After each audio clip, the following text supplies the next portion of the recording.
How come your talk turn cold? Gain the whole world for the price of your soul. Trying to grab hold of what you can't control. Now you off lost with a sight to behold. Wisdom is better than silver and gold. I was hopeless, now I'm on hope roll. I think eventually, if men start talking enough, you become red pill. That's just the truth. Like any man who's honest and like sees things clearly, you become a red pill piece of. It just is what it is. What? If you're honest about the way it is, that's just how it goes. I didn't want to be that. Like I want to respect and fall. Like at my core, I'm a romantic, bro. I want to fall in love, hold hands, do all that cute bullshit. But it's not possible. They will abuse you until you're weak and then leave you.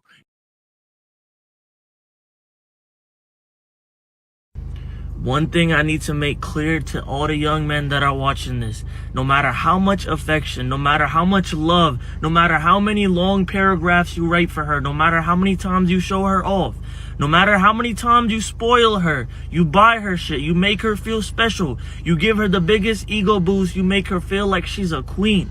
No matter what you do, if that girl does not genuinely care about you, she don't love you, she will never feel that way about you. You can't change how somebody feels about you. It's that simple. Toxic women destroy good men too.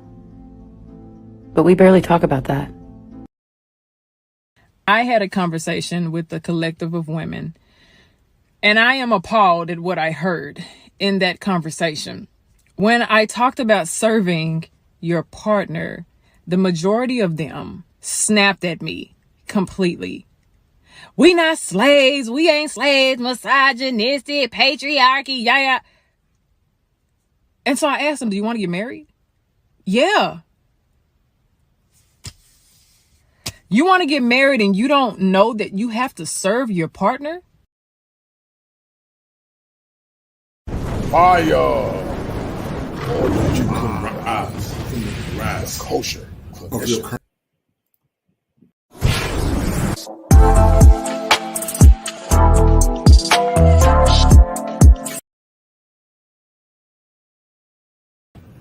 Who told you that you had to be a slave to the pain of your past?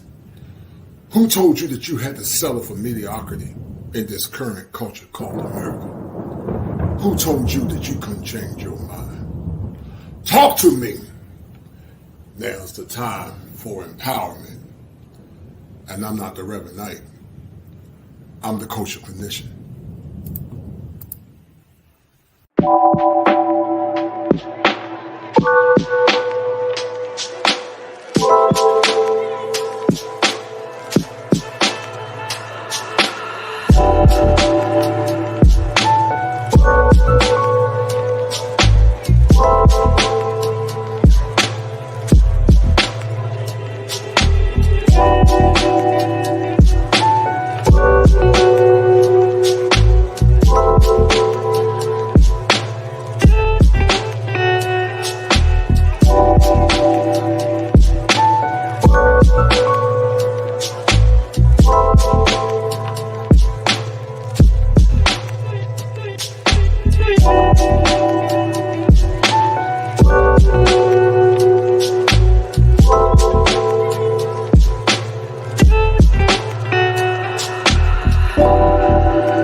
I've been giving to you. Caught up in my feelings, I got feelings for you. Caught up in my feelings, I got feelings for you. On my mind, I can't lie. On my mind, I can't lie. Pull you down till you dry. Pull you down till you dry. All the time, ease my mind. All the time, ease my mind. I know that you're dangerous, I'm addicted to you. I might rent the Lambo and go drive it like it's stolen. I've been living wild, I'm just going through the motions. Stumbling out the Uber, grab my hand, gave me a notion. Swimming in your water, but it feels just like the ocean. I can't lie, I've really been addicted to you. All of my attention I've been giving to you. Caught up in my feelings, I got feelings for you. Caught up in my feelings, I got feelings for you. On my mind, I can't lie. On my mind, I can't lie. Pull you down till you dry. Pull you down till you dry. All the time, ease my mind. All the time, ease my mind. Now, how come your talk turn cold? Gain the whole world for the price of your soul. Trying to grab hold of what you can't control. Now you off lost with a sight to behold. Wisdom is better than silver and gold. I was hopeless, now I'm on hope roll. I think eventually, if men start talking enough, you become red pill. That's just the truth. Like any man who's honest and like sees things clearly, you become a red pill piece of. It just is what it is. If you're honest about the way it is, that's just how it goes. I didn't want to be that. Like I want to respect and fall. Like at my core, I'm a romantic, bro. I want to fall in love, hold hands, do all that cute bullshit. But it's not possible. They will abuse you until you're weak and then leave you.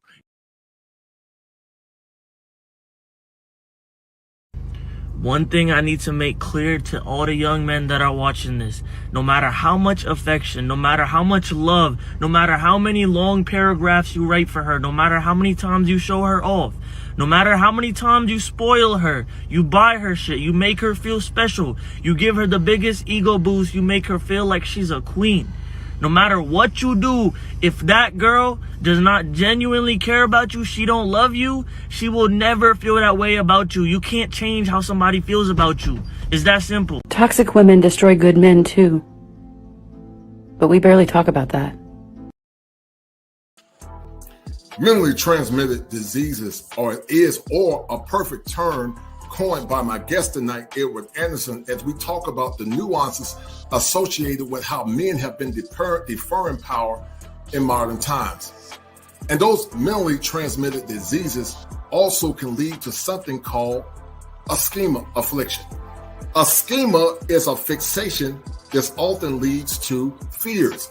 And those fears many times exacerbate the tendencies of mentally transmitted diseases. And those mentally transmitted diseases often lead to neologisms that are often seen as catch-all phrases and terms and or expressions where women call their husbands their partner instead of calling their man their husbands.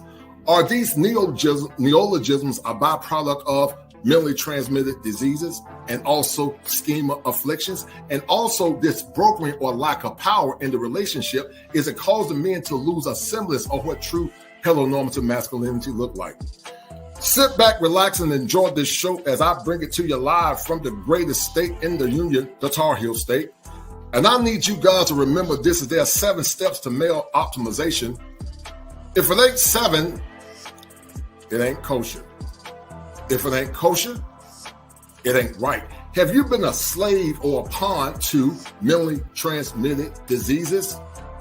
Enjoy this show as Edward Anderson and I, my special guest, talk about the dynamics associated with this current phenomenon and how we should move forward as men in a time where masculinity appears not only to be under attack, but also a time when masculinity has more or less been shattered or splintered due to liberal ideologies and catchphrases. Be well. All right, guys. All right. We are here and we got my esteemed guest in the house, Brother Edward Anderson, as we're going to chop up some comprehensive game on tonight, talking about a term that Edward created, which is an actual very powerful phrase called mentally transmitted diseases. And I think the phrase is very appropriate, guys, because mentally transmitted diseases can lead to schema afflictions, and schema afflictions can lead to neologisms, And those more or less paradoxical issues can cause men to be in a state of flux. I got my man Edward Anderson in the house, sir. How are you doing? And how would you like to add to the conversation? But before you add to that, tell the people who Edward Anderson is and why you believe that mentally transmitted diseases is a new byproduct of some of the struggles that many men are having in modern times. What's up, everybody? My name is Edward Anderson. Appreciate it for being on here. I may jump in and out of cam, so just bear with that. Okay, brother, no problem. But the reason, so anyway, my channel I like to talk about is culture. My channel is a Red Pill channel. No doubt. It pretty much focuses on trying to uncover the things that people don't want to talk about. Think of it as when you see a doctor and he has that little hammer and he hits, does it hurt here, does it hurt here, does it hurt here, and then it's like ow, and it's okay, this is what we need to start looking at. I kind of look at that as far as the community and just how we relate to each other, how Black men relate to themselves, as well as Black women as well. And so pretty much I talk about the stuff that people don't want to talk about, and I talk about the stuff that hurts. And there's that. So that's what my channel is about. It's a no spin zone. You know, most people will say I'm direct but fair. And I'm talking about even women have said that. Right. So yeah, that's what it's about. As far as mentally transmitted disease, you know, I'm an idea guy. I'm a marketer by trade. So I like to I come up with different terminologies. You know, actually mentally transmitted disease comes from financially transmitted disease, which is the way I talk about child support. Right. Because at the end of the day, if you're wanting to have sex with a woman and then that turns into an 18-year financial commitment where we already know how that works when it comes to men controlling that versus women controlling that. Right. You're having a commitment with not only the woman, but the state as well, which is usually backing the woman. So mentally transmitted disease kind of comes from that. Now, as far as what mentally transmitted disease is, it's really when you get people, think of sheep leading the blind. So what you have is if you have people that are in a collective group, and some people try to accuse the manosphere of doing this, of being an echo chamber where we're just sharing false information, then basically you have new people that come into that. And then because they don't know how to separate the meat from the bones and stuff like that, they start absorbing all of the false information. Now, we have internal mechanisms to deal with that, but that's where the mentally transmitted disease stuff comes from. So when you hear people saying goofy stuff, and then they're a part of a certain collective that has a certain culture, whether that's corporate America, whatever, right? It spreads like that. That literally can spread. Now, I generally associate that more with women because men are more logical. Men tend to be more independent minded.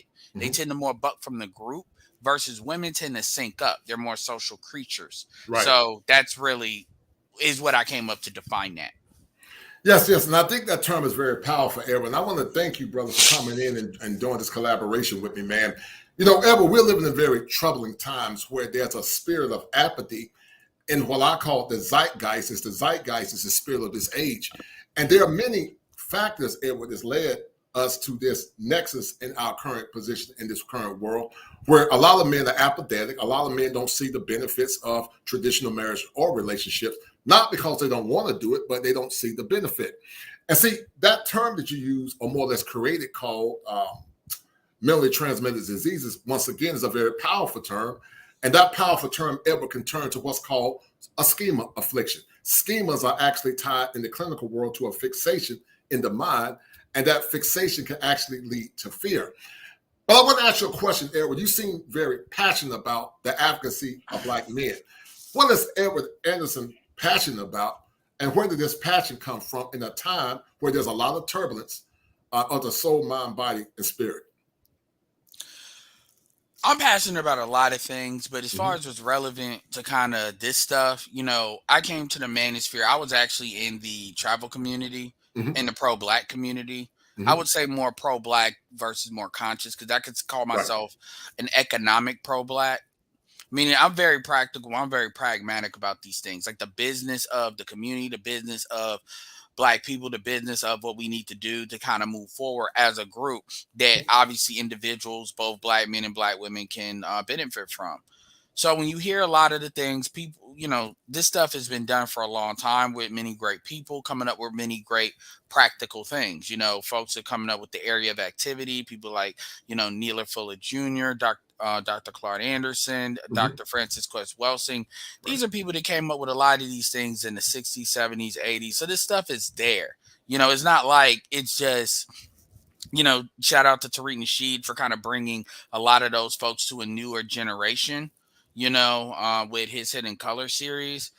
But what you find is we're going through circular loops. Like we say the same thing every election cycle, every decade, every couple of years. And then it's like with every passing generation, it's almost like stuff is on a slide. It seems like things are sliding a lot faster and a lot turbulent than it was before. So I was in the travel community. And when I say the travel community, I mean like the Black men and Black women travel community. It's a lot larger than just the passport bros. Right. And then I wanted to figure out, shout out to Charles Tyler because he passed away a few years ago, and he was for dating interculturally, which is where I actually got that from. Like he didn't use that terminology, I did. Right. And then as far as the pro-Black stuff, it's like, look, this stuff isn't going anywhere. So what's the problem? So you have, Dr. Claude Anderson's like 5 floors, which is economics, politics. This is in this order: economics, politics, law, media, and education.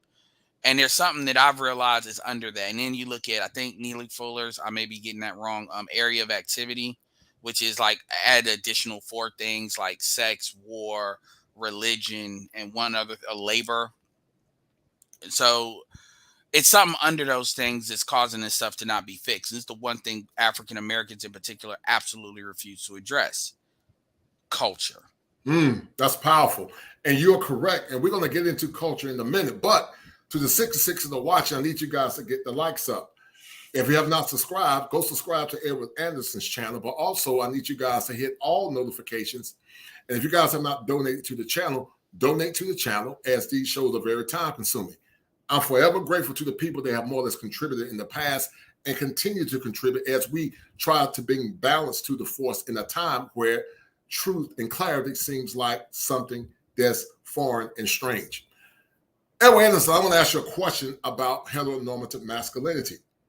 Is heteronormative masculinity under attack, in your opinion? Yeah. And it's much more accelerated than it used to be, but it's much more overt than it used to be. And a lot of things are a lot more overt than they used to be. But it is. I mean, that's, they're dealing with and this is the biggest thing that I'll give you as far as like something to measure it against. A lot of times the way they used to attack it is they would attack it in small ways when it comes to men. Now they're just going straight for the boys. And this is Black boys, white boys. I mean, this is actually, it's a lot more intense with us, but it's full scope. Right. I mean, you can look no further than Dwayne Wade's son in that picture they had for Easter. That's something that even in like George Bush's, and I'm not getting political here, but you're fine, man. This will give you like this will give you eras though.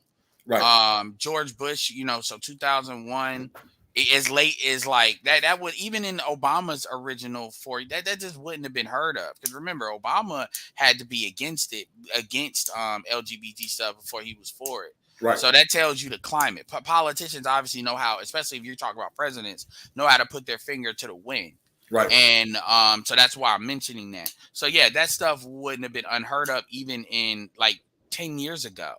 10 years ago, like 87 years ago, that would have been unheard of.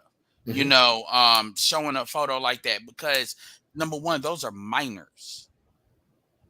That's the big thing. So I mean, anyway, I could go into a whole bunch of other stuff, but that's kind of the thing I want to hang my hat on, because that kind of illustrates the difference. Right. Right. And I like your straightforward approach, because I'm very direct, very straightforward, but I strive to be fair. Now, some people don't believe in the zodiac. I'm a Leo. I'm gonna ask you a question. When is your birthday? I'm a Scorpio, even though I am one of those. I am one of those people that don't believe in the zodiac. Right, But right. That's November fine. That's 2nd is fine. my birthday. No, No, I mean, it's one of those things that, right. even if I don't believe in it, it's kind of like if I need to get through to people and that's what Right. they're on, I can either create friction or I cannot. And that is my choice. So Right. yeah. So I respect enough that people do believe in it. Let's say well, it has some truth to it. I don't live by it like, reading a horoscope. Well, mainly a lot of women do. I understand with men it's logical, but right. But Scorpios are very intense, very direct, very analytical. They're fiery. They're fiery like Leos, man. Strong willed, strong in their opinions, and they're very fixated. And I'm the same way. But that's a little catch-all phrase. Something I love to actually bring in. But you said something that's very important. And I call it a neologism. And MTDs are neologisms, but also scheme afflictions. But also, we're going to talk about at some point later tonight, something where women actually call their men partners instead of calling their men husbands. And I think that's a defunct thinking mechanism, Edward, that's tied into many liberal colleges and many liberal schools. And we're going to talk about the nuances and the variance, Edward, about why men have begun to defer power on new terms called like partner instead of seeing their husband, the man is their husband. But we're not going to talk about it now. But let's get back to topic. You talked about the very sublime, but also very subtle tendencies that you're beginning to see in the news media as it relates to men, the silencing of men. There was a concept here recently where anything tied to masculinity or male empowerment is actually seen as a hate crime. The guy Frank James was actually apprehended and accosted for the subway shootings in New York. And Edward, many times people try to tie certain content creators with the machinations of men like Frank James. What's your take, brother, on this this paradoxical thinking as it relates to Frank James, but also as it relates to accosting or associating men, anything tied with masculinity as being toxic or negative? Okay, so I'm gonna say it this way because I've talked about this for a little bit. Mm-hmm. If I'm gonna say it because I really want to when I'm on other people's panels, I try to raise myself a little bit higher to communicate this stuff in a way that people can absorb it. Sure. On my own channel, I don't care if you don't like it, you can take your ass off my shit. But on other people's stuff, Right. So I'll say it this way: if men said that there was a problem with females advocating for what's best for them, even there would be a problem there. Mm-hmm. In fact, you don't really hear Republicans really. Do you really hear Republicans talk about anti-feminism or maybe women, but men, they don't use that language. Right. Because feminism is considered like advocacy for women. And some of these dudes got daughters, but politically that's just not palatable. Even amongst like what was like the DeSantoses of the world. They're not going to use that language. Let's say that. And so if men are seen as if they're against women advocating for themselves, just the very idea of it, it's gonna be seen as there's a problem with you. It's gonna obviously the misogyny word, which is you hate women, is gonna get thrown. That gets thrown so easily. Right. But you have women that see it as a violent attack, a violent affront for black men just to advocate for what's in their own best interest. And when they put like, with Kevin Samuels, that female that put that petition out there. And by the way, she's a nobody. And when I say a nobody, there's nothing, she's not a professional. She has no subscribers. She has no like pedigree. That like, okay, you do this. You just don't do it on YouTube. Right. Yet she could garner all those signatures, which just tells you how widespread that is. And so, so it's like women see, like a lot of women, we're beyond not wanting to listen. They see it as and I'm using violent, for a reason. They see it as a violent attack, which is why they're always saying that we're advocating for violence against women. Now, what I've said on my channel as late as a few hours ago is I said, if you're hearing that, if you see something, say something. meaning you need to play this stuff. Right. It's not hard to create a YouTube channel. You need to play it. You need to play who's saying it. You need to email the screenshots if there's people that are in the comment sections and stuff like that, because I do believe in us monitoring our chats. Right. But they never do. Right. And so what they do is they wait for a Frank James situation to happen. And then because he has 2 videos of like one YouTuber that has, Kevin, that has 1.4 million subs, even though he had videos of a whole host of YouTubers of a lot of different sectors. For people to me to take that as an opportunity to try to tie that to us, that's disgusting. Right. I mean, it's one thing to take what we say and then play it. Right. It's even one thing to clip it, which Right. is to me out of bounds if you misclip stuff. But Right. at least that was said. But if you're just gonna sit there and tie that to somebody, it'd be one thing if he was on a panel. It'd be one thing if you could show communication, or he was in people's chats of people that were like 1 degree of separation. Fine. You can't show any of that. Nobody knew who he was, nothing like that. But yet we're going to take this opportunity to attack black men. Let me be very clear here. You have black women that are married to black women and think this is cool to do. And I made a statement that certain people didn't like, but I said, based on my phenotype and my skin tone, I don't look like the stereotypical brother. So you're not hurting me when you do this stuff. Right. Be careful where that boomerang hits, because you might be surprised. You don't believe me? Ask Ryan Coogler about that. Right. Well, Ryan, ask about him just getting money and him being a famous person doing it on a radar. And that was a non-ADOS woman, to be fair. That was a Caribbean woman that pulled that trigger. Ask what's his name? Washington, not Denzel Washington. Isaiah Washington or Chris Rock. They say they could be driving in Hollywood as famous as that. There's been basketball players and football players that's been stopped by. Like, now you're making it so do people have to worry about not just the police, but you got to worry about other black people. But you don't think about that because black men and black women are very comfortable at saying whatever they want and whatever they feel about black men without any recourse. Right. So there's right.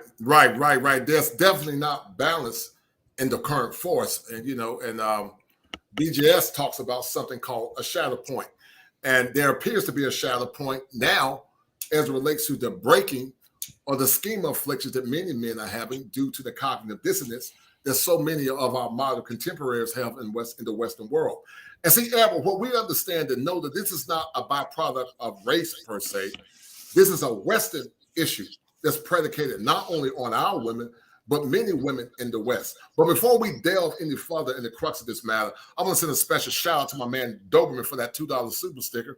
He said that I don't donate a lot, but I donate to be consistent. And to the 89 that are watching, guys, please hit like, share, and subscribe. Go check out my man Edward Anderson for his very candid commentary. But also, I need you guys to get the likes up. And if you have not donate to Cash App, $7 Smalls. And if you like what I'm doing, is these shows are extremely time consuming. Eric is a content creator like myself, and he'll tell you that when you put your time and energy in creating content, it's very distressing and very taxing. But because I love you guys and I believe in giving you guys quality, I try to put my heart and soul into it. So if you like what I'm doing, share the content and also donate. But if you don't have any money, just share the content. 5 to 10 people share the content. Let's continue to grow the channel as we more or less seek to find resolve in these very turbulent times.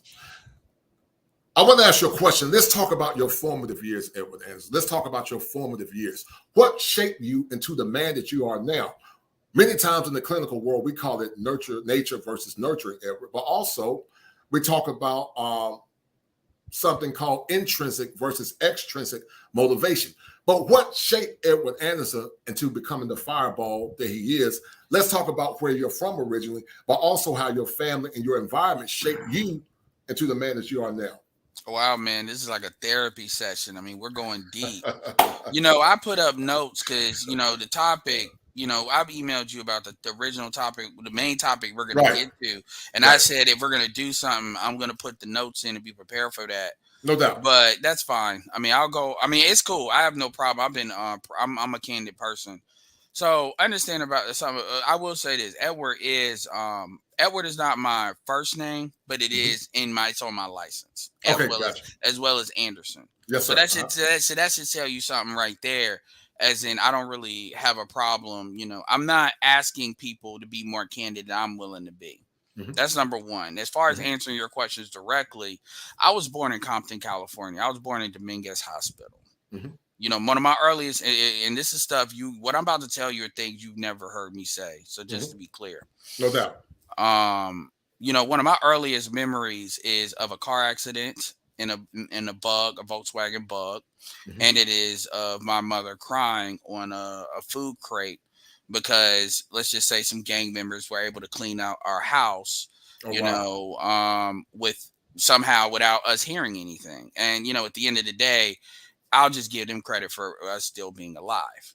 A week or two later, and this is one of my vivid memories. I'm on a Greyhound for three days and 3 nights, looking at the desert, which is, in California, the plateaus and stuff, going from there. And then we're in Chicago, where my mom is originally from. Right. And that's where really life starts. Or, for me, I'm the oldest of 3 sons. And yeah, so there's that. Yeah, and I went to multiple different schools, not because I was a troublemaker, because how school districts are. My mom moved around, stuff like that. So I literally was in my elementary school. I literally was in 11 different schools. So it wasn't really until I was in the 5th grade that I actually, and that's when we were in North Carolina. That's where I start there. So. And I've lived adjacent to the projects, not really in the projects. I lived in one of the more prestigious buildings at the time called Presidential Towers in Chicago. So when I say I'm in the middle of these things, and I understand both sides of it, because my family is not a broke family. I have families in Aurora and suburbs and stuff like that. Right. And my mom is the youngest of her family. And let's just say I have a biological grandmother I never met because she died before I was born. And then I have my step grandmother that my mother hates. Right. So we have kind of, money being split. My grandfather was in construction, that sort of thing. So we get to North Carolina, and that was one of the best decisions that, my mom ever made. I had a stepdad too. And then I'm the type of person where I've always said what it was, whether people believe me or not. So I say it before I'm going to say it again. I didn't need to be red pilled. I was always a thinker. I was always one that looked at stuff for what it is. I was always talkative. My mom said that, I would talk back. It's not talking back. Not the way you see white folks do or anything. It was me being inquisitive and questioning. She was one that do as I say, not as I do. Right. And I'm like, this equation don't balance out between what's going on. And so that is what that is. That's part of what that is, that's been worked out. But at the end of the day, I was always about what is clear. Now, whether I was upfront about what that is or not, is a different story. But as far as what the thing behind the thing is, I was always the person who wanted to see what that was. Right.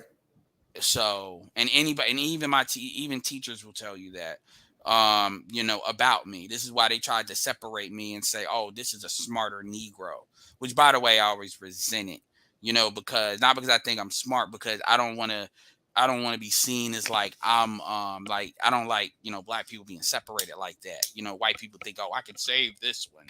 Right. And, I grew up at a time in North Carolina where North Carolina was all about education in the school system.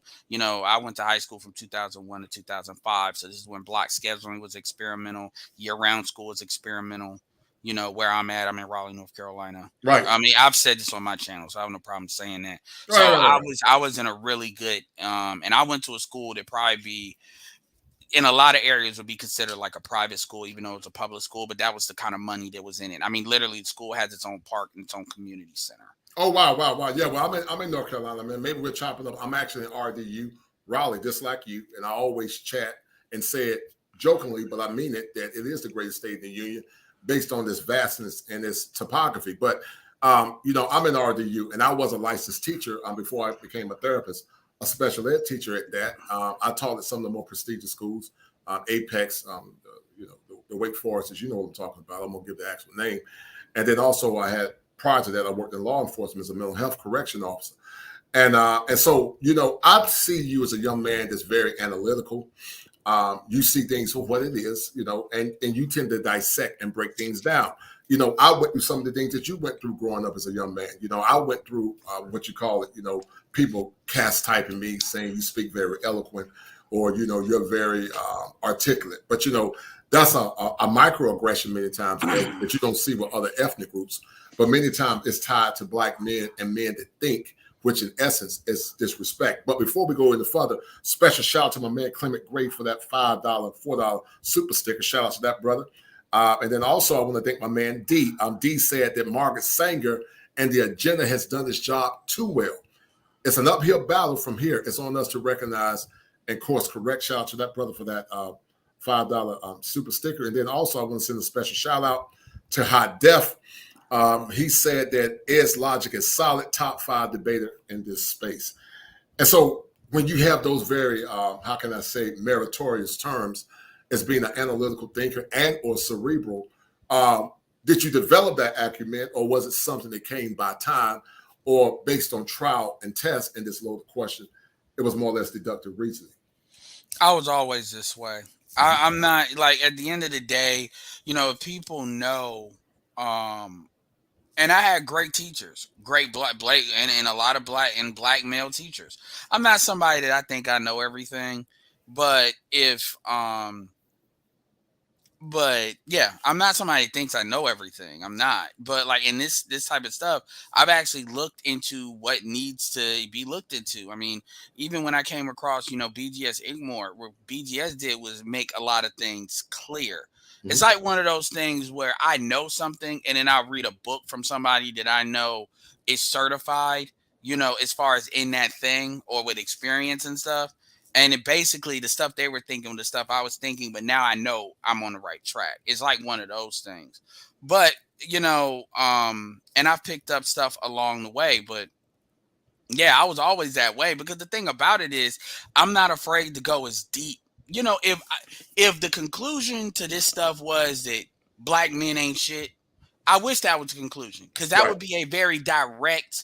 The closest thing between any 2 points, the closest distance is a straight line. That would be very direct to how to deal with that problem if it was that simple.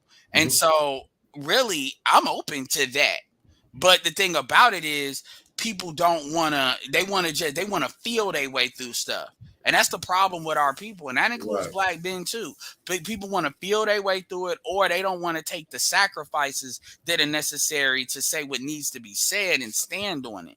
I'm not saying you got to be visceral and vicious about it. But if people can't stand the fact that 1 + 1 is 2, that's not your problem. Mm-hmm. But people don't even want to say that. So from a generation, look, every generation has been through their own stuff. Let's be clear about that. But the problem is, and by the way, the problem is you have folks that want to, I'll give you a perfect example. I literally had a stream recently, like a few hours ago. And in the end, I had a brother, we're going to say he's a brother, he even donated. And he basically said, I was playing some horrific things that some women were saying.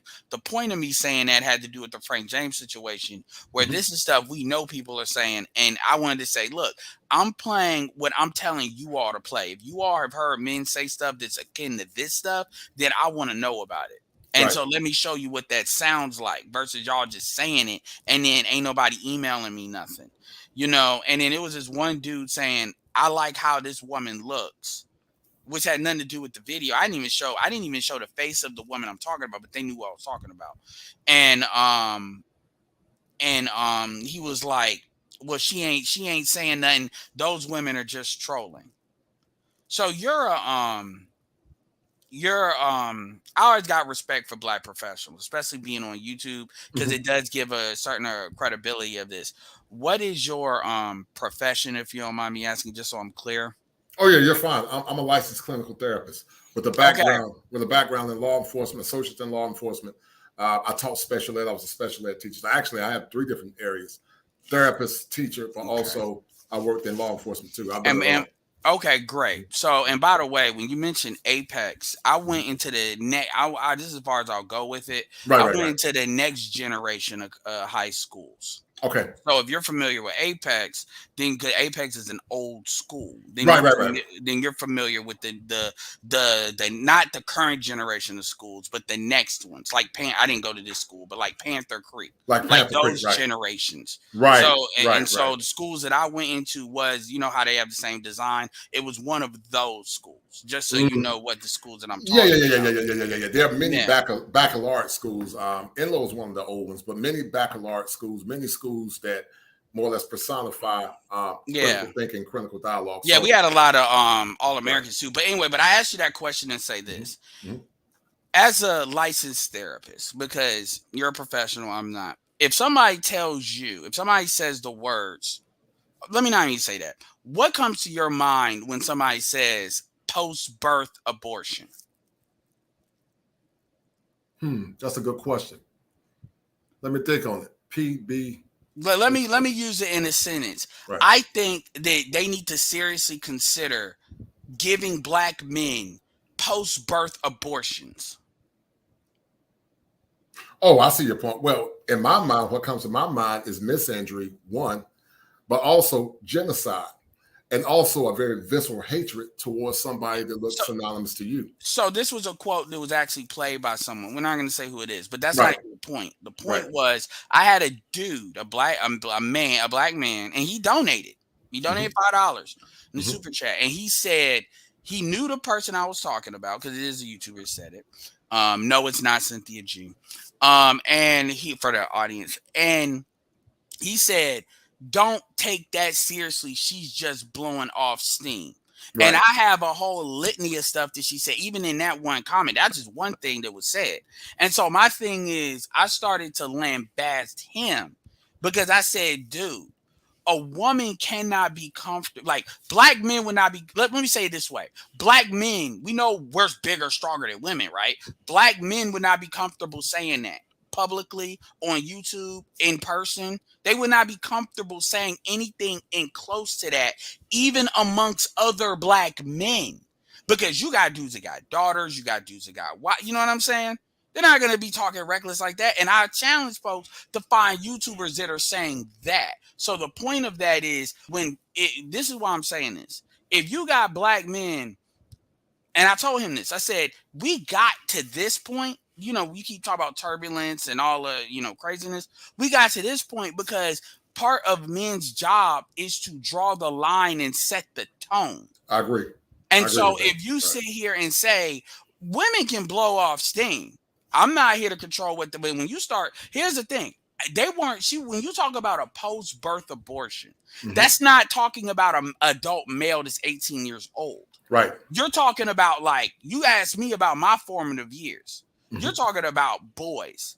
Right. And then here's another thing. There was somebody before that, because the dude was playing compilations, and she was saying very negative, bad things about black men, saying they were retarded, they were slow.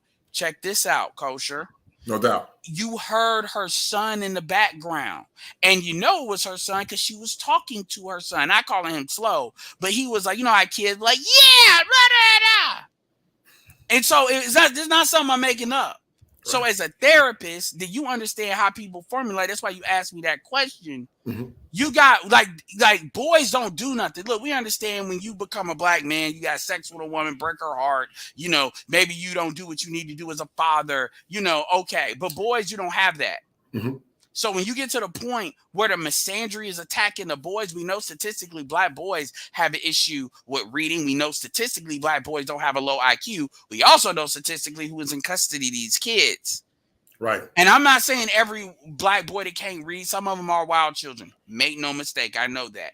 And I'm not saying that it's a woman has this type of anger or misandry because their son can't read. But you also know, as somebody that's been in these professions, even though North Carolina wasn't particularly bad about it, but how, people were incentivized in some states to put their kids on a short bus, to give their kids certain drugs, right, like Ritalin and stuff, because, white women can't deal with the energy for some reason black boys have. Now, for some reason, black male teachers don't have this problem dealing with these young dudes and getting them in line. Right. The same thing white women are sexually attracted to in black men are the same thing they don't want to deal with when they're dealing with black boys. Right. So I'm not, make no mistake. I got smoke for everybody. I'm not on some let's just jump on black women. I say don't go red pill for black women, but then go to other races of women and be blue pill. Do not do that.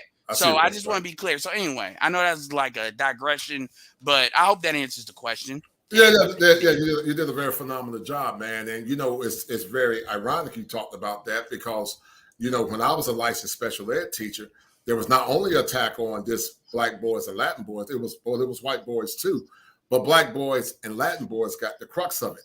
It's been a very, how can I say it, nefarious attack on boys to the point that many times, Edward, boys are put in a predicament where they can't be boys, and anything that's synonymous to boys being boys is always labeled as bad. It's a form of masculine suppression. Right. It's a form of masculine suppression, no doubt. And many times, Edward, I'm 6'5", 6'6", man, deep voice, dark skin, bald head, they always want to use me, you were a prime target.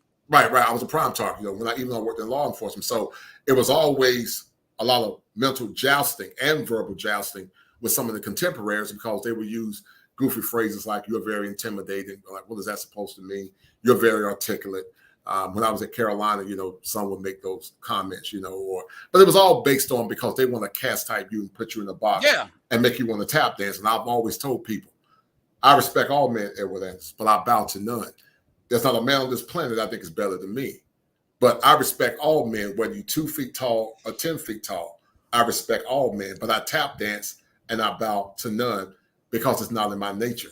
I never have done it, and I never will. And I would tell them that many times, Edward, they will always cause a state of consternation because I was marking my territory and letting them know this is my point. And so, because I'm very direct, just like you, I speak my mind. I say what I mean what I say. Many times there were witch hunts. I got set up, lost several jobs because people are not used to men being men. They're not used to men speaking with clarity and conviction, but also ever speaking truth to power. And so we got to get back to that. But it's very hard when we live in a very gynocentric culture where anything that's synonymous to masculinity is always met with a state of ire. But hold tight, Edward. I'm going to read some of these super stickers out, man. Shout out to my man, Juan. He said for Hurricane Edward tax. Shout out to him. They say you were mean mugging, Edward. And then shout out to my man Top Gun. Top Gun for that $10 super sticker. And that is a deal, right? Thank you, Top Gun. I appreciate it, brother. Thank you for that $10 super sticker. And then also shout out to my dear friend. She is an ardent supporter of brothers in these spaces, a woman that was raised under patriarchal norms and tendencies. My dear friend, Luke Casey, for that $10 super sticker. Thank you, dear, for your kindness in this very poignant conversation. But Edward, you gave me a great synopsis about how you more or less evolved as Edward Anderson. You talked about something, Edward, that's very powerful. It's something that all men go through. And see, Edward, many don't understand that red pill is just a philosophy that can be tied to the clinical world. In the clinical world, Edward, we call it an existentialist crisis. In that existentialist crisis, men come to a nexus point where they begin to see the world for what it is. And in that nexus point, many times, Edward, men go through the 5 stages of grief: denial, anger, depression,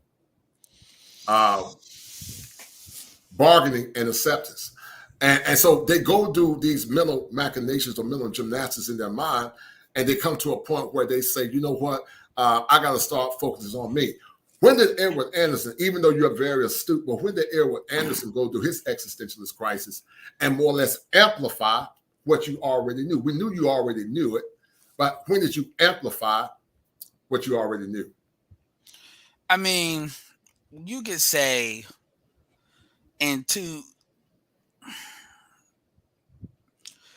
that's a really hard question, but what I will say is when I went overseas in the Philippines, I was in the Philippines for 6 months. This is when I was 27 years old.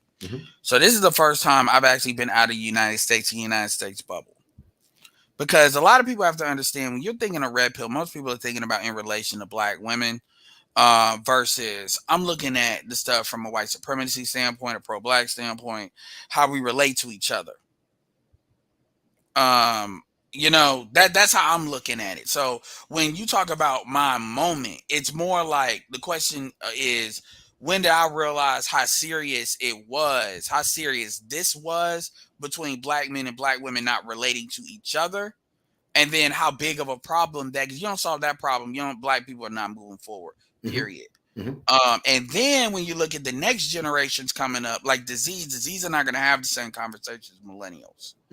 You know, they're not going to be talking to folks like we are. Like they're not. They're just going there doing what they're doing, dealing with women. You know, so you could argue 20. You could say 20, like 27, 28 is when 28. But I've even had like, for instance, like there's been like, so that awakening 27, 28. You can argue I'm 35. That you know, even as close like 2 years ago, I've had a much deeper realization of how much black men are not willing to let go. And when I say let go, I had this series, which is what do black women need to do to not be forgiven? So I want to test what is it that black women need to do. And I'm talking about an individual black woman, for a dude to say, okay, this person needs to be written off, because protection is finite. Resources is finite. You know, I believe in overprotecting, over providing for the people that are on a team. Versus trying to save everybody. I mean, even when you look at a lot of these women that are trying to come up post Kevin Samuels and try to have an honest conversation, I don't think these women are going to be protected by black men if other black women go after them, because they don't know the difference between a good black woman and a bad black woman. There's an episode on Kevin Samuels, and I'll end it with this, that when he was talking about dating out, all these women, these dudes, they're talking about we shouldn't do that. But when Kevin asks why, they don't know. And we're not talking about just young dudes. We're talking about older dudes. Some dudes that are actually strong content creators, not in our space, but like in other sectors. They really don't know. They just saying we need to hope about it. And so that's when that's not that video. That just affirmed it. But I started to realize, wow, how can you expect women to hold a standard when you're not even willing to give them one? And so that's like a 2-year realization at that point. So yeah, so you know, it's been levels. You're always growing, but like, yeah, you realize dudes are gonna have to have a social contract that we're telling women to have within a certain range and submit that. And if you don't do that, you're not teaching them how to treat you, and they're just always gonna think they can do what they want to do. We're not even talking about enforcing anything. We're just talking about coming up with something that people can reference. Right. And Edward, I didn't forget you, brother. I got that video that you sent me. We're going to talk about that. So I don't know how much time you got, but I want you to, you're going to break that video down. I didn't forget you. I'm very cerebral like yourself. And we're going to chop up that video, and we're going to look at through the lens of critical inquiry as we talk about that and more or less segue. Yeah, I forgot the video. If it's the video. Oh, no, I got it. Is it the Frank James video? No. It's a video that you sent me from BGS talking about submission. And okay, that's cool. I didn't forget you, brother. I got you. I'm very cerebral, man. I think quick on my feet. That's the teacher, man, and deductive reasoning. So I got you, young man. You know, I love your reason. I love your insight. You know, and I always say this, Edward. You know, I say, whereas men, Edward Andersons, we may not agree on all things or ideologies, but we come together as allies of a common cause, only to dissipate when the crisis is over. There is a crisis, Edward Anderson, in heteronormative masculinity. There are many of these spaces that I respect highly. Do I agree 100% with everybody? No. But I do respect many of the brothers in these spaces. I love their worldviews, some of them, you know, and I like to hear different men give credence on different topics. But like I said, we're not going to agree on all things, and that's fine. But I agree with more things than I disagree with. If I can agree with at least 90% of some of the things you're saying, I can rock with you. That's the way I look at it. But in the meantime, shout out to my man, James Turner, for that $20 super sticker. He's a good brother, and that is a deal, right? He said, hey, Kosher, just showing some love. Keep on keeping on. I appreciate it, James Turner, as you always share and show love and support as we try to more or less bring clarity in these very turbulent times. Now, Edward, you said something that's very powerful about men deferring power. And I told you, Edward, that deference of power is tied to a schema affliction. But you talk about something many times on your channel called the Highlander syndrome, and we're going to talk about that. But I'm going to ask you this very poignant question. What role does Highlander play on masculinity in your purview? Well, I mean, you know, black men compete. Black men are comfortable competing with other black men, which I'm not saying you shouldn't be. Right. Even white people understand steel sharpens steel, and they're, you know, we know they compete with each other, do a lot of stuff with each other. Other groups do that. But the problem is other groups know how to do exactly what you just said before you asked me that question, which is come together for a common cause and dissipate. They know how to get in the hierarchies. Now, black men know how to get in hierarchies too. It's just when we play sports. You know, we instantly know how to do that on the blacktop. But when it comes to what needs to be done in any other area of activity, we tend to not do that. And I've said it's because black men are competing for vaginal access, even when vaginal access is not even in the room. Right. It's in your mind. So I call Mhm. that Highlander syndrome, because anybody knows that movie. I know you're older than me. You know, Mhm. it's a movie that was kind of old when I even, when I was coming up, but I got on the background. They were talking about there can only be one. And even if you had people that were allies, they understood that eventually they would have to fight. It's kind of like Star Wars in a sense. Think Mhm. of it that way. There can only be one. Mhm. And that's how black men operate. And this is why when you look at in the hip hop community, why even like Dame Dash, Jay-Z, or like things always fall apart, Jim Jones, Cameron, you can name, NWA, you can name in the music community, you can name it in anything. And this stops black male structures from being built. Now, what a lot of women will say is "Ooh, see, y'all can't lead." But the reality is, the very things that they sexually validate is they sexually validate that problem, because that allows them easier to kind of have a better, we'll call it leverage, rather Mhm. than like not dealing with that. And so it's kind of anti-building. And Mhm. at the end of the day, that is on black men to solve. But yeah, that's where that Highlander syndrome comes. And you see it in this space. I Mhm. mean, whenever like nobody gave a damn about Kevin like that until Kevin started really blowing up. Now I would subscribe to Kevin before he got to 40,000, Mhm. because Kevin was talking about how to use cologne effectively, and he was a sales guy. And so he was talking about sales at that time. But every time somebody blows up, it's a problem. It's beefs. You see that with a lot of different people and a lot of different vectors. And yeah, I mean, so yeah, you see it manifest all around you. It's just, yeah. Yeah, and that's a very powerful concept that you created. But do you think that's just a byproduct of the human conditioning versus being tied to a particular ethnic class? It's not so much an ethnic class. Like, remember, I look at everything from a culture standpoint. Right. And so, here's a problem with other groups, other races of men, this is the work that Dr. Francis Quest Welsing did, mainly with white people, but you see this manifest in other groups too, even Hispanics to a certain extent. Everybody is on the same page that the black man is the problem from a sexual standpoint. Mhm.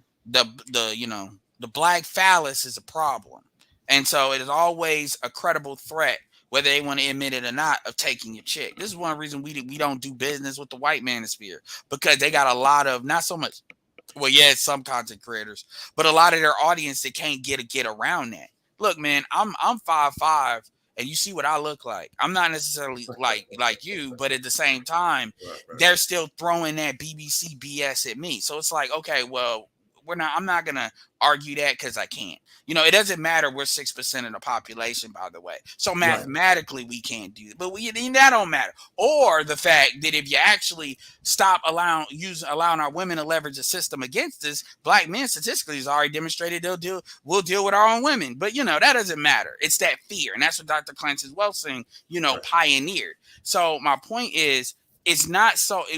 The America creates a culture that validates. I mean, even when you look at like the rap game, a lot of different stuff. Even how black men go at each other in sports. It's cultured a certain way to where it's incentivized to do that. Or from a I'm not blaming people, but let's just say the facts what they are.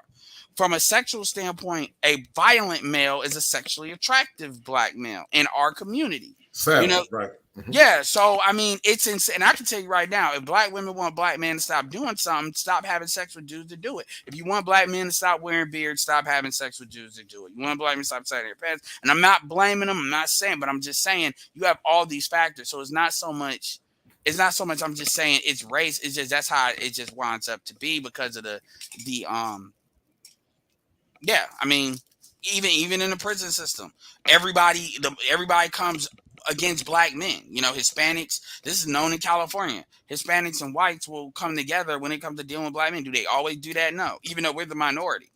This is so it's not so much I'm saying, oh, just black people want some time and soul type of thing. It's more so that's just how it measured up. Also, another thing you got to keep in mind too, I don't care about other communities like that.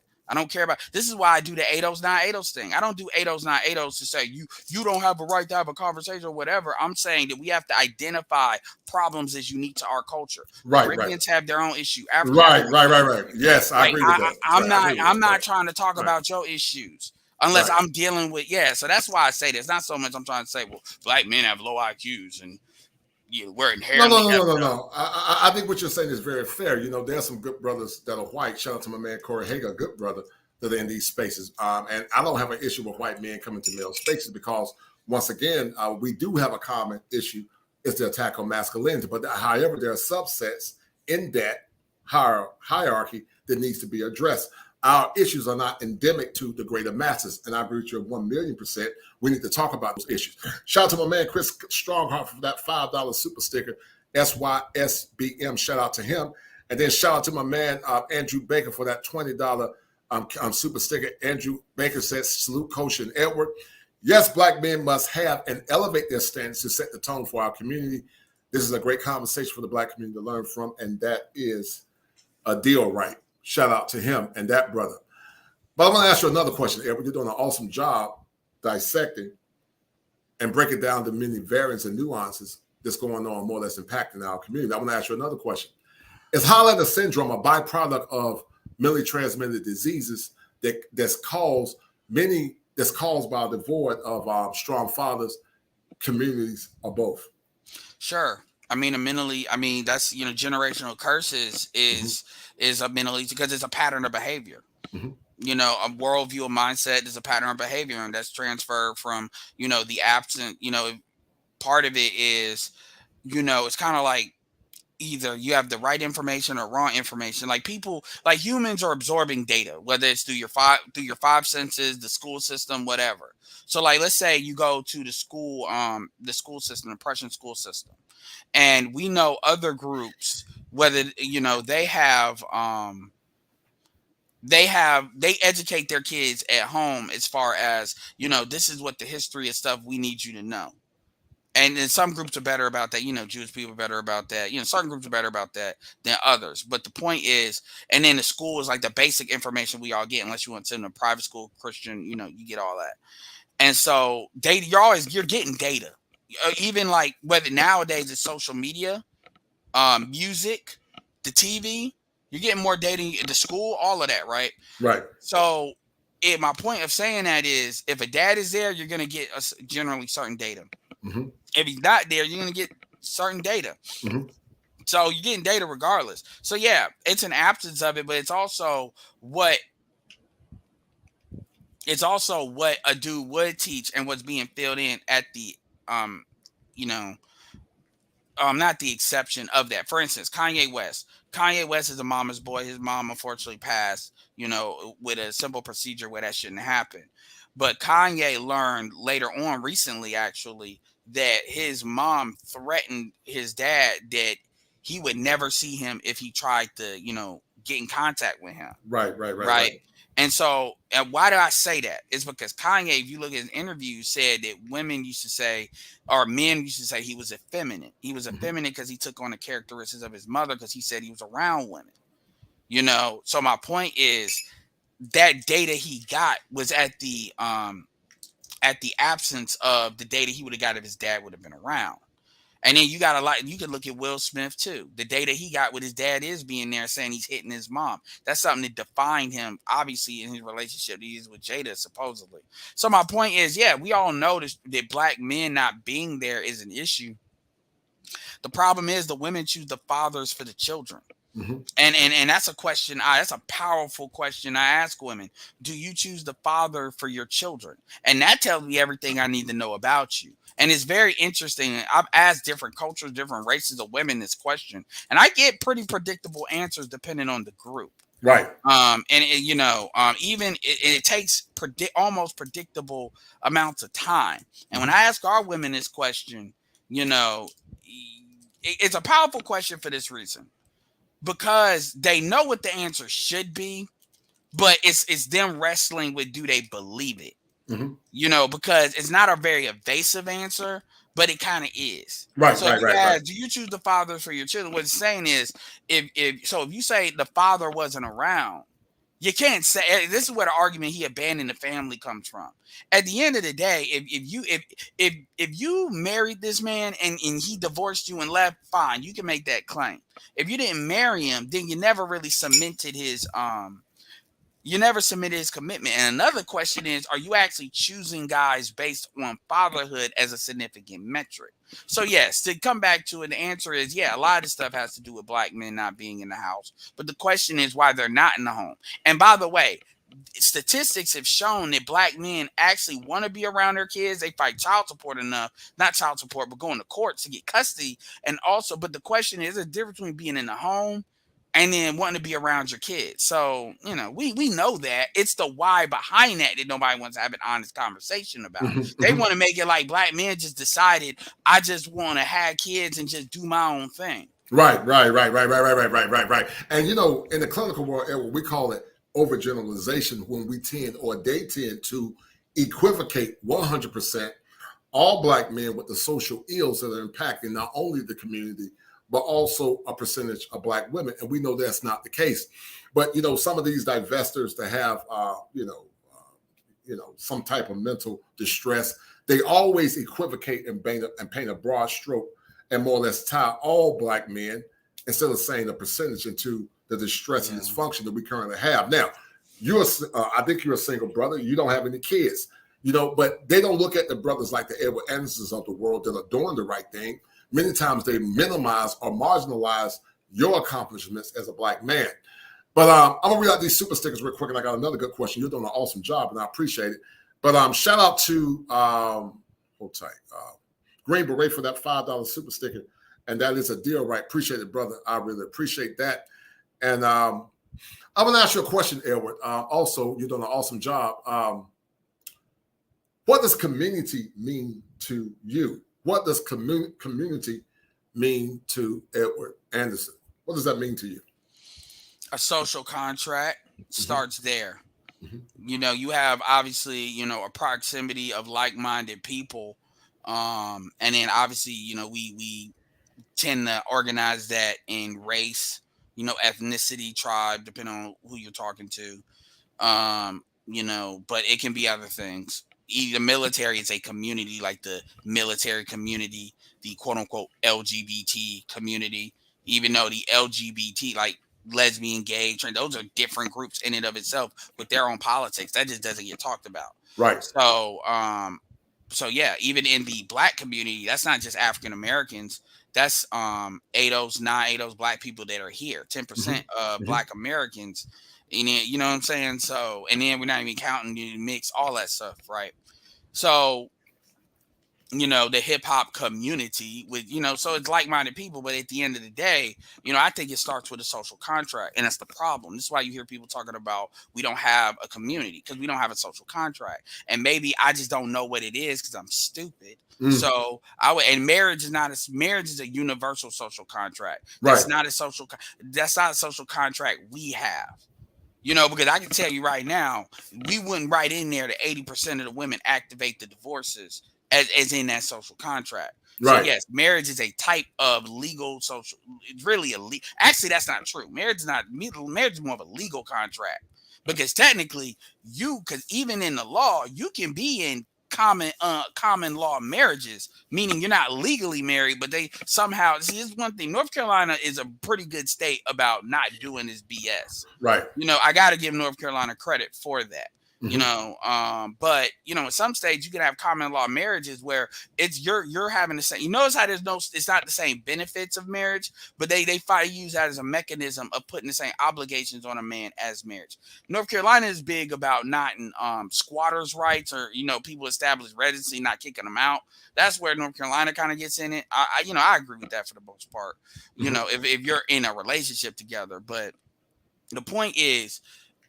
Marriage is more of a legal document, so but it can be a social contract. So I think a community starts with a social contract, and if you don't have that, you don't have anything. You have a bunch of motherfuckers, for lack of a better term, that just around each other. Right. That's an excellent point. You know, I'm going to answer this question by this young lady. Shout out to Kingdom Minded for that $5 super stick. She said, "Hello, sir. Can you discuss?" And I want to ask her, and then Edward, I want you to pick it back too. But she said, hello, sir, can you discuss why women expect other men to protect them? I'm a married woman. I don't know what she means by other men, but I guess she means black men. But this is what I will say, young lady. We live in a very matriarchal culture, but also a lot of our women only see our men as commodities. I came up with a term Edward called the commodification of subjugation. And the commodification of subjugation is a fancy way of saying that many women see our men as commodities only to be subjugated based on their solipsistic nature. Dr. T.S. Johnson talked about a concept called the concuserve. Shout out to him, where they see many times, young lady, as a concubine on one end for their sexual gratification, but also as a serf as it relates to utilization. So many times, to that answer your question, is the minimization of the masculine, which is a thinking error, and it's the aggrandizement of the feminine, which is a thinking error called magnification.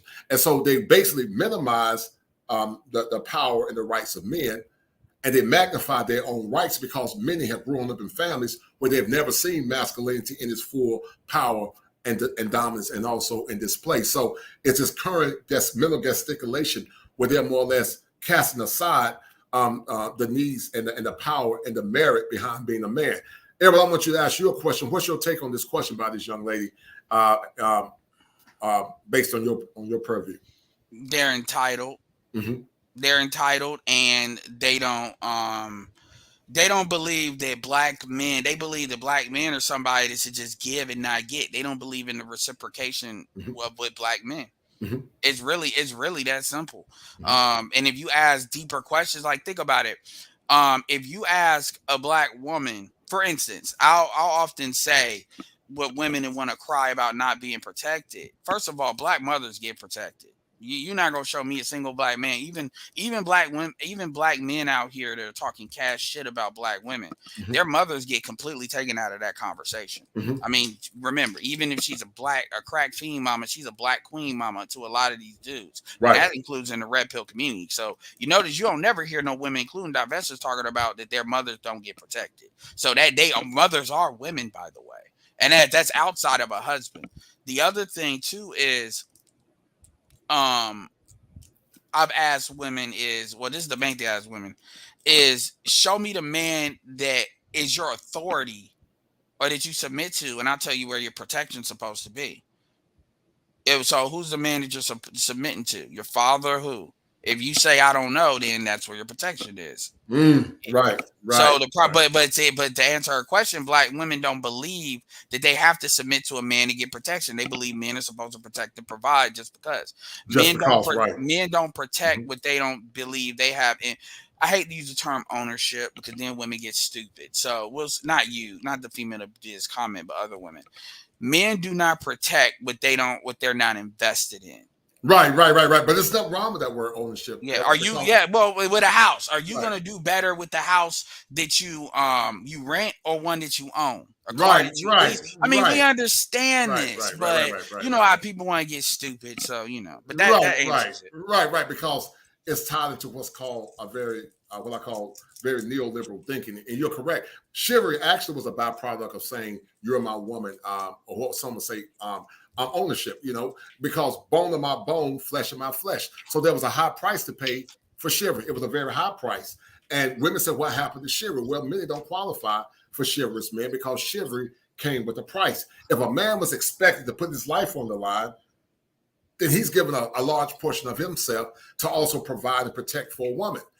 But bone of my bone, flesh of my flesh, that's seen in very patriarchal cultures. But we don't live in a patriarchal culture. We live in a very gynocentric matriarchal culture where anything that's tied to heteronormative traditional masculinity is always met with an eye of scrutiny, which in essence is problematic and not good for a lot of our men. I'm gonna ask you another question, Edward. You're doing an awesome job. What percentage of men, based on your purview and guesstimation, are more or less slaves of gynocentric thought? And this is based on anecdotal reasoning. But what percentage based on your purview? 93%. You said 93%. Tell the audience why you say 93%. Break it down. I mean, you can see it with the numbers that we do in this space. Mm-hmm. You compare the numbers we do in this space compared to the numbers the women do. Mm-hmm. You look at the dudes that super chat us compared to the dudes that super chat the women. Right. men are a lot more comfortable, even the women in this space, which is something that a lot of dudes complain about. I tend to tell, it is what it is. You know what I'm saying? But even, and you can even look at it from the percentage of women we have on our side compared to the percentage of men that are on the other dude's side. You got like the person I was talking about that I was saying that said those words. That person has male fans. So male, like with that stuff being said, so at the end of the day, black men are very comfortable with that. Remember, that was that realization I told you I had a couple of years ago. Black men are very comfortable with the status quo, and that's part of the problem. This is why when dudes say we're complaining, no. David Carroll, who passed away, said repetition is the mother of skill. He's not the first person to say that, but but that's true. And then you take these current events as they're happening in real time and you comment on them to let them know, we talked about this a while ago. Now we're talking about it now, so at the end of the day, oh no, it's not 80, it's not 75, it's most. Now you can argue within that 90% the degrees, because then you get into like the 5 stages of grief or crossing points, and then you may get bigger with people that are in those initial stages. But yeah, it's a great YouTuber. His name is Sergeant Willie Pete. He comes from the 1.0 days. Right. He's a doctor now, and shout out to him. And he just now came to the conclusion that this year, talking about I can't even get conscious to tell these brothers to date a lot of sisters. If you can find a great one, cool. And by the way, you asked me what percentage of black women act like they got some damn sense. I say 20%. I always say 1 in 5.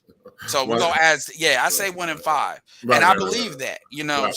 But as far as the dudes that are on this, we're beyond 90%. Oh, we're beyond.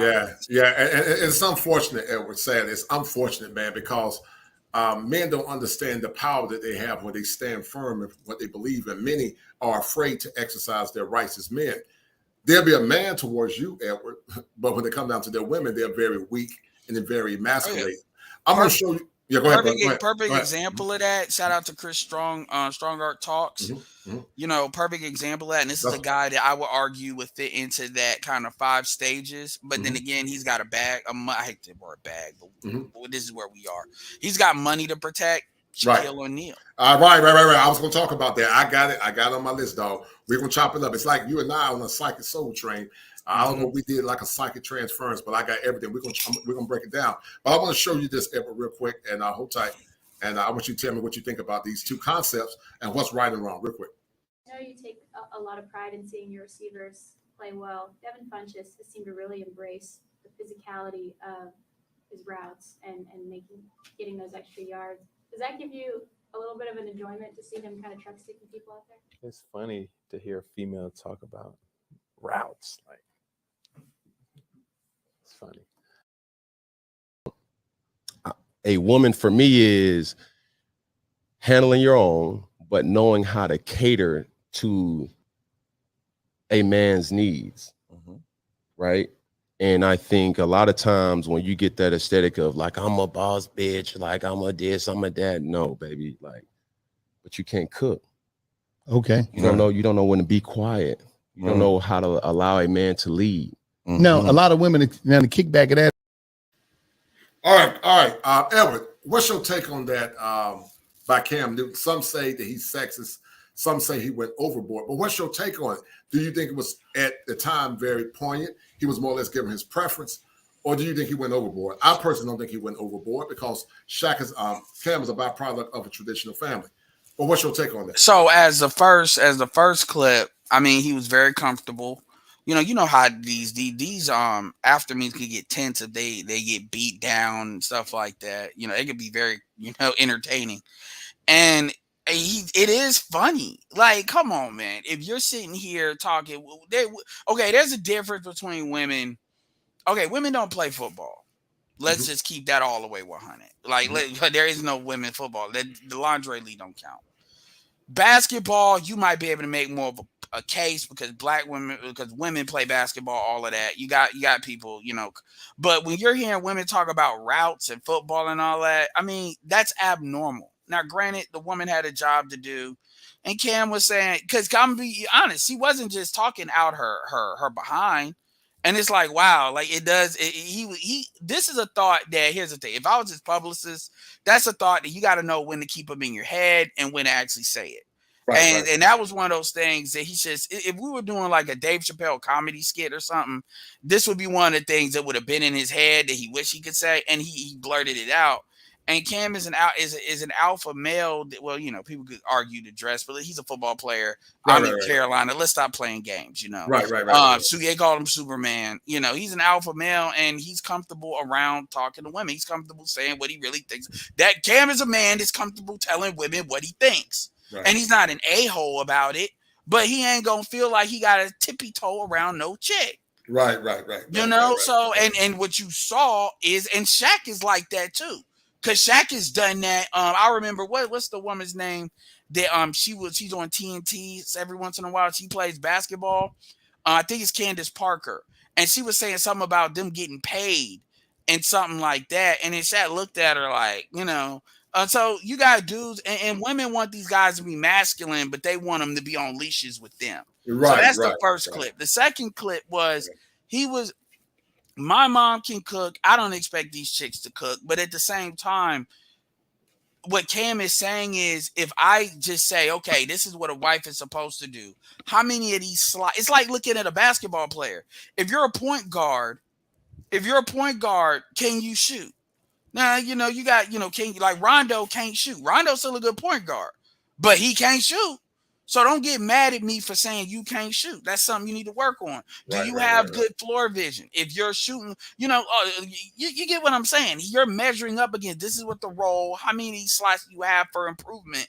And he was trying to really, I'll say this and I'm done. If Cam was talking to a female relative that was coming to him and saying, I want a successful guy, you're a successful guy, you know, what is it? And I really want you to be honest. Don't tear me apart, but, you know, be honest. That is a conversation that Cam would have. What did he say? A lot of y'all saying this, but can you cook? Do you know how to be quiet? You know how you are. She said, you know how you are at the family reunion. Right. I'm not saying you can't. A perfect example. I date assertive women. I have no problem with a woman saying what it is if it's me and her.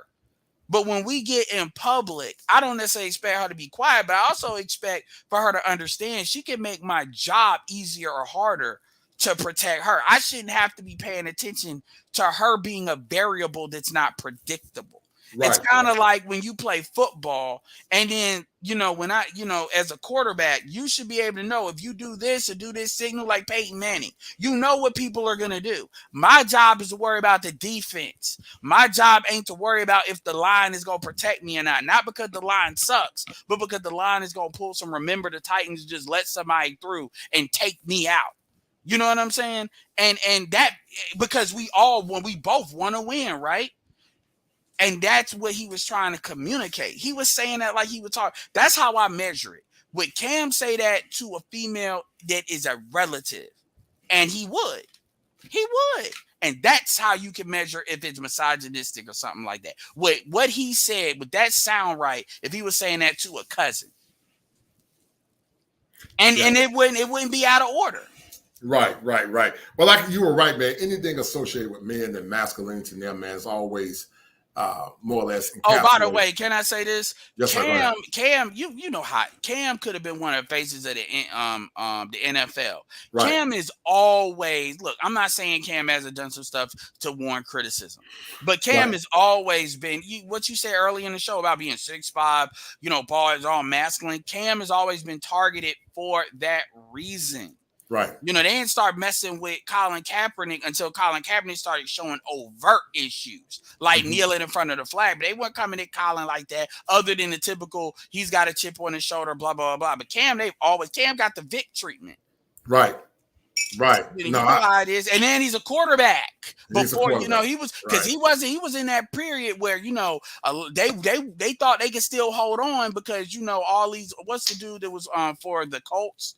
Before he retired, They were trying to hold. They were trying to hold on and get some new quarterbacks from college. You know what I'm talking about, from college though. And so now that Breeze and all them, you got to let it go. So for that reason, he was going to be looked at. So anyway, shout out to my man Micto Flight for that $5 super sticker, and also shout out to Xander with the Z, also for that $2 super sticker. He says that here for the fire, the Edward Anderson show, showing love. Thank you, Xander and Edward Anderson's people.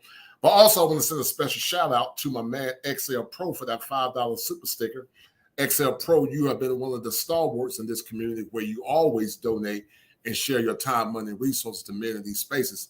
So shout out to XL Pro, but also shout out to my man James Pittman for that $25 super chat and Bob. And he said, thank you for chopping up with Edward Anderson, as I'm grateful for your generous $25 cash app and also for your time. So shout out and many blessings to the 120 that are watching. If you guys like what I'm doing, please share this content, as Edward Anderson now are talking about many poignant topics in heteronormative masculinity and how it impacts the psyche and or schema of many men. Will Smith, Edward, is a byproduct of mentally transmitted diseases. I want you to elaborate on that. Oh yeah, the guy was Andrew Luck. Yeah. Andrew Leave Luck. it to the chat. Yeah, when he did that, you know, that I'm out, they didn't. It was like, dang, because he was gonna be the next up. He was gonna be. But anyway, going back to the Will Smith thing. So the thing about Will Smith is, you know, this is a perfect example. I'm not saying it's never right to hit your wife. You know, unless your wife's about to put a hot iron on your baby's face, you know, and even, you know, like, it's never right. So let me say that. But at the same time, when you see things through a child's mind, you know, that will forever define you. That could, as a potential to forever define you. And you know that because that's what he keeps referencing. He keeps referencing, and we only know that version of the story.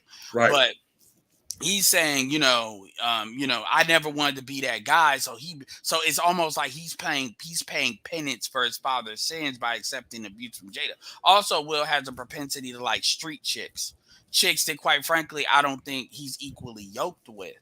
And one thing I will say, and so here's the thing about Jada. Yes, we can critique Jada, and I do. But the truth is, Jada was transparent about who she was. Her stock and her pedigree is, and I'm not trying to belittle her, but like, she comes from a generation of females that's got problems. Her mom, her grandmother, and then she was very upfront about how she felt about Tupac. So Will had this thing by saying, it's almost like he was picking her through the eyes of saying, I'm going to be better than my dad was.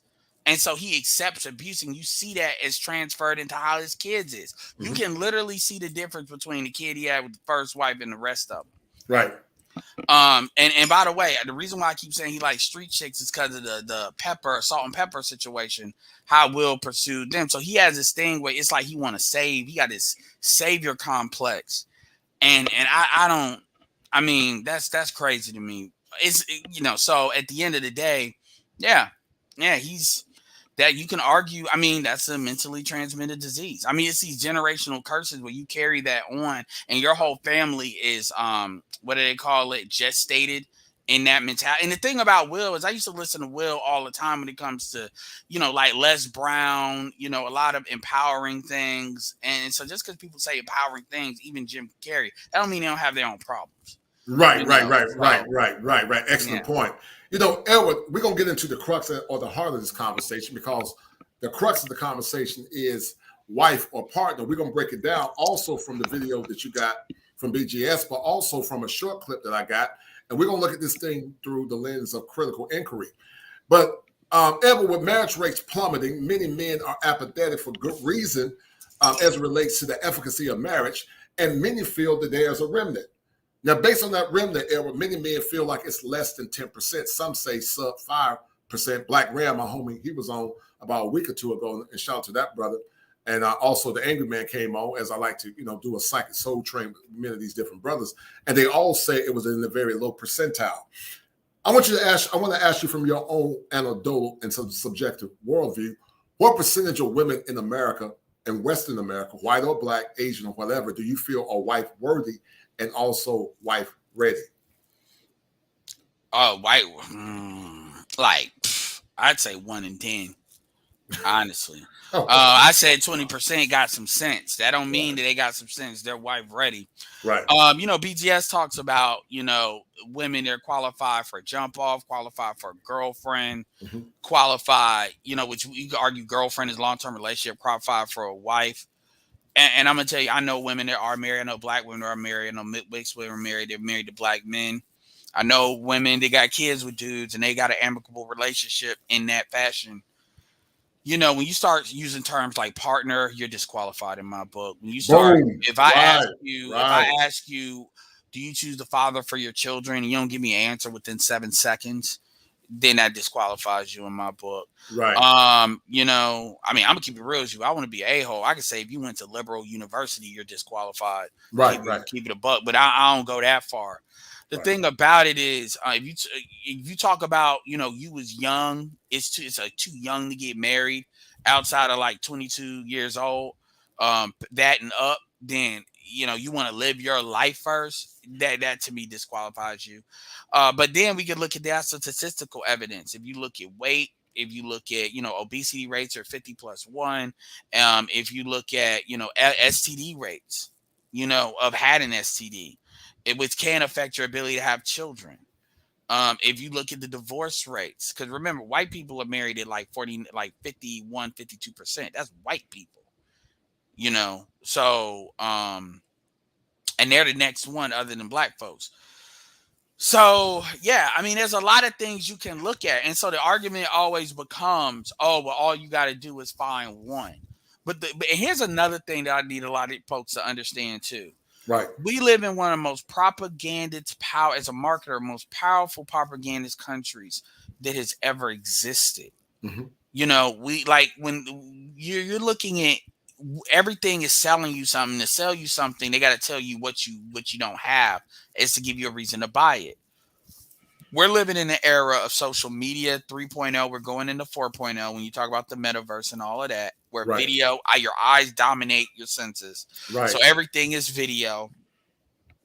You're looking at the music that you hear, Summer Walker, SZA, Ari Lennox. These chicks talk about they can have a baby without a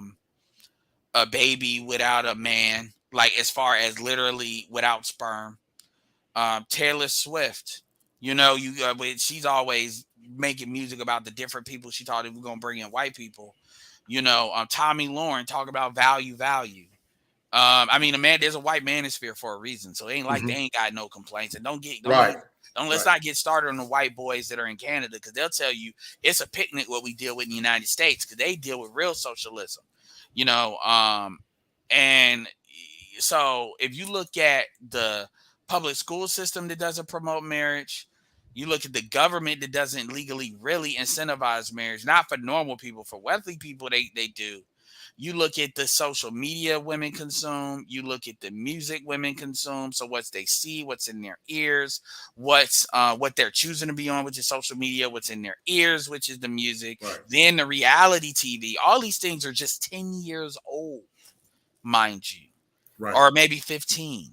So it's the environment. And I always say this, you ain't never seen no white conservative give back rights a liberal white woman has won. So a conservative white woman has never advocated for removing rights a liberal white woman has won for women. Right. So even amongst them, they have white men control a lot of the mechanisms. So it's only so much and so a lot of where white people go, you got to look at it from a class standpoint. So you got the 1%, the 10%, and then the 90%. So you have to look. So when you look, so they use women to control that as a buffer group. So they have their kind of own thing. Right. But outside of that, it's the environment. The environment is not conducive to marriage. Okay, I'll ask this. This is why I asked y'all in the chat. I ain't expecting the answer is rhetorical. What in this society today actually promotes marriage? Right. Tangibly, not no giving lip service to it. Right. And that ain't got nothing to do with the women like that. And so it's that part too that is just as much of an issue. There's not, yeah, and that's a part of the social contract. Everything not only tells women they don't have to fulfill the social contract, it goes out of their way to promote and incentivize it to break it. You think I'm BSing? You think I'm bull BSing? Let me tell you why that is. Corporate America, this country's engine is to sell products and services. Our economy is built around selling things like an engine that spins pistons. That drives a car. That stops our economy. So our economy is not Germany, where we export a whole bunch of stuff, for Japan and stuff like that. Yes, we export some things, but our stuff is really built on imports, petrol, dollar, and stuff like that. And so you're transferring money and look, I'm a capitalist. Let's be very clear about that. But I don't believe capitalism is God. We transfer money from the wealthy to poor, and you got to give the poor, the normal people, we'll say that, enough money to spend back up through investments, corporations, and all of that. And so the best spenders are single women. Those are the bet down. Now, women have the control of the purse strings as far as spending men's money, but also single women spend more money than married women. Right. So the system benefits from women doing that. So when women work in corporations, all they're doing is giving the money back that they're giving. If you really look at it like that, it makes a lot more sense. This is why they're buying a whole bunch of useless stuff that the value, look, I'm not trying to beat up just on black women, but things that women buy. Makeup has no value except for the value men give it. Right. It's not like gold or diamonds. Diamond had the rock of nothing's harder than a diamond. So there's a tangible value there. Same thing with gold as far as its ability to translate electricity and do other properties. You're buying things that are not creating assets for you. So because the women are, so basically you've been saying this a couple of different times, talking about, like the turbulence of everything. What the difference between now and maybe, or back in the day is the corporations were told that you all can't just go full propaganda. There used to be certain hypnotic methods of advertising that was illegal. That's all gone. You would never see in the 90s a minor being promoted. Like, you know what? Let's take that off of that. You got pictures in the early 2010s of women basically covering their breasts with their chest, like in that formation. Think of it like a Wakanda Forever formation. They're oiled down in just panties. And then there's their 4 kids, 2 to the left, 2 to the right, as if it's a family picture. And that was put out there on websites. And this were women that were in the reality show circuit. Some of them Real Housewives. There was a couple of different photos like that. Everything has been put. There is no governor. Just how you put a governor on an engine so the engine doesn't blow out. There is no governors anymore. You're allowed to sell things any way, any kind of way, and get away with it. And so as a result, everybody is that mentally transmitted disease thing. And so people are growing up in this, not even understanding that the craziness is the water that they swim in now. Excellent points. Shout out to Kingdom Minded. She said 1121. I'm the weaker vessel, but I value under my husband's leadership. And shout out to you, dear, and blessings to you and your husband, because women of your ilk are rare and far and few in between. Now, Edward, we got the clip, dog. I'm going to bring it up, and we're going to dissect this thing and break it down. And but this is a combination that's going to lead into a segue. But we're going to talk about, Edward, the terminologies associated with partner. Before I bring that clip up, I'm going to read the definition of a partner, Edward, versus a wife, because you said something that was very truthful, but also very telling. I went to a very liberal school. Do I love my alma mater? Yes. I went to the University of North Carolina at Chapel Hill. Brilliant school, Research One University, one of the best schools in the country. Number one, my program was number 1 in the nation. It's a top 20 global school as it relates to prominence and prestige. But however, it was an eye-opening awakening, Edward, when I walked into such a liberal school, because I'm traditional. And when I heard the word partner, I'm like, what the hell is a partner? So, because I always thought husband and wife. So I'm like, what the hell is a partner? That's my wife. I don't partner. But I realized, Edward, based on evidence, partner, some women use the word partner, Edward, interchangeably. And they don't mean anything by it. They say it out of ignorance because of based on how they were, what they were associated Yeah, it's like the with. lingo in the environment. Yes, sir. It's a lingo. So some women use the word partner and they mean well, like the young woman I'm about to bring up. But some women are very intentional when they use the word partner, Edward, and it's tied to an egalitarian construct, which is based in Marxism. But I want to show you something, Edward. We're gonna break. I'm gonna look at the definition of the word partner, and we're gonna see that there's a direct correlation between the word partner and also many liberal ideologies and thinking. Now, some use the word partner as the term significant other has different uses in psychology and colloquial language. Colloquially, significant others is used as a gender neutral term for a person's partner in an intimate relationship. But here's this, Edward.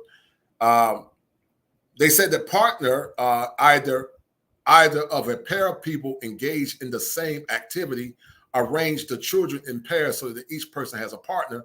But here's the catch-all phrase: either member of a married couple or established unmarried couple, she lived with her partner. What's your take on that, brother? I mean, it's another way of making everything fluid. Like things don't happen just like that. Things take time and repetition to do. Right. And so I mean, I've got a lot of notes on this stuff, like partner versus a husband. Partner has fluid roles. 2 women are partners, 2 men are partners, 2 trans folks are partners, 1 gay person, 1 trans are partners.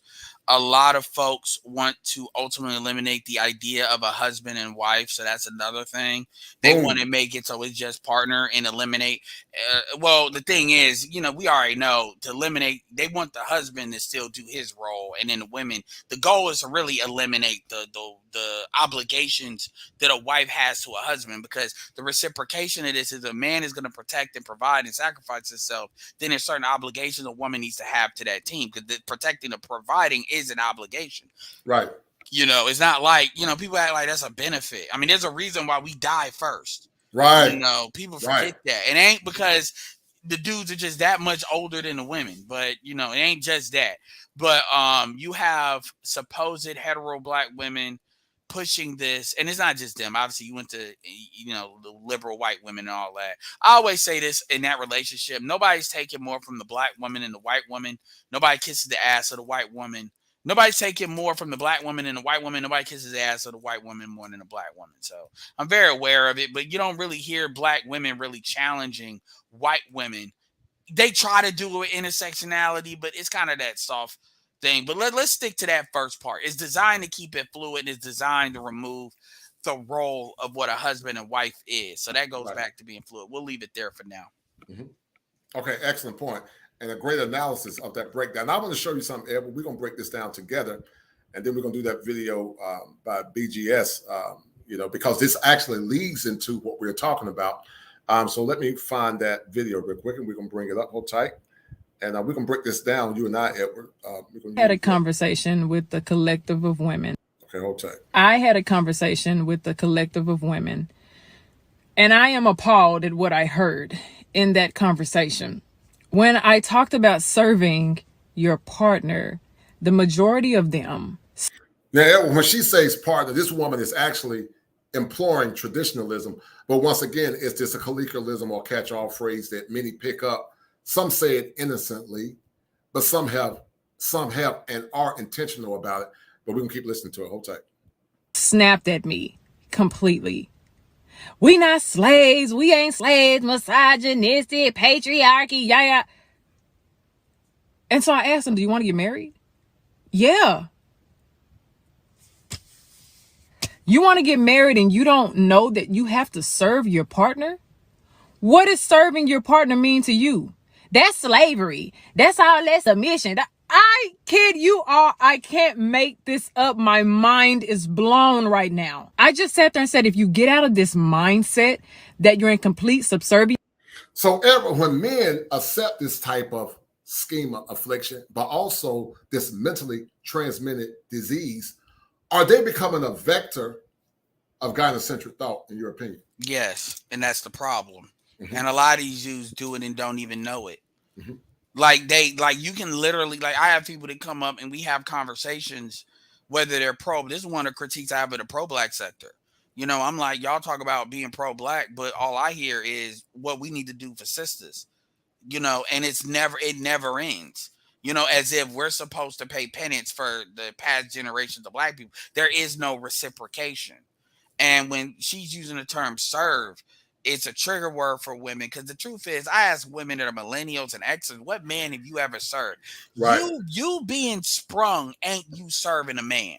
That's really what they're talking about. I was sprung and I couldn't control my emotions around this man. You know, I'm trying to keep it, you know, PG and clean out of respect. Understand. Yeah, you know, but we know it's sprung. That's what they think. And they're like, I'm never going to get sprung again because that puts me in a compromised position. And even this woman, I mean, I know who this is. I mean, you know, she's one, you know, and I'm not going to, you know, we'll stick to what the topic is. No. I don't care. Go ahead. But there's been certain things that like for instance, nobody has to agree with everything Kevin says, but she'll say this as if what Kevin says is so complicated and she has a problem with Kevin Samuels. So it's what's how you say it. But this is what they were critiquing you on. They said the fact that you used the word serve, they didn't like, and you acting like you don't understand. Because see, part of this is this thing that I just don't understand why women are this way. Women understand women a hell of a lot more than men do. They are with them. Women are social creatures. So when people like to play this, I just don't know. Yes, you do. But keeping it directly to the topic, at the end of the day, when men are protecting and providing for a woman, that is service. Actually, men get paid to do that. Private security, Secret Service, that you get that for free. Right. All you got to do is, and this is what I'm a curse, not be a bitch. Right. That's the only price you really got to pay. So, because most men out here are not looking for submission. Most black men don't even know what to do with submission. Most men just want cooperation. Right. Most men are not looking for women to just never say nothing and say, hey, we're about to drive into traffic without going through the red light. Your game? Yeah, I trust you. That's not what black men are looking for. And you've seen that in how black men interact with other races of women. If an Asian gets a little bit too, like, they don't want to talk, you like, look, man, I don't read minds. You need to speak up. I don't know what you do over there, but over here, even Dave Chappelle has joked about that. So I'm not just saying that. But women always go to the extreme because that's how they justify not doing anything. That's it. That's their way of throwing the baby out with the bathwater. Right. Which is a thinking there called scapegoatism. And it's unfortunate because, and you said something that's very true. You know, when I think about the word submission in theology, submit means to agree. When you look at the synonym is called to agree. Men submit and women submit, but we submit in different ways. But many don't want to submit to the authority of their husband, but yet they want the benefits and the beatitudes of marriage. They want the ring, but they don't want to submit to the ordinance of a man, to the point where in some of these modern marriages, they're taking out the word obey and also submit because they don't understand it. They get triggered because they always think it's associated with slavery or something bad. Go ahead. You were about to say something. And I'm also going to say this. Women will always say, this is how you know we're listening to what y'all say, and we know more about what a lot of y'all talking about than a lot of y'all do. When women say it takes a village to raise a family, right? When they say that, and look, you're in the South, you understand how the South rolls. The South's a little bit more egalitarian, extended family, all of that, even though I'm technically a Midwestern family. Right. You know, I'm a city dude, technically. Right. But they talk about it takes a village to raise a family. But see, the problem is you got to be accountable to the village. And y'all don't want to be accountable to the village. Y'all, and the village is men and women. So when you do goofy stuff, or if your kid out here doing goofy stuff, there's something that's going to need to be done to resolve that. You don't want that. What women want is the idea of being independent operators. It's I want my cake and eat it too. And I'm not. There is no reciprocation, which is why nobody wants to talk about social contracts. Even amongst a village, there's a social contract. You know, and so you want a stepfather, but a stepfather is basically he can't discipline your kids because they're your kids. Well, you don't expect him to protect and provide for your kids. It's our kids then. You see, this is the game that it gets played, and dudes don't do a good enough job. I'm not saying you got to get on a YouTube channel railing against women, but when women do that, you need to at least ask them, does that really make sense? Where's the reciprocation there? Well, you do it for your mama. My mama put like 18, 20 something. Therefore, some of them are still doing work when you need it. And that's an upfront investment. Right. Even Asian parents don't worry about the government taking care of them because it's their kids. Why? Because they invested their kids up front and made sure they were good for that that reciprocation. You see that in Hispanics when the grandma shoot. You saw that in the Obamas where the Michelle's mom was in the White House. I mean, but they don't understand this because a lot of this stuff is being said. For instance, this is her talking to women, so she's obviously got women's best interests at heart, right? And so what you have is women that they are saying shit automatically. The chicks that are saying that don't. I'm like, what relationship do you have that you can characterize as slavery when it comes to a man? Mm-hmm. Like you think like name me that relationship you lived through that's getting these stuff. I don't know, but I heard. Oh, okay. So this is where the media, this is where social media, TV, reality shows. That's that mentally transmitted disease by via the media. Go ahead. Mm-hmm. Mm-hmm. I love that point, man. I love that mentally transmitted disease. That's an awesome concept. You can definitely use it. You're the professional. Look, I'm telling you something. I put my stuff out there because I want my stuff to catch fire. I'm the type of person that I would rather me hear somebody say something and they didn't know I said it, but they think it's fire. I'm talking about like on the street. Because I can always come in. I got passion, profit, purpose for work-life balance, financially transmitted disease. I got vaginal positioning system is broken. Because if you constantly picking bad guys, you can I got stuff I forgot about. They'll tell you. I got stuff that they find your own store, which is if you're saying black men ain't nobody, then go get another store. Right. I like it, yeah. So feel free to use it. But here's whereas I'm the difference. See, I'm not like some of these guys. They take your concept and give you credit. Every idea that I use, like Mr. Palmer had a great concept called "Change the Law of Your Mind." Shout out to him. I like what the Angry Man called Bino, black in name only. I came with a concept called death as it relates to cognitive dissonance. They deny the evidence. They become enraged when you present them with the evidence. They argue to ad hominem attacks where they attack the messenger instead of the message. And then they fight or flee because it's cognitive dissonance at its best. And then also there's another phrase that a couple of other brothers use. I came up with a word called "many don't believe the fat man is greasy." Shout out to one of the guys from the male travel group, and I took it and ran with it. But you mentioned by the way, shout out to the mentality. There's a new and this is dude by the name of CJM that came up with this. He calls it this articulates the dudes that remember I said that 93%. We call those dudes the Keisha needs a little coaching crowd. All Keisha needs is a little coaching. That's it. We're going to talk about what that means in a minute. Shout out to my man Doberman for that $2 super sticker. He said, casual observers should donate, support your own. And, Edward, you talk about something, man, that's true, man. You got lesser names and, you be dropping some very cerebral information. I strive to give the best. And it appears that sometimes, not always, because there's some good brothers, and I'm forever grateful, men and women that come on the stream and show love. But many times, as it relates to male empowerment, men, especially men of color, we have to struggle for prominence. We have to struggle for appreciation. And I'm not going to say brothers don't support because I've seen brothers that support. And I'm grateful to all the good brothers that have supported me now and also in the past. Also to the white brothers too. Shout out to my man Corey Hager. He's always shown love. And for that, Corey, I'm forever grateful. But it appears, Edward, that men got to always struggle to get support. And not always, but sometimes it vacillates. But you got lesser names like the Cynthia G's and the Tanya TKOs, the apples are coming. But, but when brothers talk about issues pertinent to masculinity, sometimes it's like it's a cosmic struggle.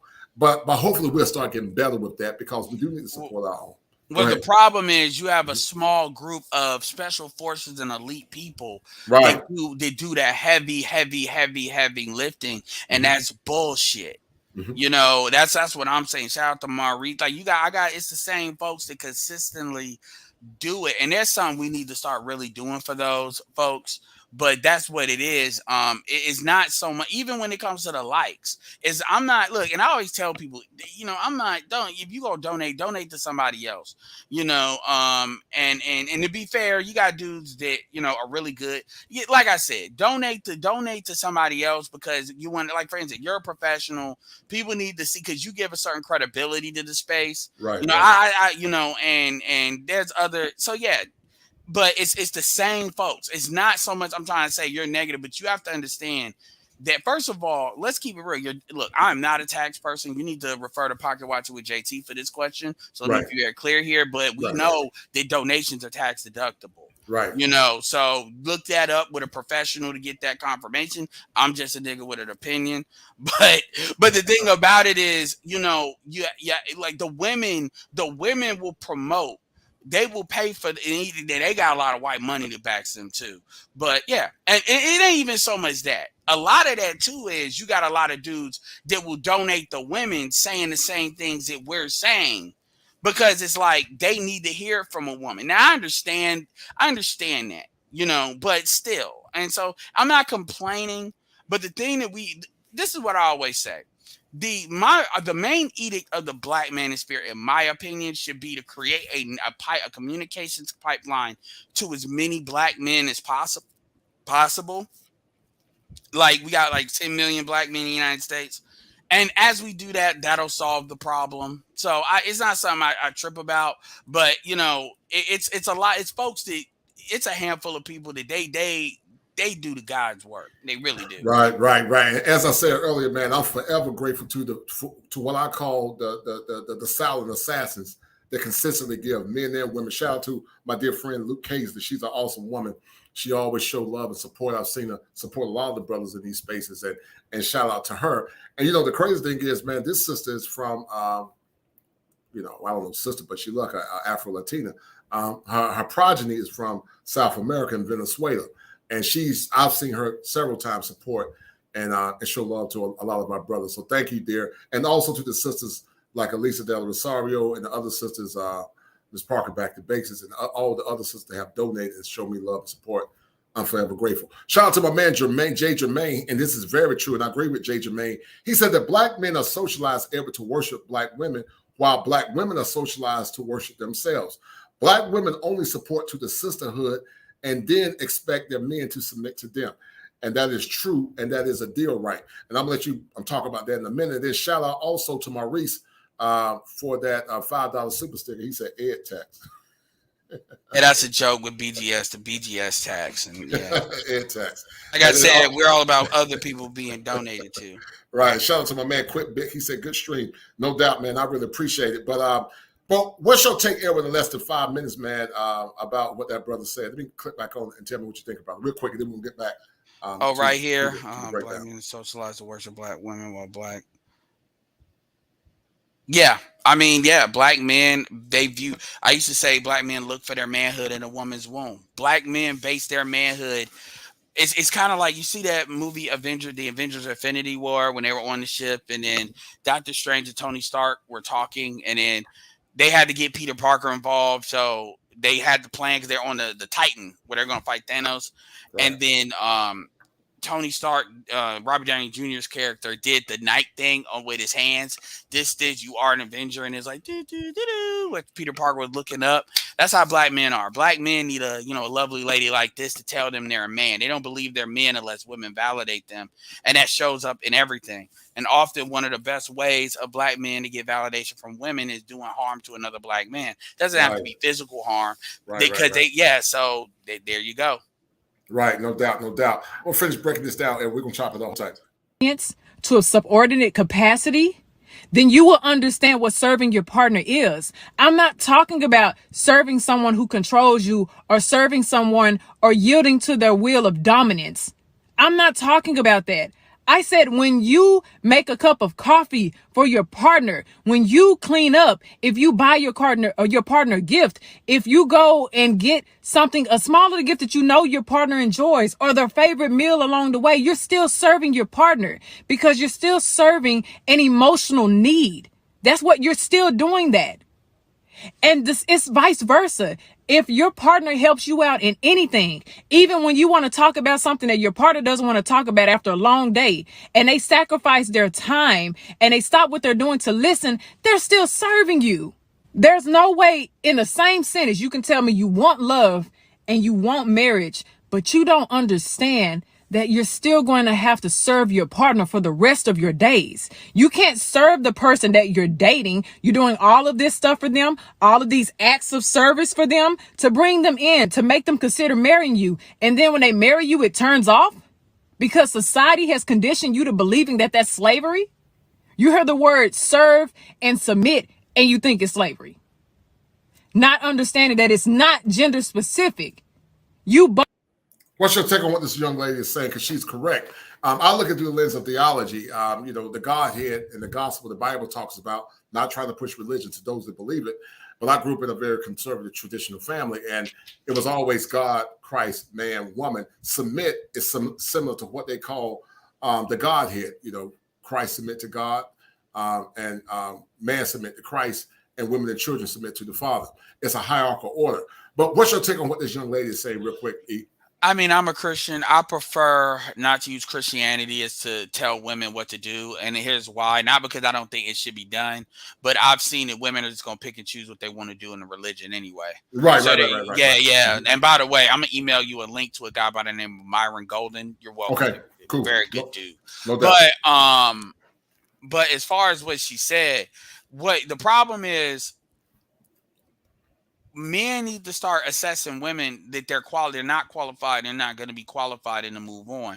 Women don't like to tell other women, you're not qualified, you're never going to be qualified. And I don't expect her to say this either. But what she's essentially describing is a woman that's not qualified for marriage. They're qualified to be a girlfriend, like BGS said. There's the 3 levels.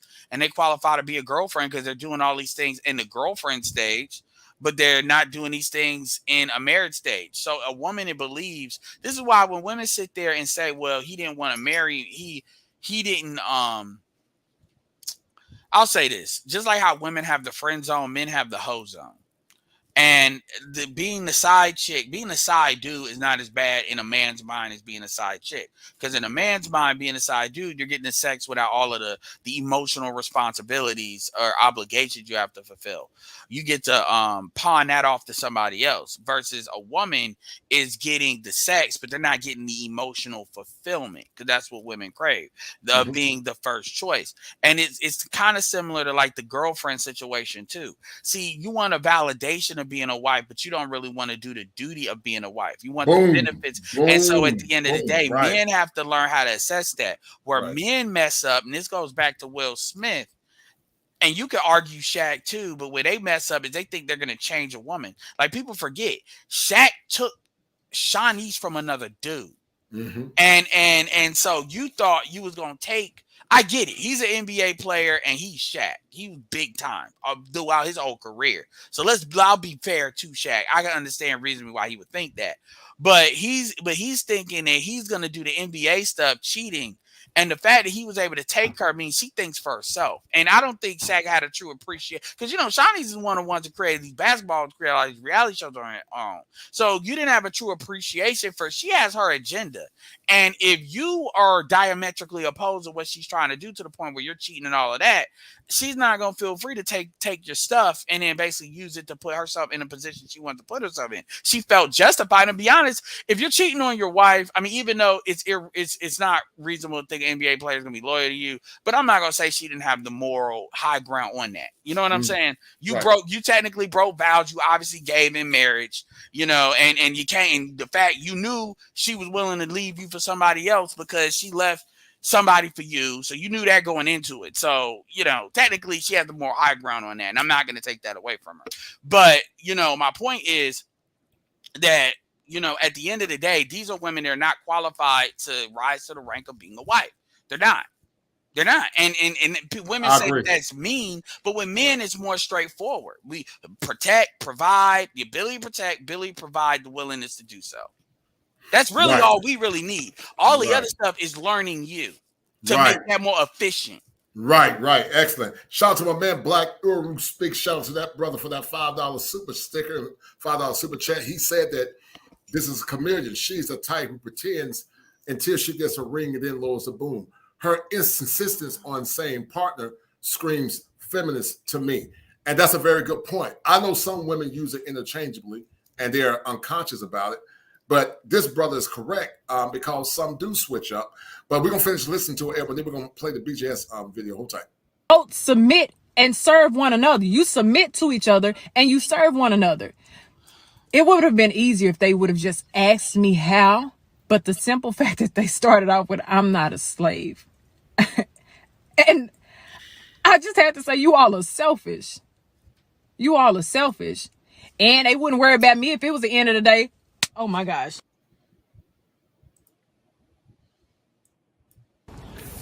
On your left.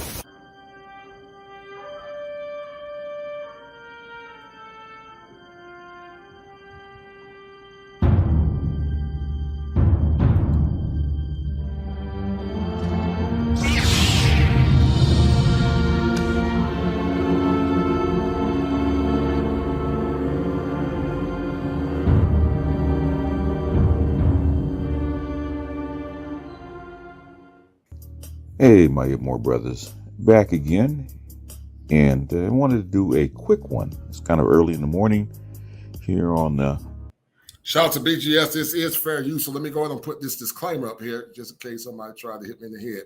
But this is fair use. Yeah, BGS is fine. Yeah, I know. Yeah, but I just do it anyway in case YouTube do. I know BGS don't care, but I do it just in case YouTube, because one time I was doing a stream and they shut me down midstream, bro. So, well, actually, as the stream was getting cranked, so. Pacific Coast, and I was talking to Edward last night. There was something he said like a couple of days ago while doing his driver's ed. He was talking about what was going on with the women in kind of coming to this space. And I know why the content creators get mad, because they're raking off money or funds or donations that could go to them. So it's understandable, because it's really not about views, it's about money.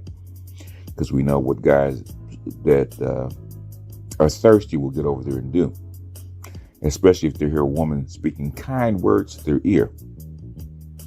And I think that's what's really been going on about the women over here, right? Because black men, especially in America, get so few kind words from women that they're thirsty. It's like being in the desert and wanting cool water, or hell, ice water.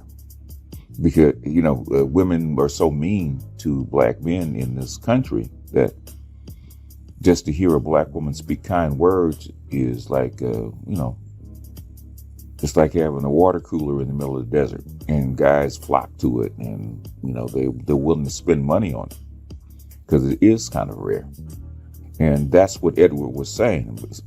Edward was saying is that most black men in America, and a lot of guys in this space, are looking for a woman to submit to. Because we talk about male submission all the time, right? That we want a woman that will submit to us and follow our program and get on our program and do what we're trying to do, follow our direction. And most times not, because really, for the most part, black men have not been trained to think for themselves. They're really not. They really haven't. Black men have been trained to do what mama tells them to do. They train the girls to think for themselves. They train the girls to push back. They train the girls to stand up for themselves. In fact, the girls, especially in the black community, are applauded for talking back, applauded for standing up to themselves, applauded for speaking out. Black men are pretty much shamed for doing that. Black men speak out, man. Black men speak their mind. They're shamed for it, even in this space. What's your take on that, brother? Thus far, as this intro is progressing, and as it leads to what's called a schema affliction, but also a mentally transmitted disease. I mean, this is kind of funny because, like he said, I inspired him to do this, and in fact, I'm the one that told him to pick the thumbnail for Minions. Mm-hmm. I mean, it's a lot of it is a mommy complex too, but it's what it is. It's when I say gynocracy, I'm really talking about an algorithm, an operating system that black people operate on. And in this case, black men, where black men look for black women to validate their worldview, because it doesn't count unless they do it. And I'm talking about even some of the most masculine men will do that. Like this, black men, a lot of dudes got different modes. They got modes for how they deal with men. They got modes for how they deal with women. And you said it earlier. They could be the most masculine dude, hardest dude when it comes to their chick. It's like a chick. It's like they turn into this like guard dog and shit, where they start following orders, even if the order is jump how high and stuff like that. So in this case, what this video is describing is women, is dudes that they look for women. And look, this isn't Danica Marie's fault. She said she had 90% men that listen to her. That ain't her fault. That's just how the cards are drawn. You know, it is what it is. And even Melanie King was talking about, why are all these men listening to me? Because it's dudes that are looking, and it's before then too. Olivia Lex, I can name names back in the day. It's dudes that are looking for women to validate them and validate their worldview because they can't stand on it independently. Yeah, I believe that, man. A lot of that is tied to schema afflictions, because many times the imprint of a man is through the woman. Men get imprinted mentally, and some are still carrying that negative mental imprint from the women that more or less debase them or more or less cast them aside in the past. So we're going to finish listening to it. Hold tight. Let me find it. Hold tight. Even in this community, why do you think the women go at us so hard? It's not because we're really speaking that mean about them. It's because we're speaking up for ourselves. And that is against the gynocracy. Gynocracy did not like to be shamed or spoken to other than with kind words and submission. And I think I did a video a while back, maybe a couple years ago, really more than a while back, about black women wanting male submission. If you look at the politics in America nowadays, right? The BLM, you look at the vice president, you look at the women in Congress, you look at the 2020 election, when black women were telling black men what to do. You look at the programs for boys. In fact, I'm going to do a video on that. There's a website, a Facebook post, where they have a group of women that want to reform manhood in submission to women. So it's not one of those things that we're making things up. We're not. Because you get women coming over into this space, trying to invade this space, trying to shame us into silence, trying to mommy us. They're coming right in the middle of black men and try to mommy us. But that is not the issue. You know, of course, they're going to try to come in and mommy you and cow you down and use sign language. Shout out to Kevin Samuels. Sign language to beat you back down, beat you back into the gynocracy. That to beat you back into submission where you belong, right? But on the other end, you see so many guys, and I've heard it. We talk about, when we're talking about SYSBM and getting away from black women or traveling outside of the United States, the black men are looking for black women to submit themselves to. They're looking for a kind master, a woman that will treat them fairly when they offer their submission. Is that a sign of mental distress and abuse? And is it a byproduct of a mentally transmitted disease, in your opinion? Yeah, a lot of this stuff is like Stockholm syndrome. Right. But I mean, like I said, I'm not an expert. I just find interesting ways of different ways of communicating stuff that I see, because, some people need to hear it a different way, and so, but at the end of the day, black women are taught that you are what you are independent of a man. Black men are taught you're nothing unless a woman tells you somebody. And black men buy into that. And at the end of the day, we can argue black men grew up in that, but the reality is black men buy into that way too much. And even when you tell them, we're not even talking about not liking women. We're just saying, even when you look at how other groups go about it, even other groups of non-ADOS black folk, like, they don't go, like, Caribbeans have a matriarchal thing too going on, but it's a little bit different. And like I said, we also have a unique history because of slavery too, and a lot of this stuff goes all the way back there as well, because you gotta remember, we're a whole bunch of hodgepodge of a lot of different groups that got took and stuff like that.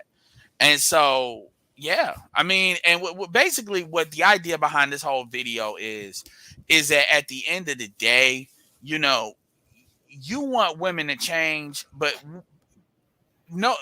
nothing changes without stimulus to change. Right. And if you are basically on begging women to change, women respond to power. Right. And the greatest power a man has in the Western society is his power of choice. His power to choose to deal and not deal.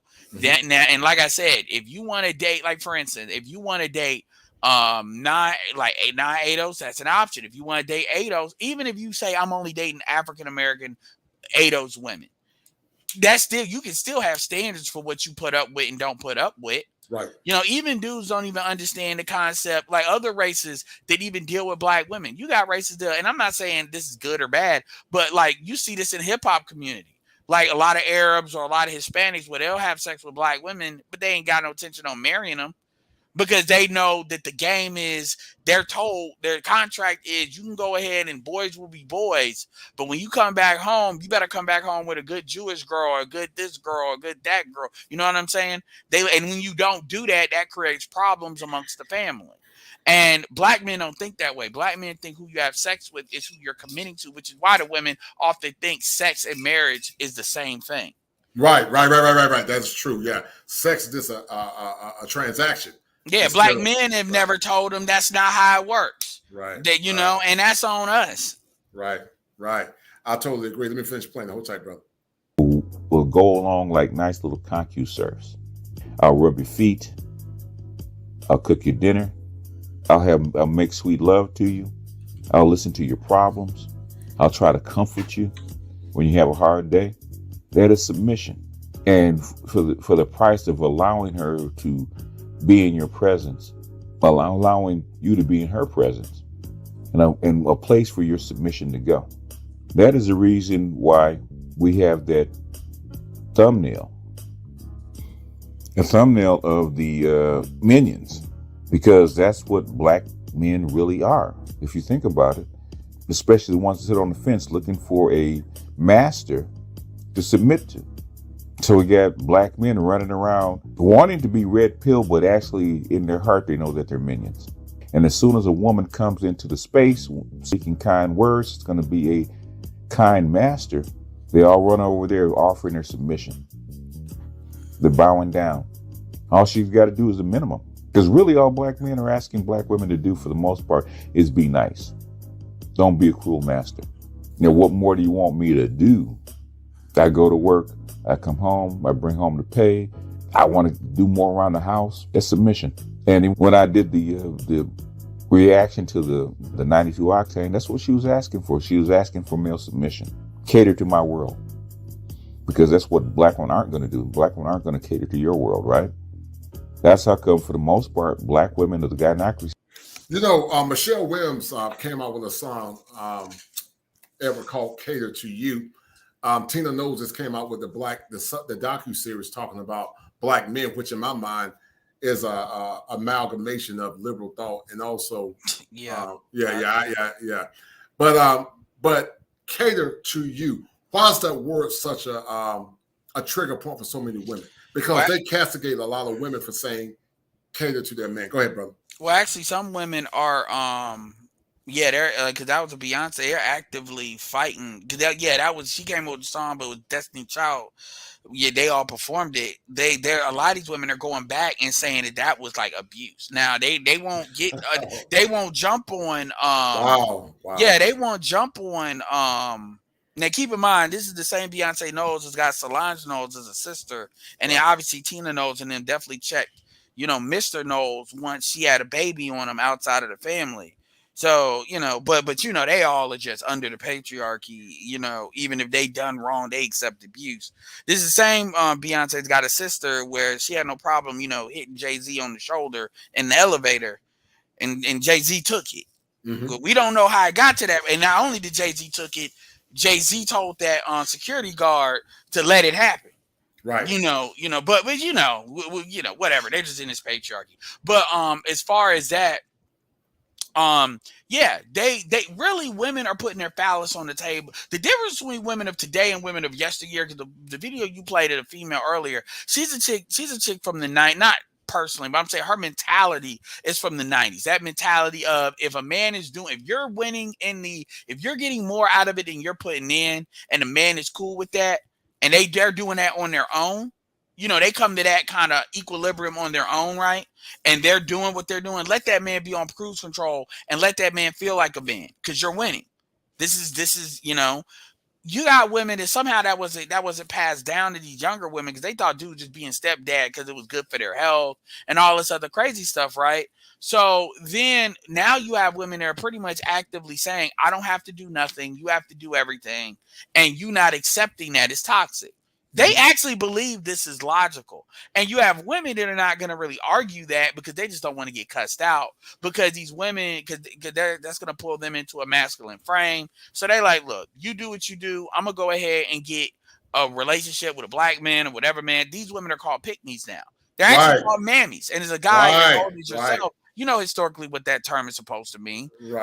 So it's kind of like, it's almost like, okay, why would I go into Arkham Asylum and start arguing with insane people? Now you got some women that, you know, they want to do it because they're in denial to how gone women are. A lot of women are. They're in denial. They think, oh, well, you've been hurt, so you just talking. And they don't realize how deep that this stuff, they don't, you know, so but going back to the cater to you thing, like I said, they don't think they should have to do anything. They see, and here's the thing: these women, the closest thing to slavery they've ever experienced is being sprung. Right. Now, if it's a white man, you'll never hear them say nothing. And you know how I know that? Because Beyonce did that song "Dance for You." They had a white man in the music video, not a peep, and it's the same fucking song. It literally could be a part 2 to the song because cater, and that tells you, and that's the psychosis. Yeah, you know, and this psychosis, man, is very problematic because there's no contrary to say or assert that you know, black men or even white men for the most part had the power to oppress. Now, sure, there are white men that what I call the oligarchy, ruled by few, had power to do some suppression, but by and large, Edward, at the macro level, we never had the power to oppress. Man, I always ask women: is the black community is the black community a patriarchy, matriarchy, gynocracy, or other? They never say it was a patriarchy. The few times they will, I say, okay, when did it? Is it currently that? No. When did it fail? They can never tell me. Right. Because it's not a patriarchy. Yeah, it never was. Not in the way the white folks were doing it. Right. I always tell people, I had this argument. I think not an argument. I think you and I were on the same platform. I always said, Edward, maybe at the micro level to some degree, but overall, I agree with you. At the macro, definitely was never a patriarchy for black men, 1,000%. Shout out to my dear friend, Sweet Lulu Bean, for that $5 super sticker, not $13, $10 super sticker, and that is a deal, right? Thank you, dear. I'm going to read it. And, you know, we're going to talk about that is a deal, right? But, you know, Edward, what I'm noticing, man, women like Sweet Lulu Bean and women like Luke Cage, the women that come from strong patriarchies, they don't have a problem submitting and honoring a man because they understand that, number one, is essential to their survival, but they've been socialized to honor and respect their men. But Sweet Lulu Bean said for Adam was the first form, then Eve, to submit and serve our biblical concepts. I would have you to know that the head of every man is Christ, and the head of the woman is the man. And I agree with that 1,000,000%. Shout out to my dear friend, Sweet Lulu Bean. But also, Edward, you know, theology says that the woman was made for man. But our men are so browbeaten and so broken mentally and so mentally inebriated. I might even come with a catchphrase called mental intoxication syndrome, MIS, mental intoxication syndrome. That just clicked in my head. But our men are so mentally inebriated, Edward, that anytime they get any level of vestige of feminine grace and demure, they don't know how to act. They lose their minds because they've been conditioned to be pawns. They've been conditioned, true to what BJS is talking about, to be minions. And, you know, it's going to cause or more or less have a very deleterious impact long-term because, you know, you talked about where you don't necessarily promote, you know, marriage. I'm sure you believe in it in theory, but the current trends, it don't really benefit men. And we're going to talk about that. Go ahead. Well, the problem is you've lowered the bar so much. So now other women are starting to take notice and realize I can get so much of a return on investment. I can get so much of a return on investment with a black man. And if they're sexually attracted to him, why not? Because you pretty much, so other races of women, particularly Latinas, are taking notice to that because Latinas don't really take a white privilege hit. And so basically black women have lowered the standards to where any woman can come in there and just get a good deal. And they think, and women basically try to focus on black men by shaming black men.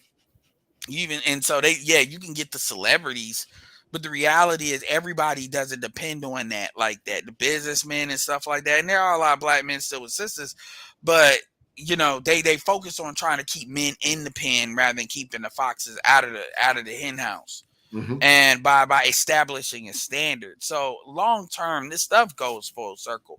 Everything we say that women need to do is ultimately for their ultimate benefit. Even the stuff that you will talk about with the Bible. The thing about it is, like, I'll say it more pragmatically. My dumbass younger brother just he has an Infinity. The engine blew out because he decided it was a good idea to not put oil in it. Talk about the oil's leaking. I'm asking him, do you hear it cranking a little bit? Yeah, that's what that sound was. He's 25. That's what that sound. Yeah. So like all you had to do was put oil in there if you had to. And get that now he's turned like it's like a $3,000 fix when it otherwise would have been like a $250 fix. Right. So what is my point in saying that is if you take care of stuff, the stuff will take care of you. Right. That's true for employees. That's true for anything. Right. If you don't, it won't. And that's the same thing with a husband. And the reality is black women have to do the least to get that we'll call normal output of a man than any other woman has to do in comparison. Nobody debates that. No other race of woman debates that. And that's something I don't even think black women debate. So I remember when somebody wrote, it was a black dude who wrote an article, Black Men are the White Men of the Black Community. Even racist white folks were laughing at that. They were like, that's not true. Yeah. But that's what if you want to think.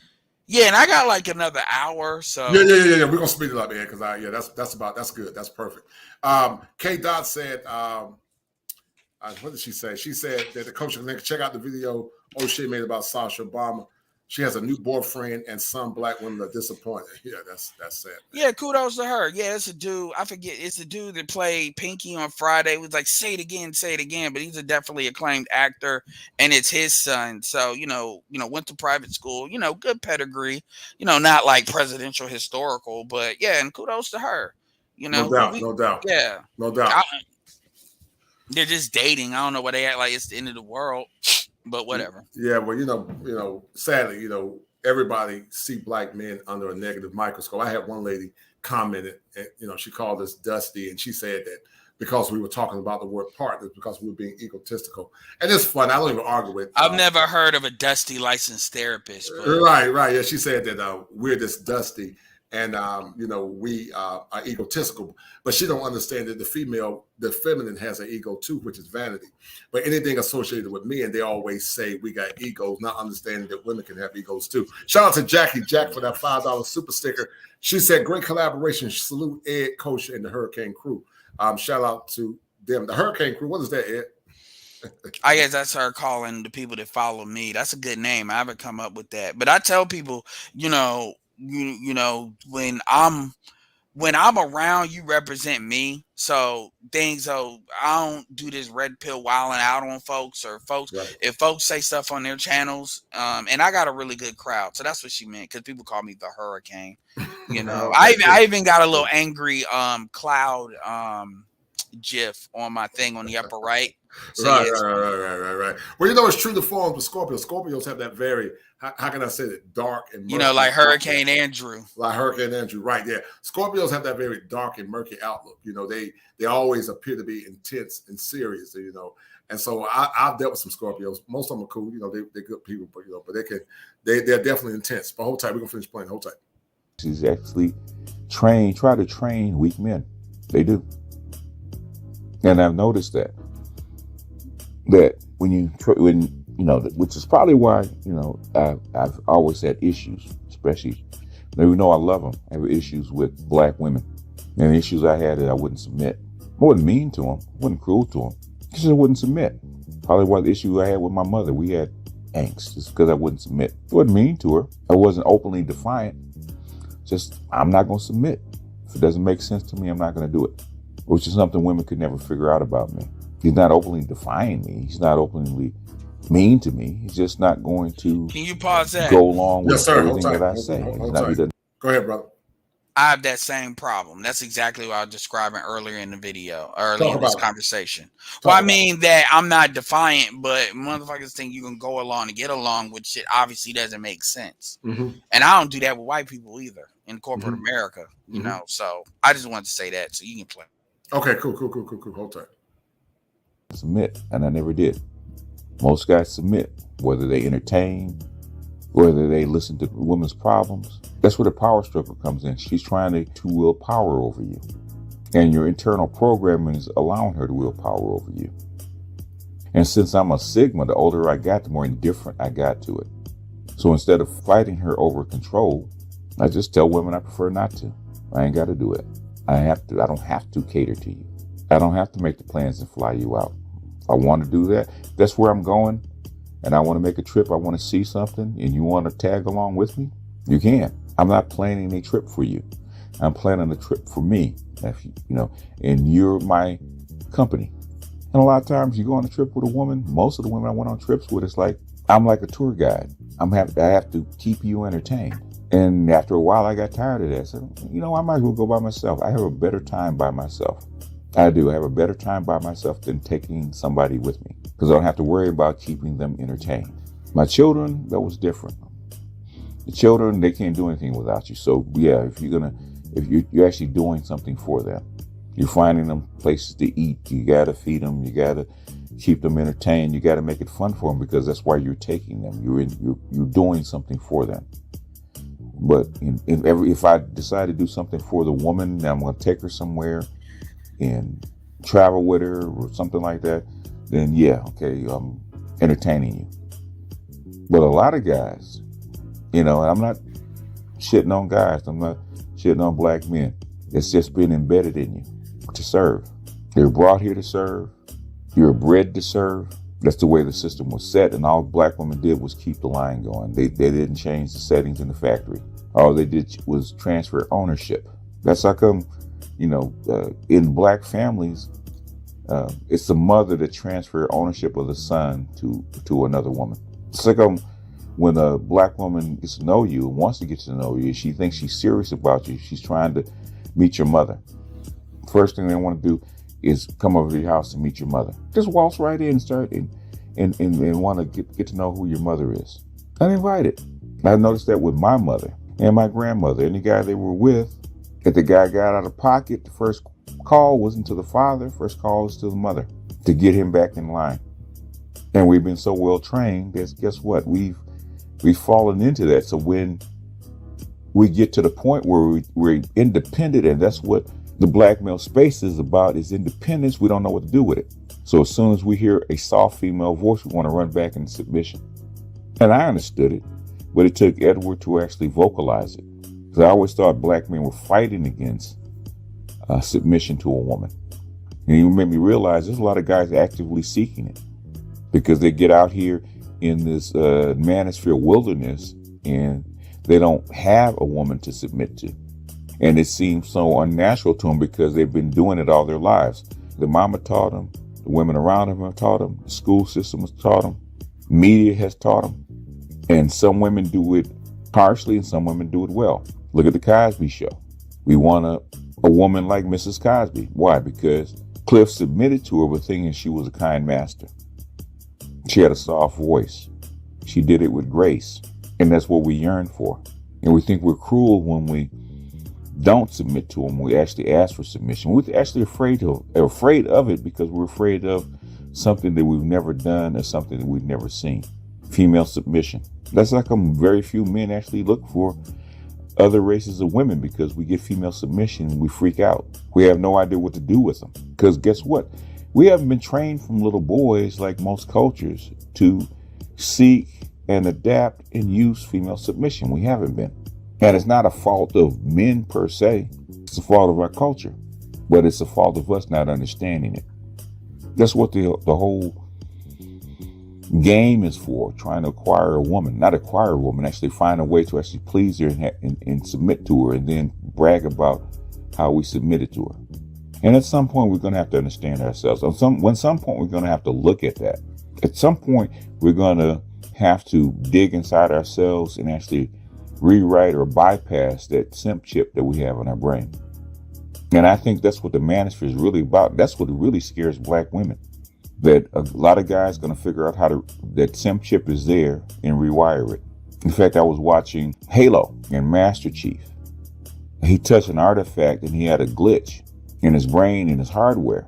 And the control programming, the control chip that's in his brain got Was Edward Anderson ever a simp? I talked about a concept, Edward, that I created called the unconscious simp.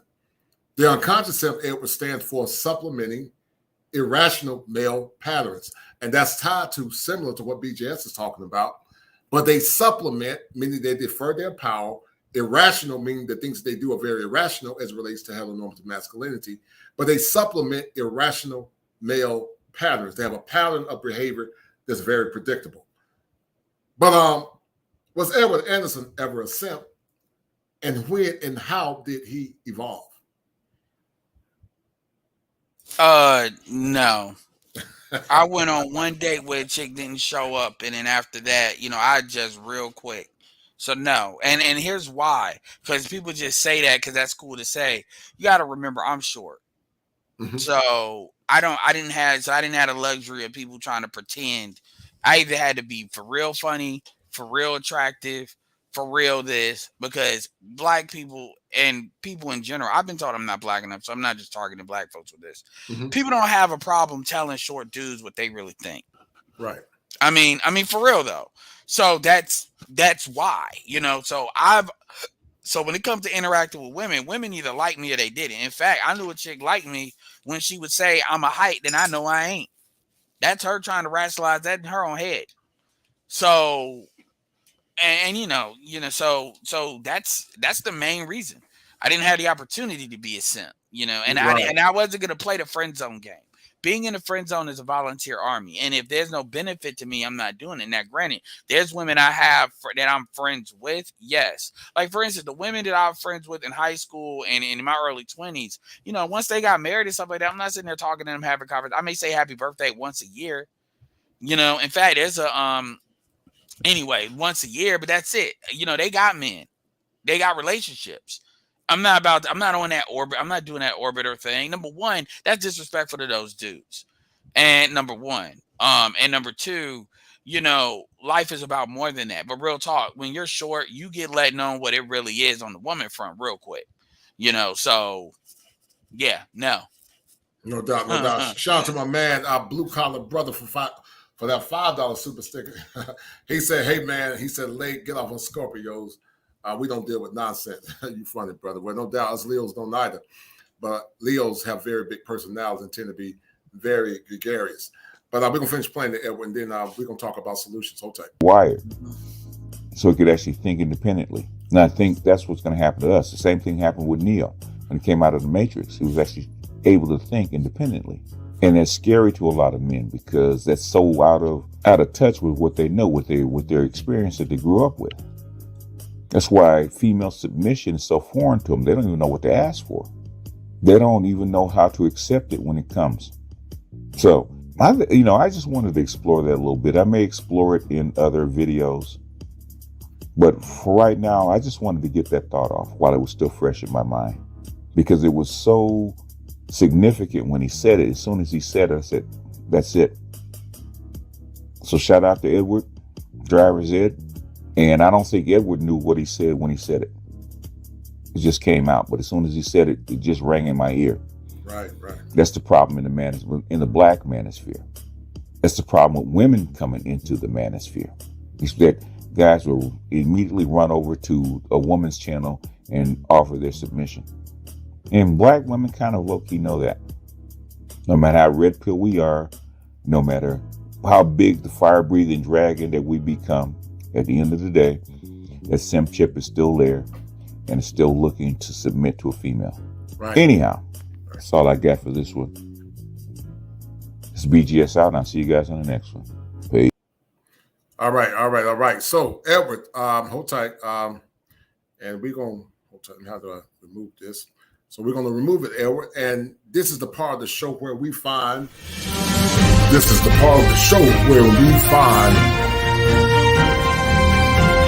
solutions.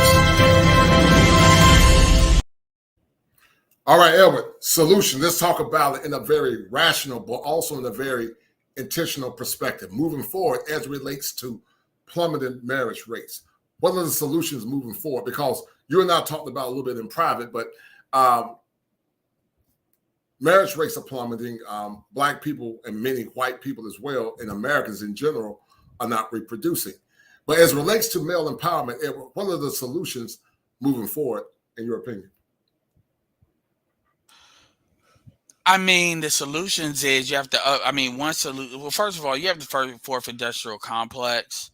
That is something that's beyond all of this. To be honest with you, and you're seeing this as a global effect. So there's that, and that needs to be acknowledged. But as far as the immediate solution, you need to update these laws. Men have to bear the burden of what marriage is, and we get no benefit, no real benefit from the legal standpoint. I mean, you have some taxation stuff, but you have to make the average man, be able to benefit from marriage. And I would ask dudes, if I ask dudes, is it better to never been married than to get married and get a divorce? Nobody wants to answer that question. The answer has to be yes. And you have to make it yes as far as what's really behind that, as far as updating the laws. Those laws were put into place back when women couldn't access the work environment for the most part. Mm-hmm. So that's the first thing. Mm-hmm. And quite frankly, people always talk about, well, why aren't men fighting for that? The reality is I shouldn't have to fight you for that, because the question is, do you want marriage more? Do we want marriage more? Because if the answer is that you don't really care about marriage like that, then hey, let it die. But as far as for people to want to talk about solutions, that's it. You got to change. You got to update the laws. Meaning, no divorce should be gone. Right. That's number one. Right. Yeah, I mean, keep it real with you. Well, we'll do there, not to get you crazy, but that's because to me that's an easy one. Right. But yeah, so you got to update the laws. Right. And you know what, Mr. Palmer said something. It's a very powerful phrase. He was on my show twice. Shout out to that brother. But Mr. Palmer said you got to change the law in your mind. And I'm like, but damn, that's powerful, because what he's saying is true. You have to change the law in your mind, Edward. And in the clinical world, we call that cognitive restructuring. Basically what it means, Edward, you got to more or less change those mental machinations that's held you renderless and a slave to your past. And once again, Edward, those mental machinations are tied to schema afflictions. Schema, mental fixation, affliction is tied to fear. I created that term, but schema is a word used in cognitive behavioral therapy.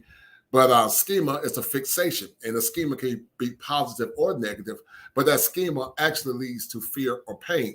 And so like Mr. Palmer said, and he's correct, you have to change the law in your mind.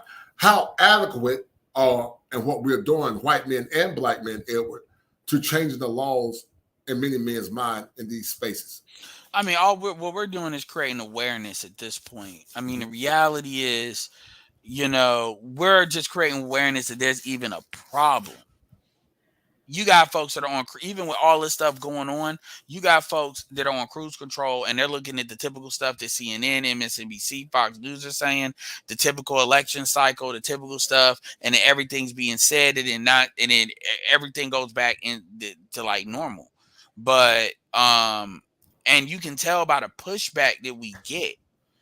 Like again, even when it comes to the dudes, you got dudes that are telling us, here's the thing. We got people, that have kids that have talked about this stuff. Angry Man just left a comment. Angry Man talks about long-term relationships. He has kids. He's dealt with women. You've seen his girl, or at least to the side and stuff. Has his own house. And he's earlier on.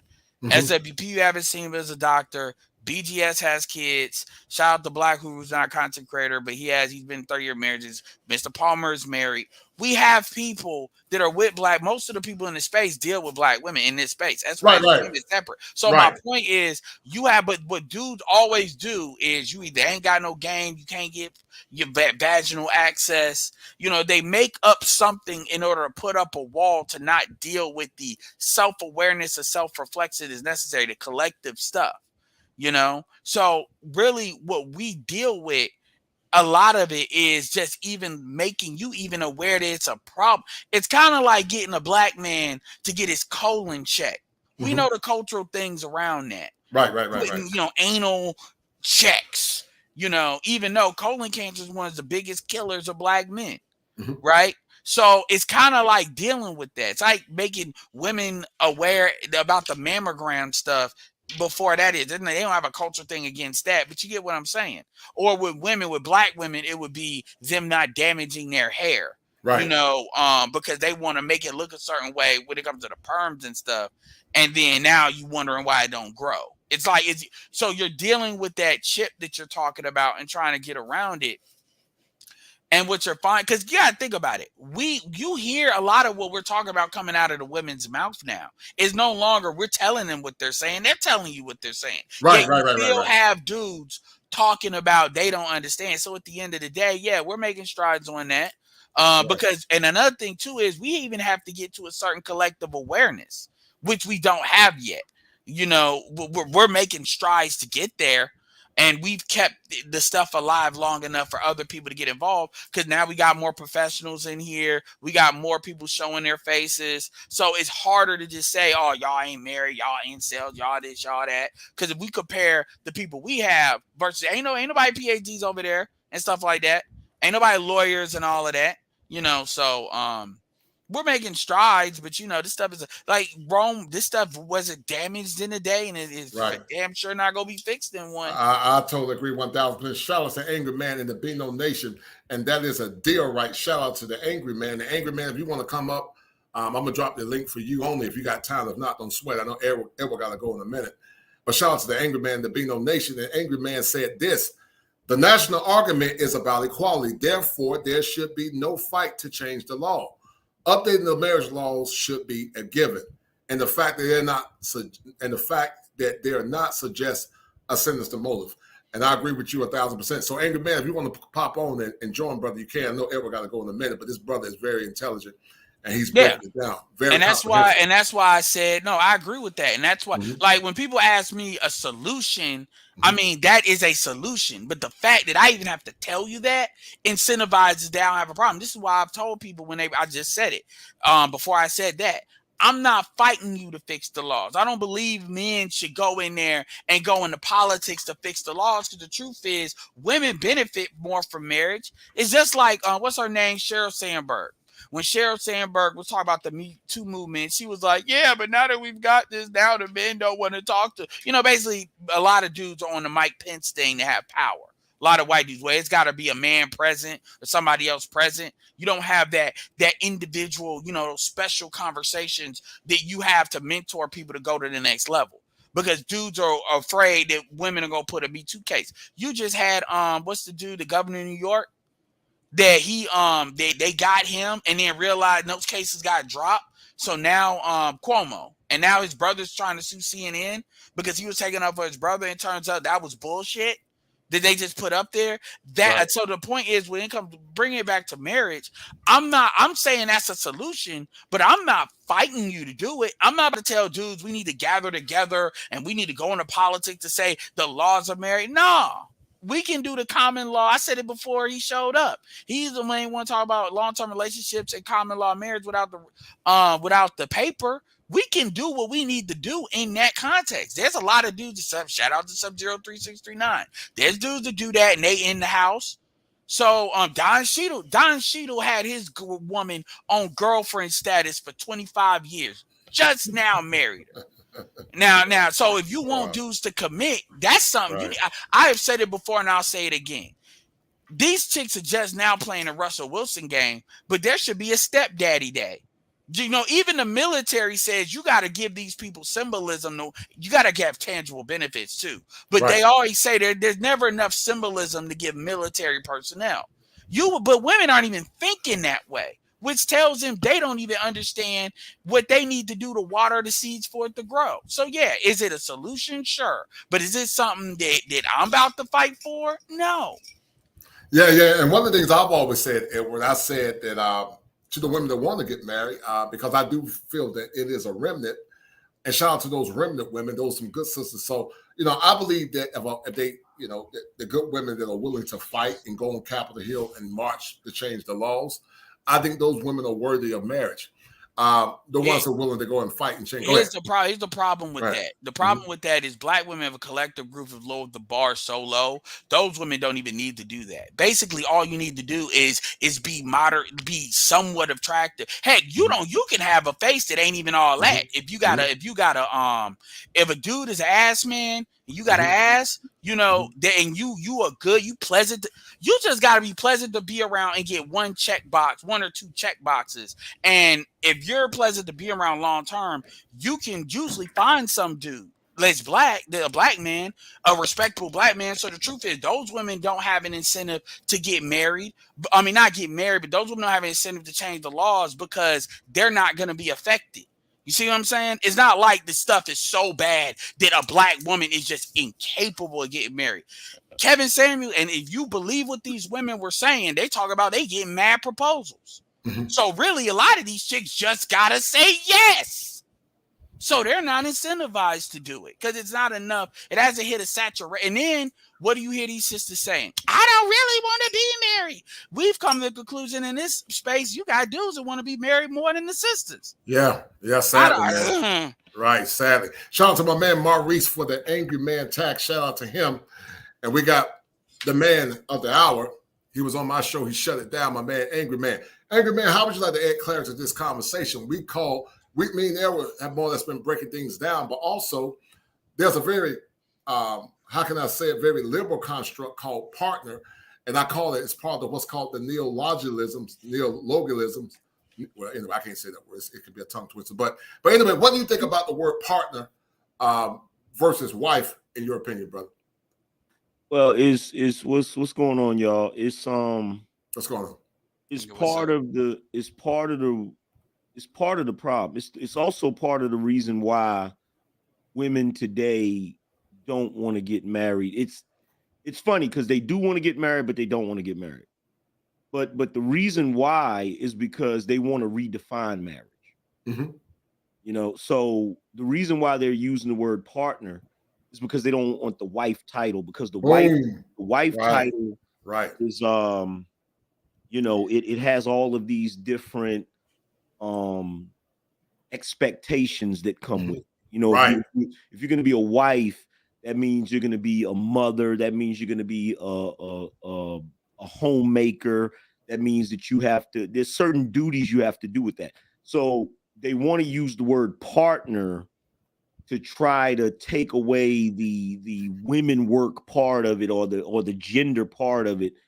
And that's really the reason why nowadays they don't want to get married, is because they want their cake and eat it too. They want to be able to be married. They want to be able to have the benefits of a 1950s husband. Right. But they want to be able to live like a 2022 feminist. Right. And it's like, that doesn't work. For one, when men, you know, decide to get married, men sacrifice a great deal to be married. You know, we have to attempt to be monogamous. Right. Which is a uphill battle for men biologically. Right. You know, which is a discussion that never comes up. You know, we never have that discussion about men not being naturally monogamous creatures. So we have to give that up in addition to taking on the responsibility. Just like Edward said earlier, you know, when I tuned in where he's talking about the marriage laws, it goes even deeper than the marriage laws. It goes all the way down to the actual definition of marriage. If you look at the definition of marriage in the marriage license, men are still in the position to where they own their wives, right? Right. To a degree, and you know, most people hear that and be like, well, we should have more power. No, that's not really what it means. What it means is you're responsible for her. Right. So when this is the reason why when you get divorced, you have the misfortune of making more money than her, then they expect you to continue to take care of her until some other guy marries. Right. So they're expecting you to actually take on the responsibility of this woman as if she was your child. Right. So there's a lot wrong with not only the marriage laws, but there's a lot wrong with the definition of marriage, which is very archaic. You know, and really, you know, I actually talked about this in you know, the book I'm trying to get out. Yes, sir. One of the problems with marriage is the contract of marriage should be a mutual contract that is determined. You know, no relationship is one size fits all. So why we don't have the ability to draft our own marriage contracts makes absolutely no sense to me. And once you draft that contract should be between you and the woman. There should be no third party. The state shouldn't be a third party to that. Right. Right. So that's where the biggest problem is coming in at, is you know, it's so much involved in it. It's the marriage thing. It's the fact that they pretend like they're not still operating under the Duluth model, but they are. So every time something goes wrong in the marriage, the guy gets blamed for it. I mean, there's a bunch of stuff that, you know, we've all been addressing here, you know, for a long time. And you know, and like I said before, there's a sinister motive behind it, because we could be sitting here talking about these things, and just out of nowhere, you're gonna have women pop up and say, "Oh, you guys are bashing." Right. Like, how are we bashing? Right. Having a conversation about the facts. You know, about the facts. Right. Like it's a violent act for men to advocate for themselves, which is why everybody always putting these petitions out there, which is why every time a dude tries to do something crazy, we ain't had nobody do, man, it's like every 3 or 4 years somebody does something that's black. The DC stuff, you know, it ain't, black men don't wild out like that, especially compared to the type of crap we got to deal with. Right. You got every 90 days a white person's doing something, and that's basically old news. It's like a Chicago shooting. It's just under the tick mark. But the point is, to women, like I said in the beginning of the video, black men advocating for and here's what's crazy: black men are not even advocating 100% for their position. They're advocating for what works for the group. They're advocating for reciprocation. That is considered a violent act to a lot of women. Yeah, and it's like, and you know, I'm glad Edward is up here, because he can actually shed some light on this, because I really got to point this out. All the way back to 2015, 2016, the vast majority of guys that are here talking about these topics, I don't think I've ever heard any guy, maybe one or two obscure figures that are not really household names like that. I haven't heard any single guy advocating for any type of violence or any of that crap. And in fact, the vast majority of the guys here, the motto was vote with your feet. Right. Was leave if it's really, you know, that goofy or whatever. But you know, it's to the point where it doesn't really matter what you say. You know, because if you're not, it's almost like if you're not doing anything physically, it's like, oh shit, we can't get them on that.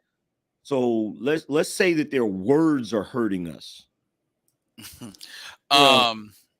They've said, you know, I forget what clip where they were saying that black men dating out is a form of abuse.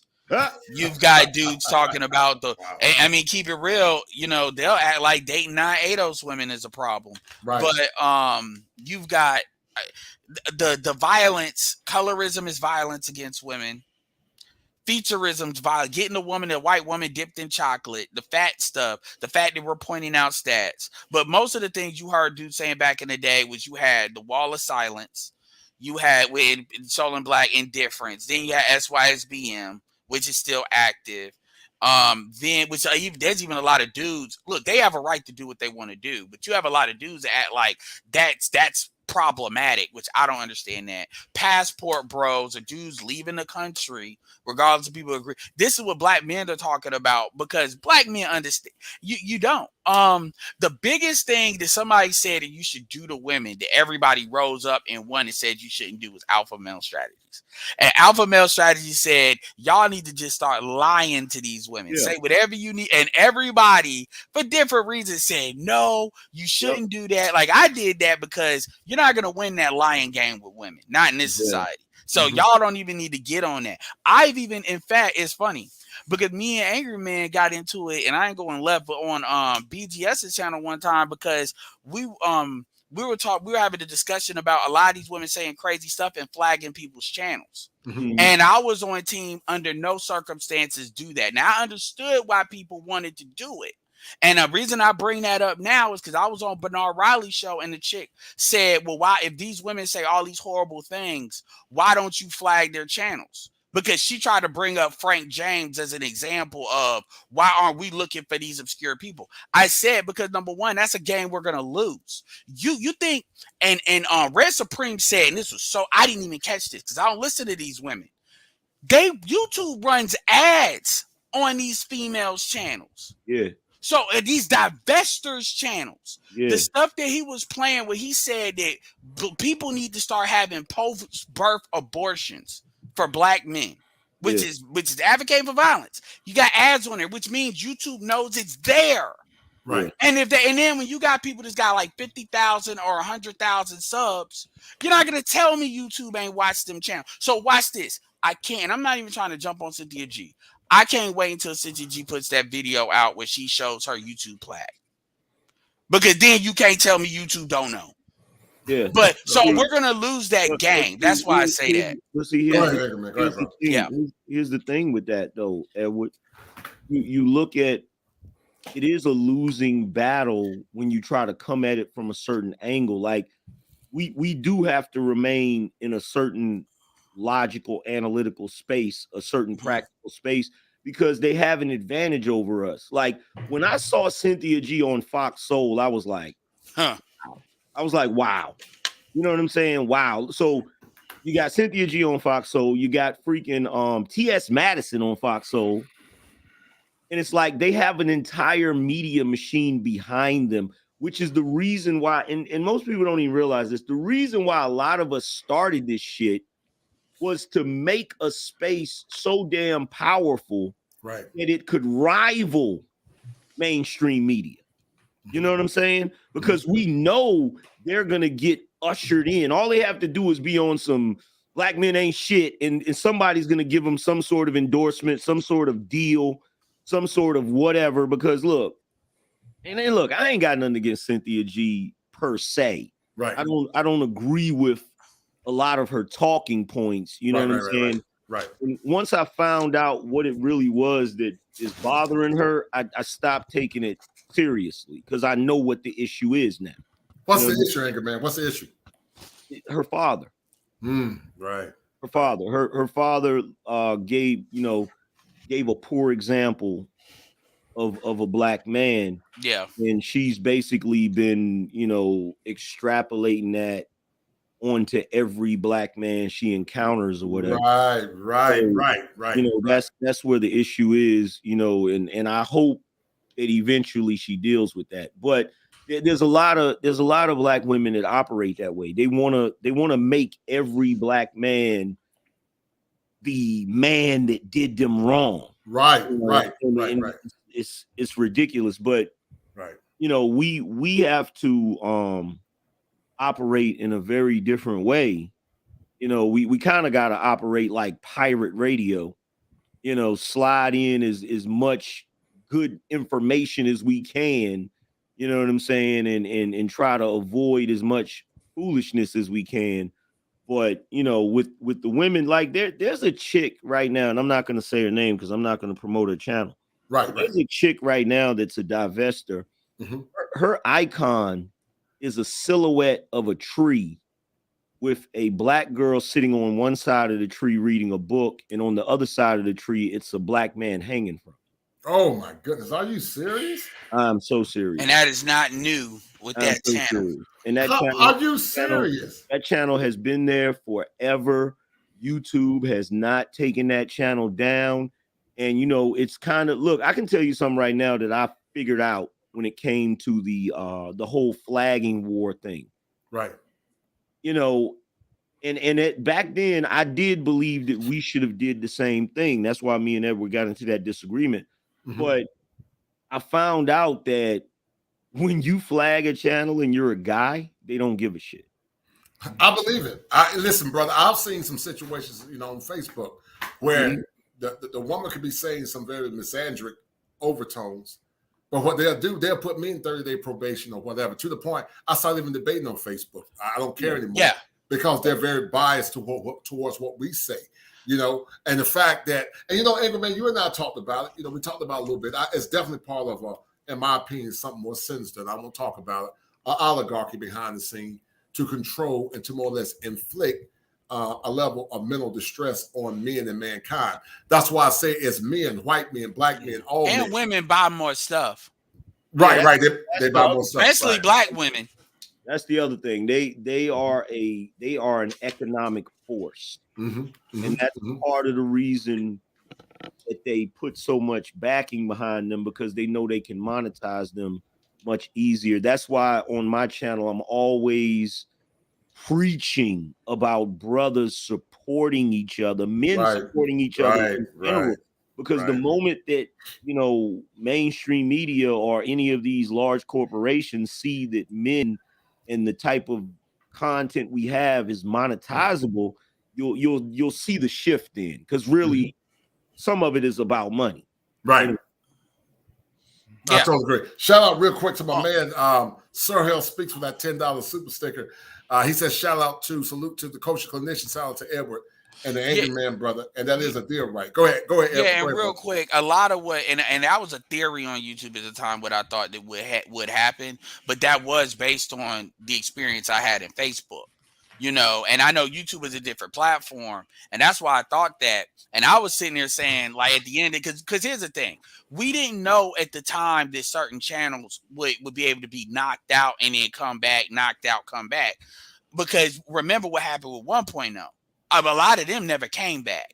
You know, and they came back, but you know, you got SWP still there, but he's at 5,000. You know, they never came back the way they were because the algorithm changed. And you know, you got people like Jap and stuff where, I mean, other than like really you and Tommy, Jap's been hit more than anybody. And that's another person they always mention. They always mention Jap. And I always say, if you look at how Jap talks to women when they're actually they're calling in, don't do that, because Corey Holcomb does that same mentality. It's comedic, but it's serious.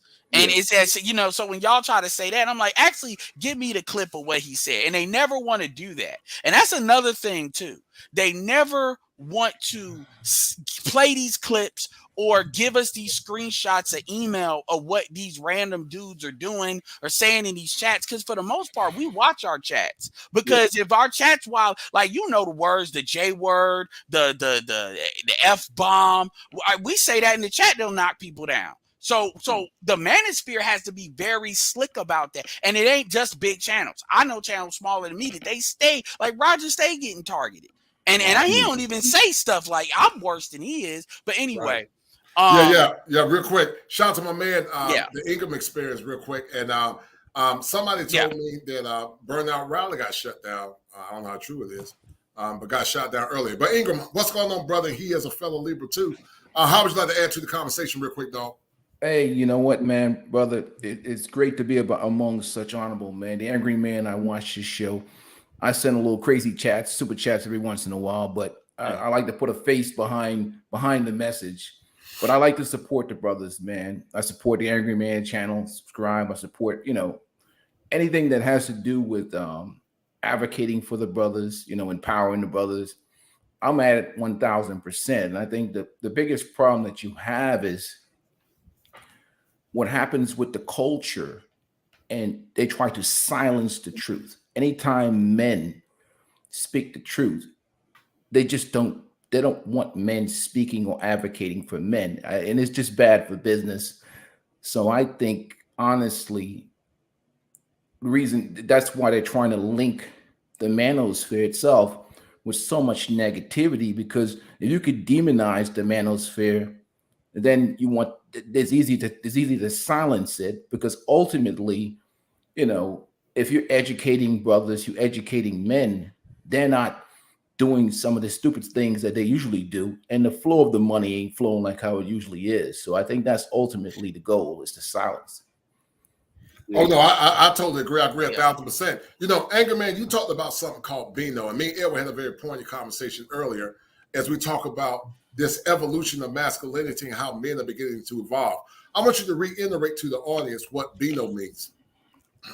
It basically means black in name only, because the definition or the culture of blackness has fallen from its former glory. The culture of blackness used to be represented by James Brown, Ernie Barnes, Miles Davis, James Baldwin, Dr. King, Malcolm X, and now the culture of blackness is represented by Megan Thee Stallion, Amigos, everything about our culture, and every culture has its positives and its negatives, but for some odd reason, our negatives are always pushed to the forefront, and when I was younger, I engaged in certain things and was involved in a lot of foolishness, but I grew up,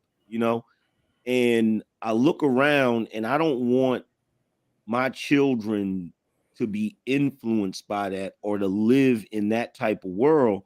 So my thing is, I believe that there's a emergence of black people that, when they look on Instagram, they don't want to see a chick's naked ass. When they look on rap, when they look on freaking music awards, they don't want to see Megan Thee Stallion twerking, and you literally got black senators sitting front row applauding it. They don't want to live in neighborhoods where they got to worry about their kid playing outside and getting hit by a stray bullet. Right. They don't want to live in an environment. And look, let's keep it real. Like I've been a street dude, but back in the day when I was a street dude, if we were on a stoop, shooting dice, if three old ladies came walking down the street, we would hide the dice. Right. Out of respect. Right. We would hide the dice and move out of the way. And if they were coming into that building and they had bags, we'd help them with their bags. How you doing, Miss Margaret? How you doing, Miss So-and-so? How you doing? How's your mother doing? Everybody knew each other. But nowadays you got this foolishness where you got these young kids just killing each other like it's a video game. Right. And I'm going to tell you something, you and Edwin, also the Ingram experience, something that I've noticed, and I pray to God that this doesn't happen to this channel, the show tonight. But Ingram, man, I did a show with you, and we didn't say nothing vitriolic or nothing. It didn't get monetized, limited ad advertisement. I did one with Mr. Palmer. We didn't say nothing disrespectful, but it said limited ad advertisement. So I'm like, well, what did we do wrong? We didn't do anything wrong. Oh yeah, it's automatic with me. You were live streaming. You were LWB. You were live streaming while black. We talking about stuff like body counts and all that other stuff that women ain't trying to hear that stuff, man. Kosher, the women ain't trying to hear that. Well, I've even talked about geekdom stuff, and then they'll still do it. I've convinced that, if I didn't know better, I would just say if you do it live, because when you upload it, it's not the same thing. But another thing real quick I want to say, because this is actually a thing I forgot about, because it's not really about like Cynthia G. That's just an example. But like, let's take it out of that. Like, let's say Tasha K, for example. So Tasha K basically got sued. And look, I'm not here to advocate for people to have their channels. We're just talking about YouTube's policy and how YouTube go about stuff. Because Tasha K got sued. She lost the suit with another, I don't think Cardi B's black, but whatever. Let's, people do. So an urban person, Latin, black Latin, right? And then she was ordered after that to take the videos down, and she said she wouldn't make videos being defiant to that, right? My thing is and then by the way, she lost the suit for cyberbullying. Yeah. That's never your now. Look, people know I'm not the biggest fan. I'm not the fan of Tommy Sotomayor, but I'm not gonna. But he has a right to speak. Right. If you compare those two things, you in no degree can make that make sense at all. Man, you cannot put Tommy on a permanent ban and then let her go ahead. Angry can speak on that better than I can. Have you ever just taken a moment to watch Tasha K's content? She literally says every red flag word that we cannot say. I totally agree. Mm-hmm. I totally agree. Red flag word. And she is just so comfortable. From the F word about the Rainbow Coalition to the J word about the small hats to the P word in reference to the female body part. She says everything. Right. Everything. And the fact, look, let me say this. I've been on YouTube for a while. Mm-hmm. And I can tell you right now, you can be talented or not talented. You could have great content or crappy content. The only way YouTube channels blow up is when they put those channels in the recommended algorithm. Right. Okay. That is the only time those channels reach, astronomical numbers or whatever, right? Mm-hmm. With any guys that are talking about anything that has anything to do with advocating for men or any of that, if you're not pandering and doing the soft shoe to, we got to protect all of these women, and you brothers are wrong for saying this about women and this, that, and the third, unless you're doing all of that, you're gonna catch all kinds of hell. Now, and of course, you know how it go. Everybody knows the history of this country. They always let certain people get through. That's to justify it and say, okay, well, that's not what it is. You know what I'm saying? So we got certain people that were able to, creep through the door, so to speak. You know what I'm saying? We have people that are like the spook that sat next to the door.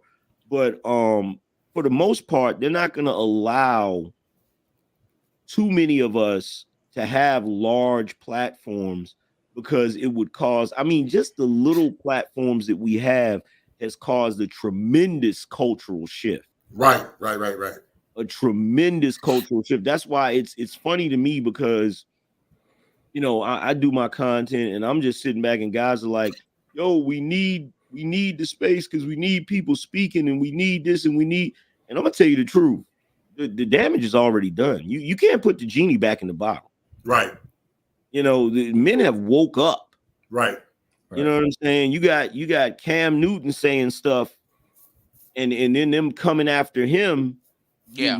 You got Tachina Arnold saying what she said and then trying to walk it back. But see, I don't trip about them trying to walk it back, because I look at the fact they said it initially. That means that there's a certain amount of penetration of the ideology, right? Where they're looking at it like, wait a minute, why is this going on?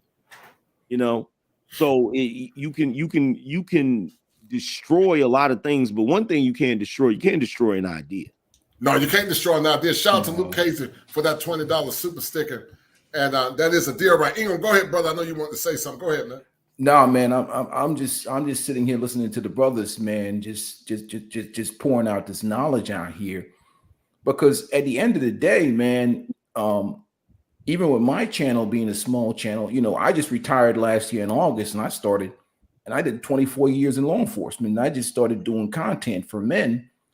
I have boys, and obviously I want them to be in a better situation in terms of where we're going forward, for the future. But what I see now is, I think the message has resonated.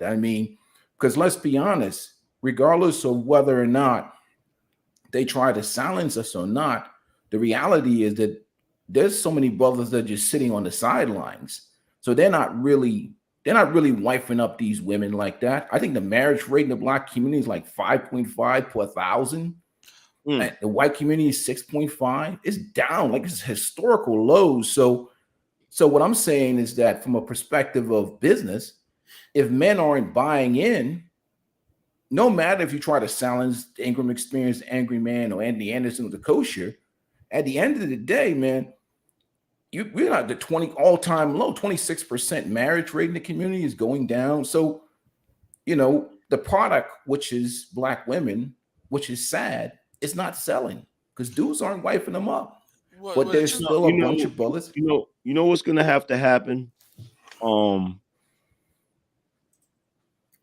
A Republican president is going to have to be elected, and he's going to have to do something to give an incentive to get things. Ronald Reagan did this back in the day. They had the free love movement, the hippie movement. Some of y'all might be old enough to remember, like they had the whole, get a haircut hippie, all of that stuff. And they had a major problem because people were not buying into the American dream.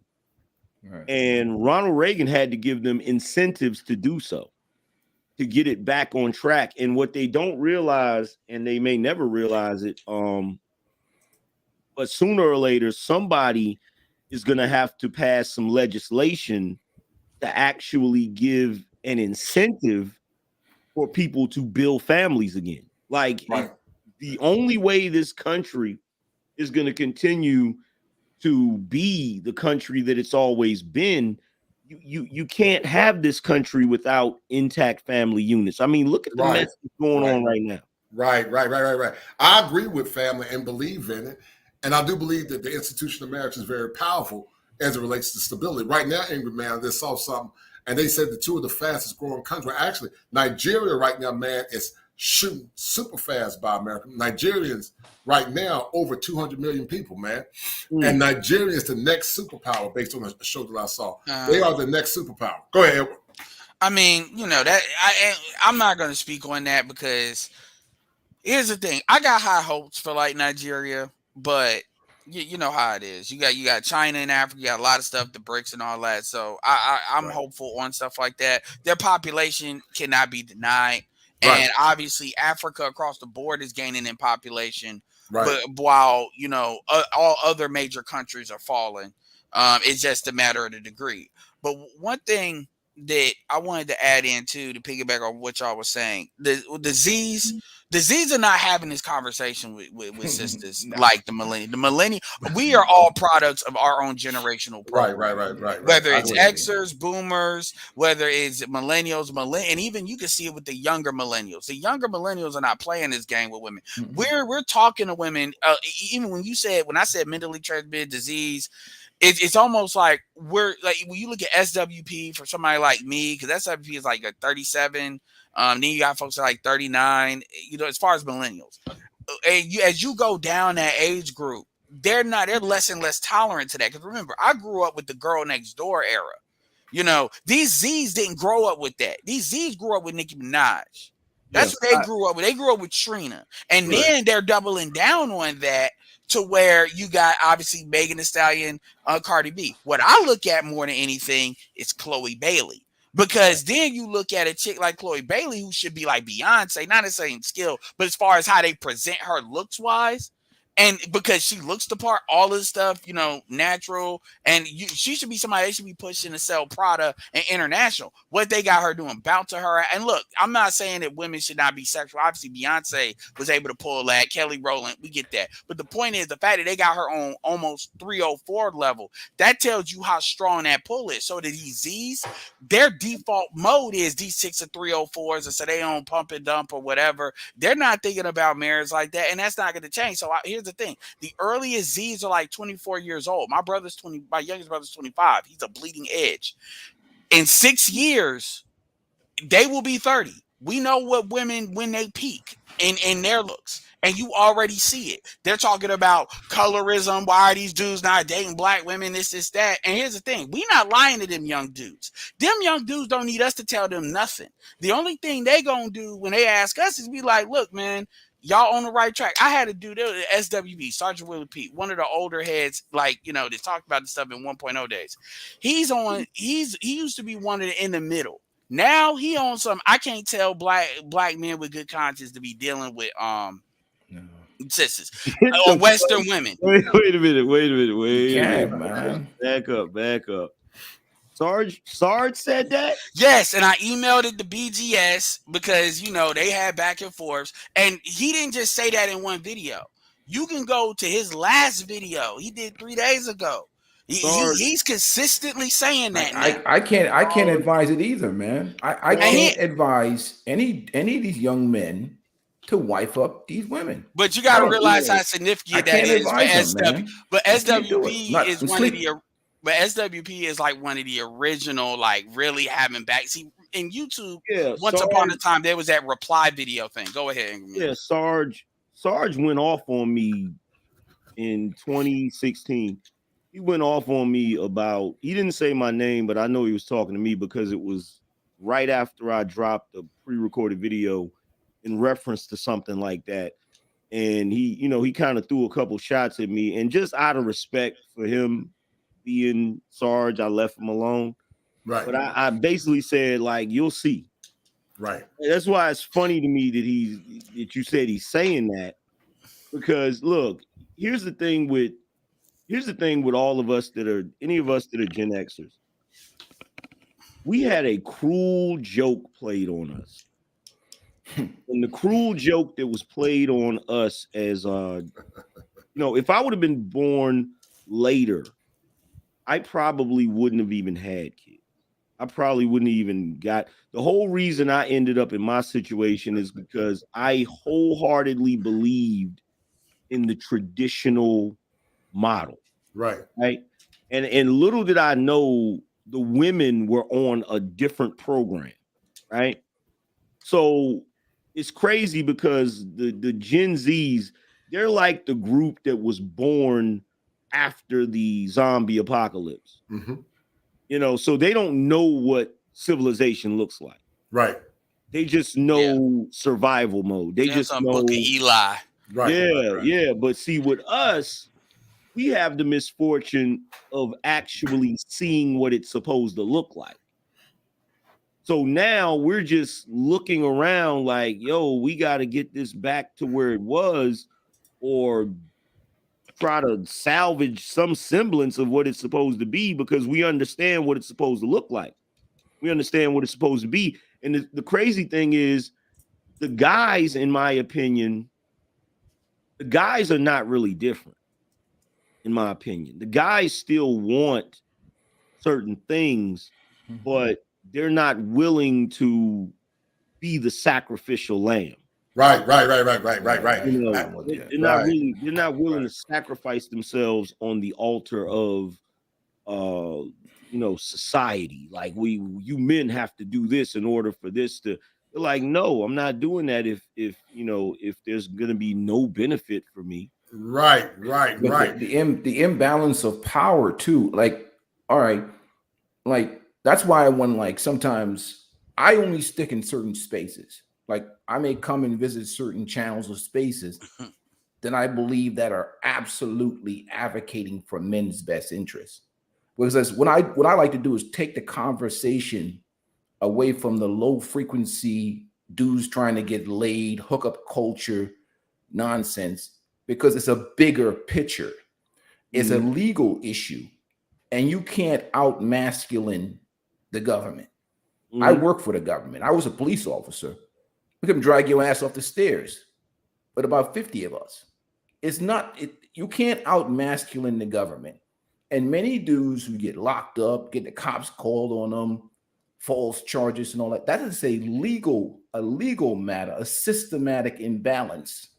It's a problem, which is why I got into this YouTube space. I coach kids, college, I have kids in college. So for me, I have boys. So it's a personal matter. So that's why when I see men like, I don't even want to say his name, advocating marriage and thinking that dudes can just lose 3/4 of their shit and just build it right back, that is bad deals. It's beyond this masculine shit. It's beyond just thinking that you could man up a situation. You got to have legitimate societal changes that has to happen to create an incentive. Because right now, I don't legally see that there's any incentives. You can't masculine your way past the law. It's just not going to happen. Let's say a criminal. What I told guys, and if I don't know if you're talking about the same guy, I'm not going to say no names, but this one particular guy is saying, "Oh, we can get you married in 6 months," which to me is pure insanity. That's insanity, right? So there's guys that watch my channel and they say, "Well, Angry Man, I still believe in the traditional life. I want to get married. I want to have children." We all do. You know what I tell them? And when I told them what they could do, they looked at me like I was crazy. I told them, I said, "Well, I tell you what, this is what you have to do if you want to be able to get married. If you want to be able to get married, what you're gonna have to do is you're gonna have to date a woman bare minimum a year." And when I say date, I mean date like courting. In other words, you occasionally go out with each other, you spend time with each other, but during that time, you're also dating and courting other women. Right. And you're letting her know that you're doing that. And the reason why you're doing that, that's part of the vetting process to see if she's going to get jealous and super possessive, knowing that you don't have a ring on her finger, right? So once you've done that for a year, whichever woman sticks it out with you and has the best behavior, right? Then you can get into a serious relationship. And that relationship needs to be 3 to 5 years. 3 to 5 years. So you can find out who this person is. And part of that is going to be seeing who she hangs out with, who her family is, all of that crap.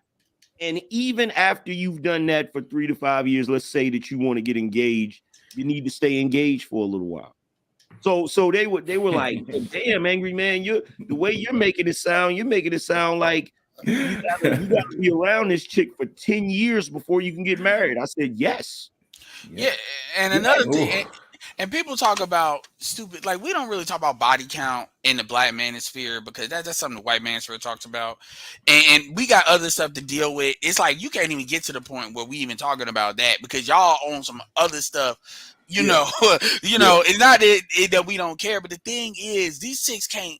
Here's the thing: the old school era under women, even when they own the BS, this is why I like to have TJ Randolph on there. Is they was on the if you get a man on cruise control to how you like it, if that dude is doing that on his own, you need to water that man with masculinity and affirmations and make him feel good to keep him on cruise control. Once you got the speed to where you want it, that's what they thought getting over was. But at least that was you had to do stuff to get that. So that's a reciprocation that dudes could buy into. Now watch it.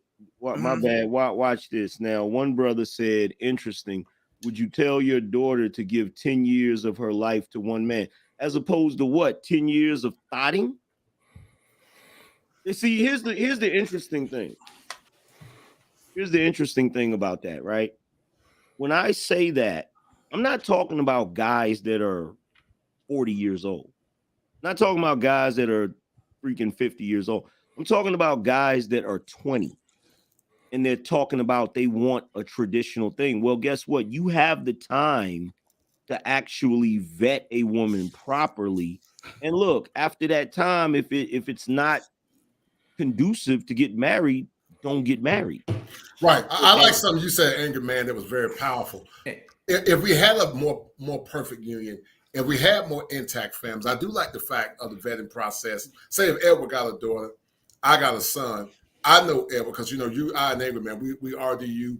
It's amazing, man, because you got 3 good content creators, both from the RDU. But I know you as a man. I know you're a good man. I vetted your son, and I got a daughter. I don't think I got to wait 10 years if you and I are good men and we know each other and we can marry each other's children off and go on and keep it in the family. What's your take on? Go ahead, Edward. Go ahead. The only thing, my bad, Edward, I'll let you get it. Let me just say this. The only thing about that is we would have to get the community structure back to the place where once your son marries my daughter, they want to keep, even when they have disagreements, it's like we can't break up because our family structure is not going to allow that. There used to be a time where people put more time and energy and effort into marriage. They called it keeping up appearances.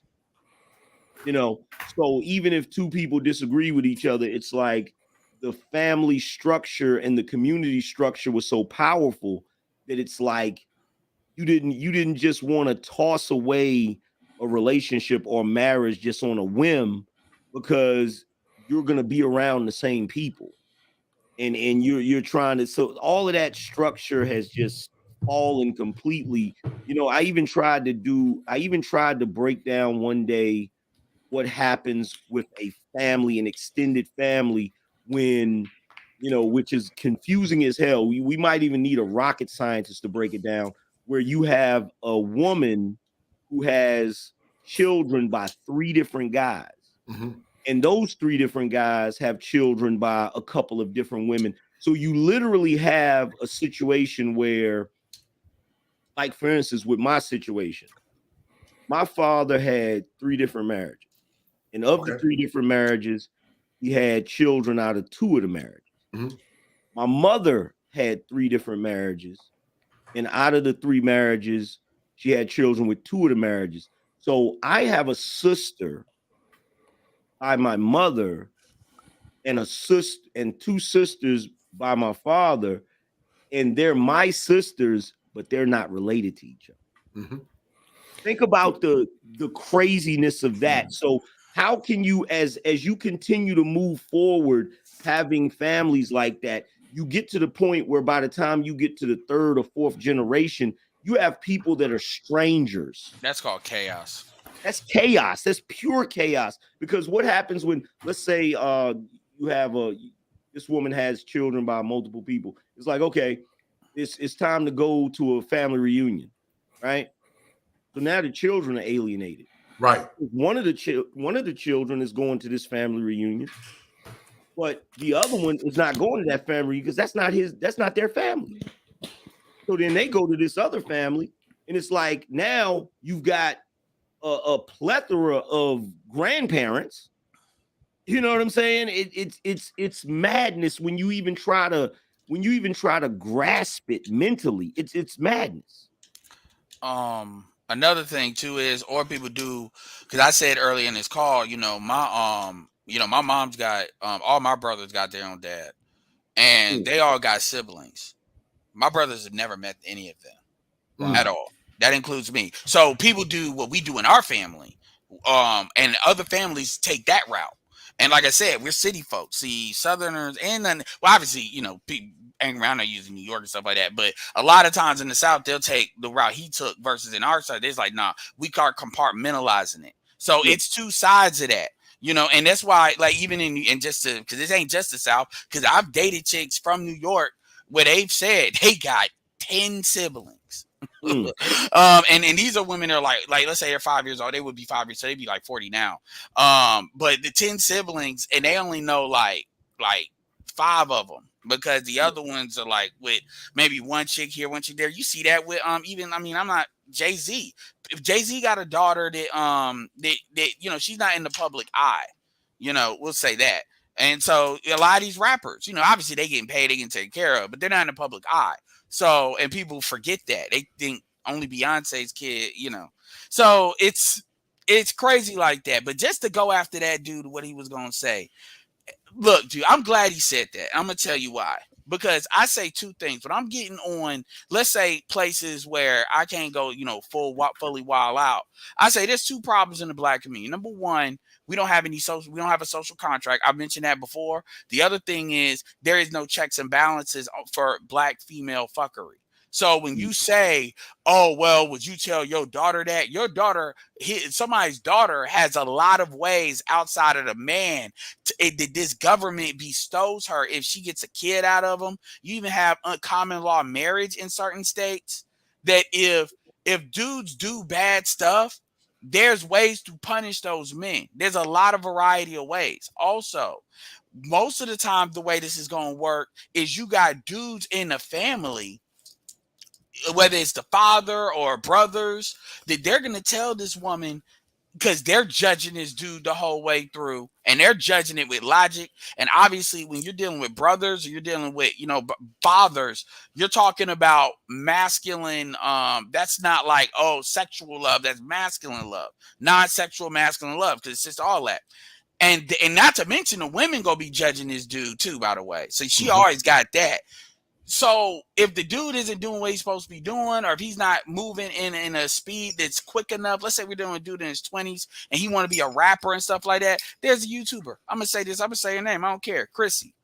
This is her words. And I mentioned, and by the way, going back to SWP real quick, SWP, and I'm talking about recent videos he's done, because I've been listening to him again. This dude be getting mad at these Latina chicks in the hospital when he be asking it. That's how annoyed he is. But anyway, Chrissy had said that her whole 20s, she dated a producer on and off her whole 20s, and he offered her the ring, but because that's when she realized he was a narcissist, she said no. 10 years later, you're not going to tell me there was no man nowhere in there that was telling you stop playing that game, you're in your 20s, like nobody mentioning nothing. You're not going to tell me that. So a woman has a lot of checks and balances, both legal, social, and usually familial, unless they're just on some renegade stuff. Where if they're on some renegade stuff, then that's obvious. That's two renegade people dealing with each other in her benefit. You got women, dudes, that the women might side with the chick. Now, this don't usually happen, but it is possible that because maybe that mother wants grandkids, or maybe this. So when you ask us that, it's not the same dynamic. Men are taking a risk. Her time, she can choose to decouple from that. But if he has kids with her, that penalizes, I call it financially transmitted diseases. Because now you with the state, now you with all this other stuff. I mean, shoot, Angry Man used to talk about that. How you get a letter because they don't know where your address is, supposedly, and then you already in debt with interest. Women ain't got to worry about that. Let's stop playing. They get a free lawyer. Let's stop playing games. And I know that dude knows that when he says that anyway. Well, let me add to that topic, brothers. Here's what I do. I have boys. I have a 27-year-old. I have a 21-year-old. My youngest one, he plays college basketball. He's right up the street. But here's my thing. When dudes talk that type of game, I'm going to ask the question. Obviously, we don't have any patriarchy in the household with many of these households with daughters being raised a certain way that protects their virtues. So my question to the guy is this. If you come into the table with a daughter, are you offering up a virgin? Are you offering up a woman that has not been broken? Because we know that a marriage has about a 96% success rate if the woman has never been. Man, we'd be good if you just not starting off with a kid already.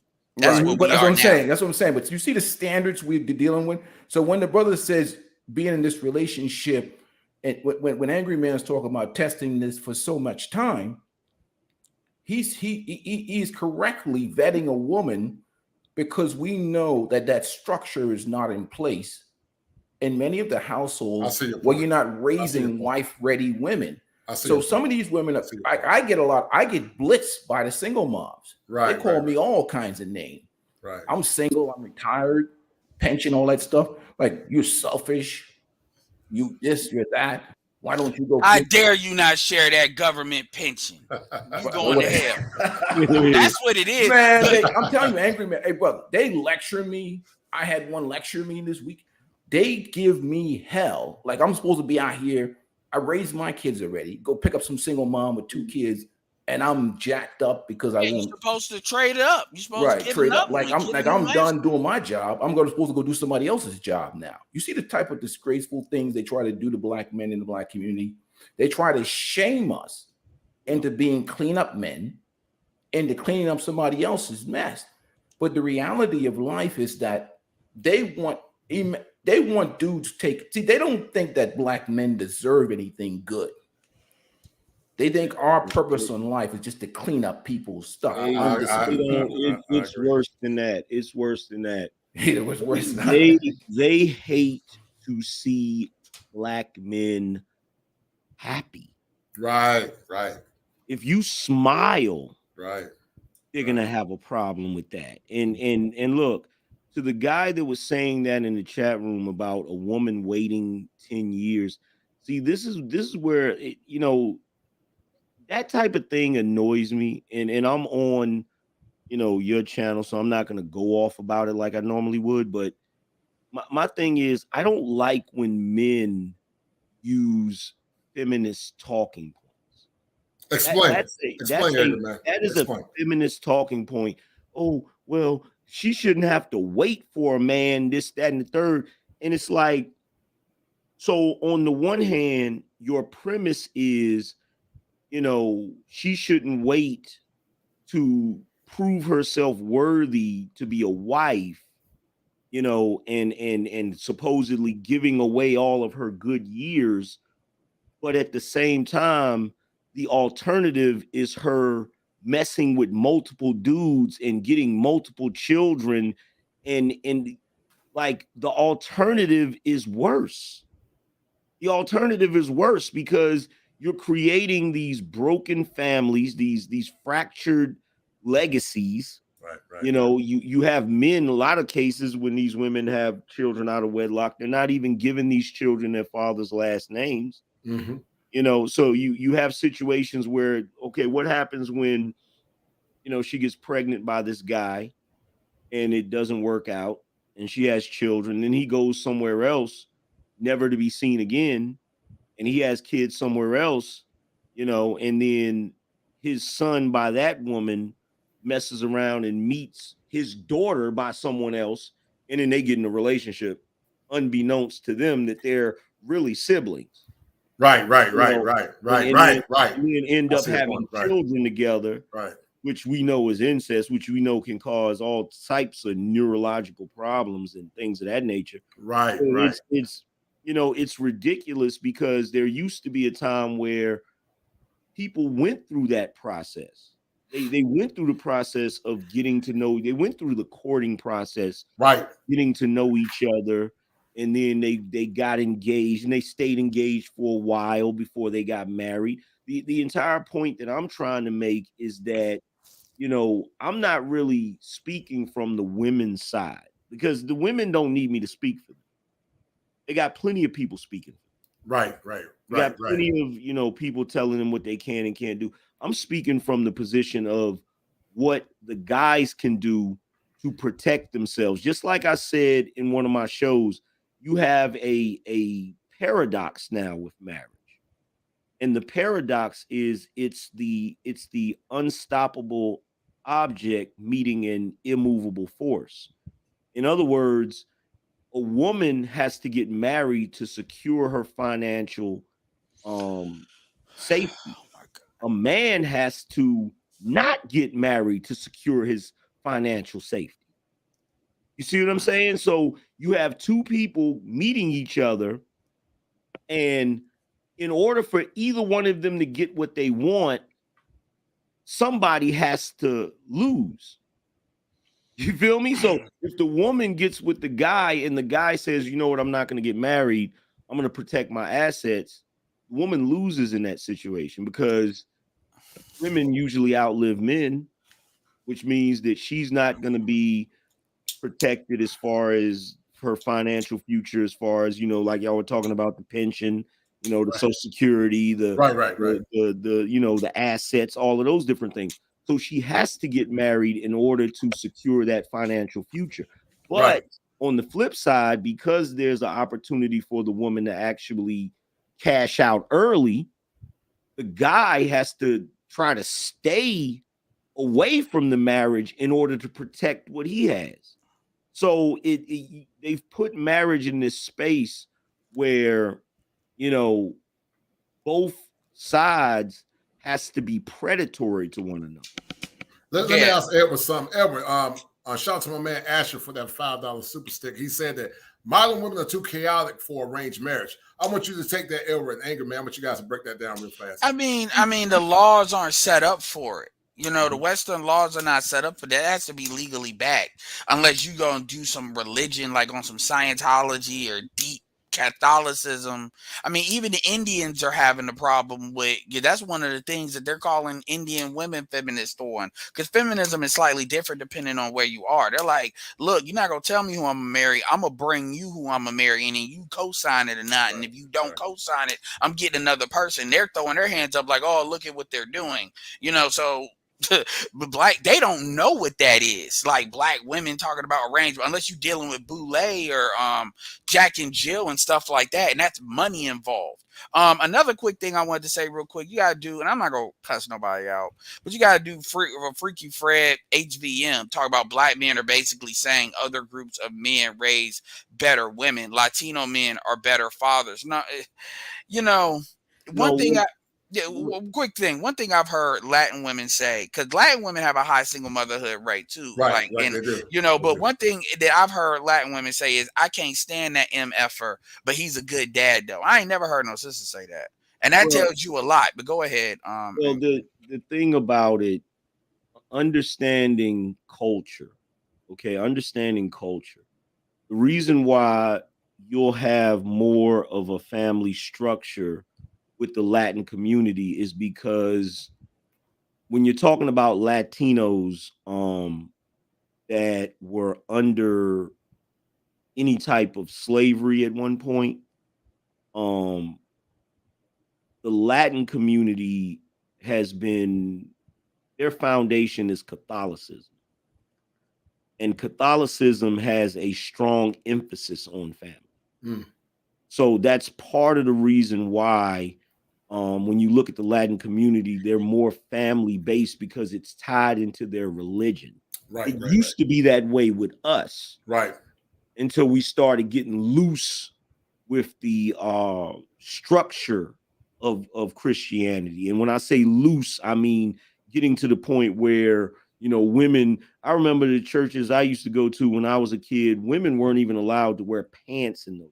Me too. Same in my church. I remember it too. Right. Yeah. So you're getting to the point where, you know, they're getting loose with the structure of Christianity, where, you know, you got baby mama sitting on the front pew, right? You know, which would have never happened back in the day. You got you know, choir directors that are, you know, right, engaging in stuff they shouldn't be engaging in based upon the religion. Right. No, you're right. Because I grew up in the Church of God in Christ, Pentecostal holders. You're 1,000% correct. You're right. Yeah. So we've gotten away. So that's the reason why our structure is falling, because there used to be a time where the church was actually, that's where our structure came from. That's where our structure came from. And our sense of liberation and also our sense of morality came from that. And the preacher was actually honored and seen as an icon of valor. But see, me and they are getting wise, like young brothers like Edward Anderson. You know, Edward's, you know, like a little young brother to me. I'm 50. And you and Edward like little brothers to me. But even with these young brothers, Edward's almost younger to be my son.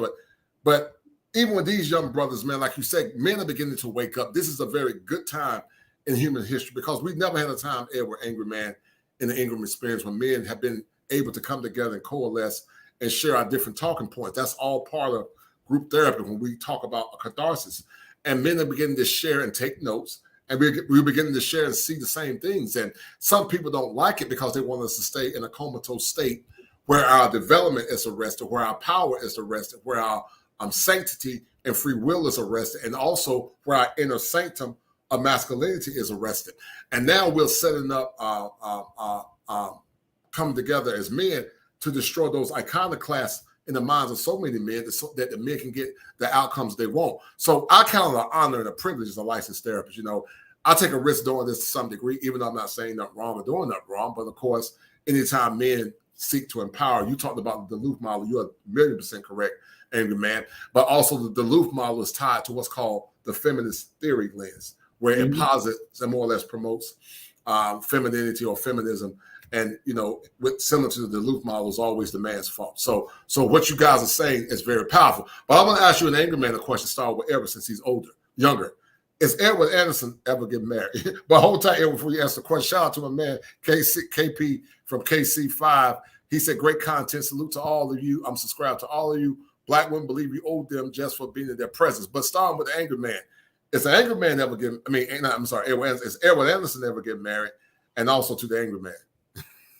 Doubt it. And I'll tell you, unless the laws change here, and I'll tell you, if I do, it's probably gonna be overseas. It's gonna be, that it's gonna be one of them situations where it's gonna be overseas, and I'll just pay a dowry up front. It's gonna be something like that. I don't want to say no, and then I change my mind, and people are like, oh, I'm like, but I doubt it. And in the United States, I highly doubt it. I will say North Carolina is better than most states when it comes to stuff like that, but I highly doubt it in the United States. Go ahead, angry man. Will you ever do it? I mean, me and Edward, we both in the Tar Heel state, but is angry man ever get married at some point? Yeah, I'm probably gonna get married soon, but okay, good. Like I said, the woman I'm with now, I started dating at 28. Oh wow, really? And yeah, I started dating at 28. Right. And we've been engaged for almost 5 years. Okay. So, I'm to the point now where I know what she's gonna do and what she's not gonna do. Mm-hmm. So the likelihood of me getting married and then there being some ridiculous divorce or something like that, that's the likelihood of that is super low. And even if it did happen, right? Even if it did happen, because I don't rule anything out. Even if it did happen, right? I can tell you like this: if it did happen that way, if the relationship failed, or even if the marriage failed, your boy gonna be straight MGTOW after that. This is the last ride for me. You know what I'm saying? This is the last ride for me. But, right.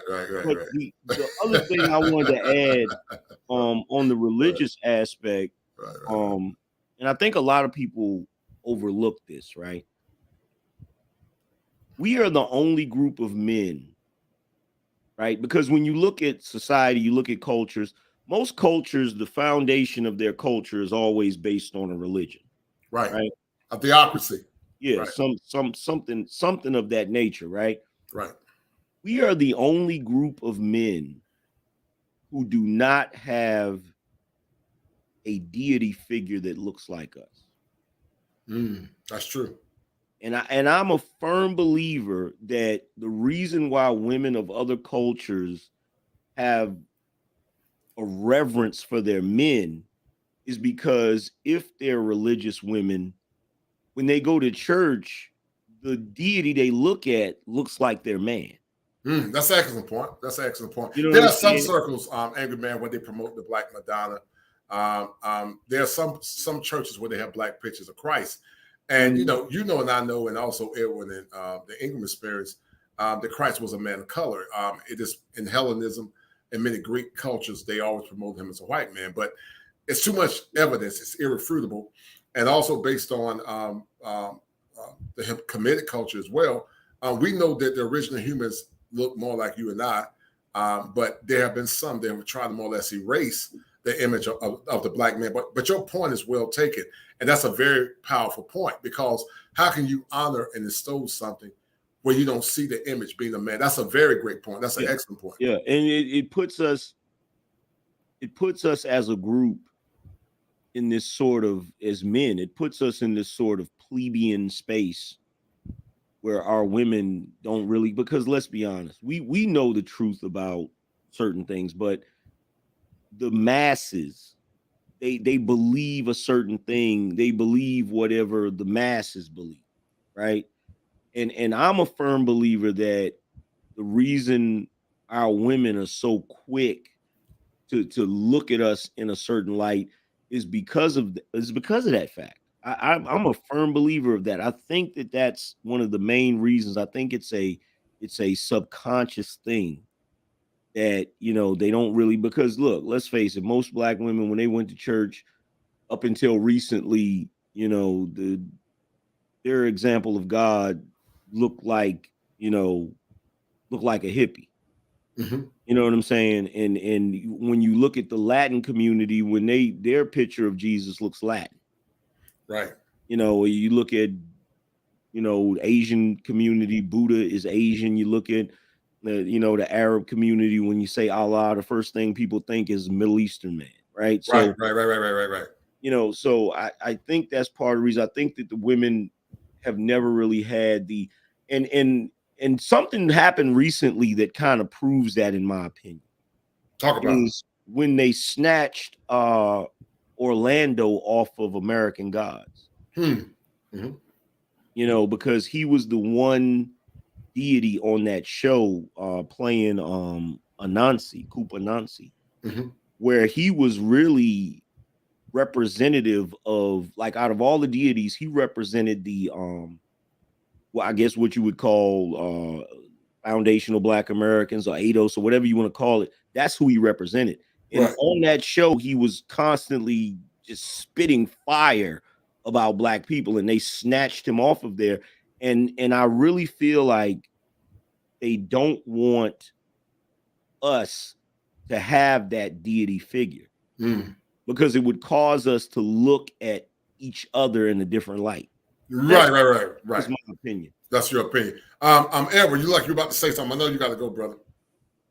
No, I wasn't, but that's a great point. And I didn't never watch that show, but I remember the aftermath of that, and I saw some articles about that. They never really had a good reason for taking him off that show. They tried to make up some it's the same BS they did with Isaiah Washington. They try to make up something behind the scenes that you can't really prove, or the people behind the scenes, they won't really co-sign it, but they won't not co-sign it. But they never had a good reason for taking him off of that show. Even if somebody did not watch it. And now let me say this, because Black Mind said, actually amongst Muslims, Allah doesn't have an image, neither Arab nor. Okay, first of all, let me break down how religion works. Okay, when you have a deity that is supposed to be unknown, unseen, that deity always has a representative. Okay, with Christianity, God is not supposed to have a face or any of that, but that's Jesus is supposed to be one and the same. Right. So they still give God a physical appearance through Jesus, right? Now, when it comes to Islam, they give Allah a physical appearance through Prophet Muhammad. So that right there is a very subtle, but it's a psychological thing. Okay, it's a cycle. Even though I know for a fact that a lot of African countries are Muslim countries or Islamic countries, but the same way, look, you've seen the same thing happen recently. Anytime you see a show about Egypt, you're gonna automatically have Egypt being represented by Arab men. Okay, even though we know, you go back far enough, Egypt is represented by Black men. So you've seen that happen numerous times, man. There's certain things that have always been changed or culturally shifted to be something else. The point that I'm trying to make is that we as a group in this country, we've never really had a religion unless it was someone else's religion that we adopted. And if anybody thinks that is not a huge problem, I don't know what to say. Well, or more or less amalgamated, or more or less reduced. It's funny you talked about that. They got a show on the History Channel, Angry Man and Ingram Experience and Edward, where they actually talk about when they go back and look at the relics of Africa, when they're talking about the Sudanese Egyptian called the Cushites, they were talking about the strong African presence, and because there was inherent bias on the guy that was an anthropologist, they were saying that what he did, he tried to minimize the importance and the power of the Cushites. And if people read the Bible always give credence to the presence of Negroes and the presence of the Black man, even with Ethiopians. Ethiopia being the oldest civilization. Also, they keep it kosher with the Falasha Jews of Ethiopia, but also they talk about the Limba. The Limba are from Zimbabwe. And see, when they do the Cohen DNA sample, Angry Man, they say that the Limba of Zimbabwe have actually more Jewish roots, more Hebrew blood than the Azenakis. How do you say their name? So you're 100% correct. It's been a more or less visceral attack to reduce and mar the image of Black men, to reduce their power, potency, and also efficacy. And that's why, like you, like myself, we had low self-esteem growing up because we never saw ourselves in a powerful light. That's when we got Black Panther, when we got Blade, when we got Spawn. We felt good, even with Black Lightning, we felt good because we never had the relics showing us in a positive light. Everything associated with Black men was more or less iconoclastic and seen as something negative. And so, having those relics, man, actually did something to the psyche. They've done studies on that where, kids, because they internalize pathologies or internalize hatred with the Black Doll experiment, where they saw themselves as less than. And so that's why we got to have positive images that aggrandize our boys and our girls and equivocate them on the same level, just like we have the white superheroes, the Asian superheroes, or wherever, because when kids, especially the boys, feel good about themselves, they won't revert to negative tendencies. Because as I said before in the past, that a broken man is a hopeless man, and a hopeless man is a dangerous man. And true to the fact that Edward talked about his iconic reference, they get what's called mentally transmitted diseases, which in essence turns to a scheme affliction. And that's why it's so important, man, for us to have these conversations. Shout out to Jack for that $10, $5 super sticker. And then also shout out to, I can't think of the person, David. David said that I agree with many of the talking points by this panel. Great show. Coming from a nuclear family myself, that's all I know. I'll try this marriage and children thing at least one with vetting, of course, no doubt. And that is a deal, right? But we're going to sign off in a minute, Angry Man. We got to do a show again, man. Edward, man, you were phenomenal, brother. You and Angry Man. I love you, brothers, man. I love you guys. Sharpness, your keenness, your acumen, man. I really appreciate it, man. We're going to definitely do it again, Angry Man. Also, Edward, you and I going to definitely do it again. And Ingram, of course, brother, at any time, man. You and I, we always link up. We don't, Ingram played basketball, Angry Man, for Seton Hall, man. Oh, yeah, right across the way, man. Yeah. Ingram about 6'8". Go ahead, Ingram. It's funny. I totally agree with everything the Angry Man says. And I'll even take it further, man. You really want to improve the Black community, you knock down that social service building over there. Because what has happened is that government empowerment thing has destroyed us. Free handouts in the welfare state is the Achilles heel of the Black community because there's no real accountability. Because here's why. People make better decisions when there's not any social safety net to fall back on. And what happens is our women and our people, they look at the government for everything as a savior. Big Daddy government has become their master. We vote for policies and every liberal experiment is done on the Black community. From the alphabet community agenda, we vote for policies that are anti-family, anti-community, and it's just self-destructive. But if you get rid of government empowerment, the welfare state, the problems will solve themselves, because now what happens is a woman really got to think who she laying down with. Yeah. What basically the government does, what welfare does, is it removes the long-term calculus out of women. So when they look for the qualities of men, they are not looking for long-term qualities. I mean, obviously everything is balanced. I understand that women want dominant men, attractive men. I understand all that, but they don't, that pie chart, and it is a pie chart because it is finite. You can only get up to 100% when you don't think of the long-term qualities that a man is going to have. Then, and that's what welfare does. And if it was one thing I could remove out of welfare, it would be particularly Section 8. If I could unthread one piece of yarn, that would be the one I would thread, because that's like the biggest kinetic impact I think a lot of them benefit from. I mean, there's others too, but yeah. With me, that thread would be the food stamp program.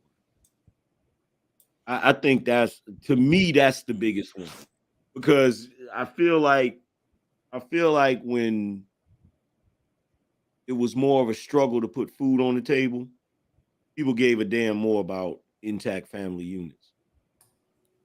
I feel like it was that food stamp program. Yeah, I only say, look, I totally agree with you, brothers, man. And even in Georgia, they were talking about dropping $800 a month. Yeah, and these chicks' bank account. I mean, you could forget about the family.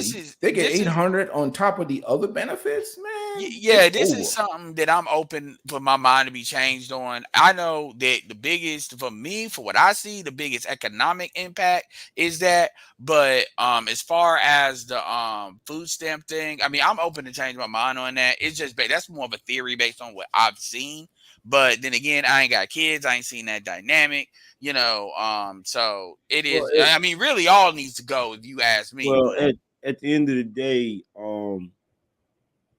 and BGS articulated it perfectly in that one particular video, where it's like, why would a woman get into a relationship with a black man that's making that 72,000 thing? Yeah, making 38,000 a year, when her job combined with all of her government benefits puts her damn near at 6 figures. Like it really doesn't, economically, it doesn't make any sense. Economically, and look, I'm gonna tell you right now, when I was a teenager, like the welfare thing was something new to me, because most of the people in my family did not get welfare. Most of the people in my family were married and had families. They weren't really on the welfare thing. So when I started being around women, like, and I can tell you right now, these women starting with Gen X, it wasn't like it was something that they would use if they got in bad shape. It was an automatic given. It was on some white collar scam shit, really. Well, it wasn't even that, Edward. It's really weird because I saw girls turning 18 and going down to the social services building like they were going to a college admissions. It's like opening an OnlyFans account. Yeah, like it's a given. Like, oh, as soon as I turn 18, I'm gonna go get some food stamps. I'm gonna go get this. I'm gonna go get that. It's like, and the most sobering thing that has ever happened to me in my life is when me and my kid's mother were in a relationship together, and I was behind on my light bill, and I went to my grandmother to borrow the money for the light bill. And this woman had the nerve to give me a lecture about needing my grandmother's help. And I looked at her and I said, "You've been getting welfare your whole life. What are you talking about? Like, you've been getting all kinds of assistance your entire life, and you're giving me a lecture about getting." And I really believe that a lot of these girls, they don't understand where, I don't know where they think that money comes from. I think they think it comes from it comes from Jesus. Yeah, it comes from it comes from God. It just comes down and it's just free. And like, no, people pay for that. Yeah, but you look at the squeeze though. They got the child support system on their side, what is just basically a hold up, basically a hold up armed robbery type situation with men. They got that. They got the welfare. So you do the numbers. They can squeeze a dude for what they got to squeeze him for child support.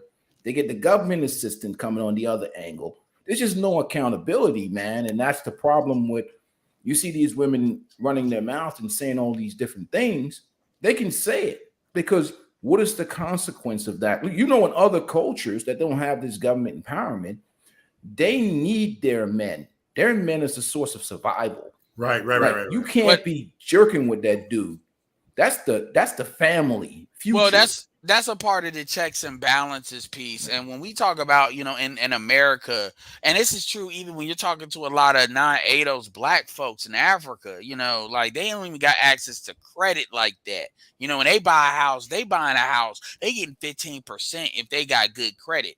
Like, not 15% down, meaning they paying for 85% of what the house is, and they get financed the other 50. See, so they don't even got that. So when they come over here talk about how the women act the way they act, you're talking about women that have been gestated for 2 generations now with being able to call 911 and they get another race of men to basically regulate your men, and because now they can pretty much make up stuff without no consequences. Because at best, you know, you talk about that Johnny Depp Amber Heard stuff. That's a normal day for a lot of black men. This is why black men talk about game so much, because you got to be able to mentally manipulate or deal with a woman to basically manage her emotional BS, because that's always omnipresent.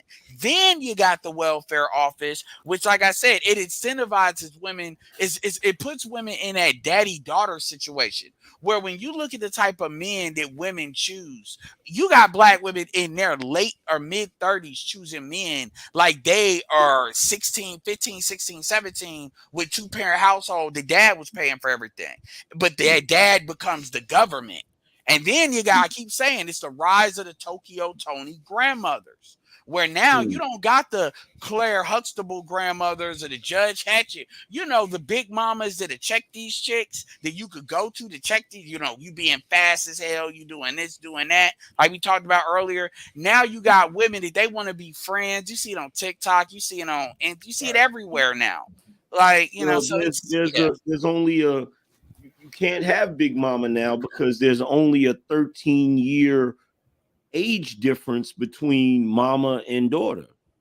You know, so you got a 13, you literally have a day and age now where you can have a family where you have a daughter, you have a mother, you have a grandmother, you have a great grandmother, and you have a great great grandmother.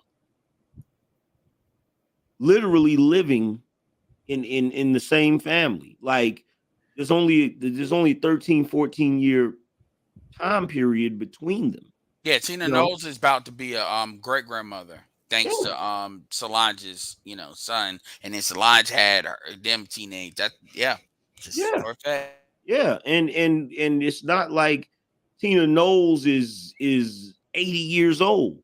You know what I'm saying? Like when I was a kid, my grandmother was 70 something.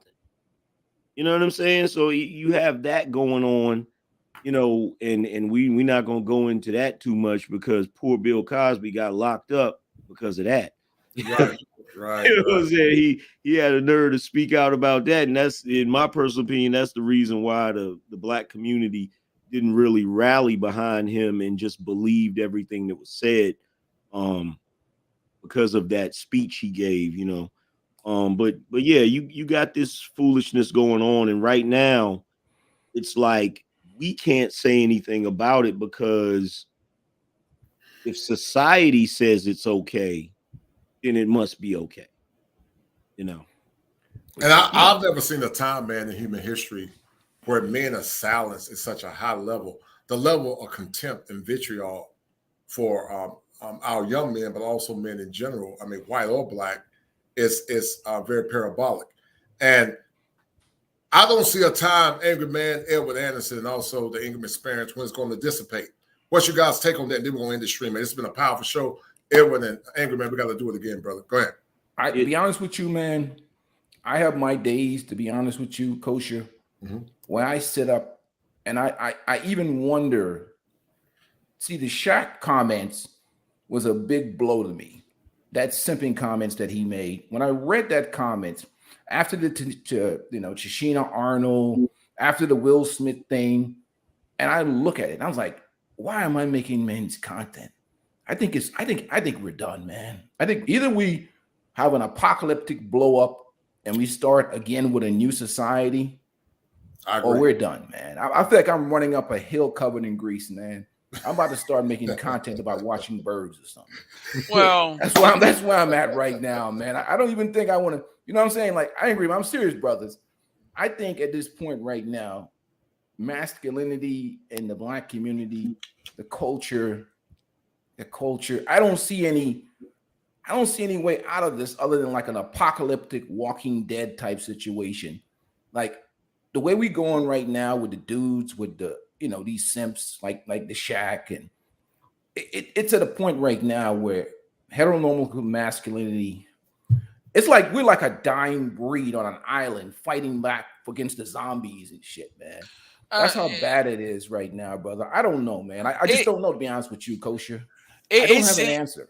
It seems like that, but the thing about it is, number one, that pendulum is going to eventually swing, and basically what you see is so much energy being put into stopping that swinging on its own, because back a few years ago, we didn't anticipate COVID. We didn't anticipate what the government had to do it with inflation and all of that. You also didn't anticipate, we would have never predicted. We knew certain people were listening to us, but regardless how people feel about certain creators and stuff, every time, even like somebody mentioned Paris Milan got mentioned by Rolling Stone. The reality is, the more people hear this stuff and then they see the stuff on the ground, obviously Paris Milan's not a friend of the stuff. You know, somebody calls him the Muppet. But yeah, that's funny. That always made me laugh. Yeah. But the thing about it is, this is, and I'm gonna say this too. This is why people are talking about we need the flags at the edge. No, you don't, because I don't want no. I'm just like how I've gotten cussed out by saying I don't necessarily agree that all them statues should be taken down, because I want people to never try to act like this stuff never happened. I want them to know. So when they try to act like, what are y'all talking about? I'm gonna be like, listen to this and listen to this, and then you come tell me what I'm talking about. And they hear all that crazy stuff. But another thing to keep hopeful about, you got sons. You know, number one, you're in their lives. These you got two Z's for the most part, and like the bleeding edge. The thing about it is, these Z's, again, when these dudes are on one and they come online, because you know the Xers had the boomers telling them bullshit. We're not doing that with these younger folks. And they don't even need, look, understand, these Z's are not on YouTube, not like listening to us for the most part. Right. They see all they need to see. They see what they do on the ground. They go to high school with these women. See, us, again, I grew up with Brandy. Even they try to make Monica a girl next door. We know how they try to make Jada Pinkett look like. They're not even trying to put these women in a girl next door thing anymore. So these guys are, is what Scott said, the Book of Eli. They don't know what civilization is. And they have already demonstrated they're responding to it. You have people in the chat. BGS has talked about it. We see people in our family. I see it out here on the ground. How many black men are with non-black women? Truth be told, it's not abnormal to see a black woman with non-black men. That's gonna hurt women ultimately, because black women don't have the same freedom of movement that black men have.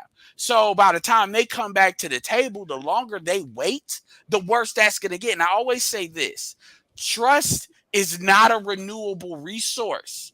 You have went 4 generations, really 3, screwing it up. It's like Europe. Europe used to have a whole bunch of trees. Ain't no trees there. Today. So the reality is, with the Z's, that's going to be the transition. And with the alphas, I don't know. So it's going to change. I have to tell you another thing too. The money.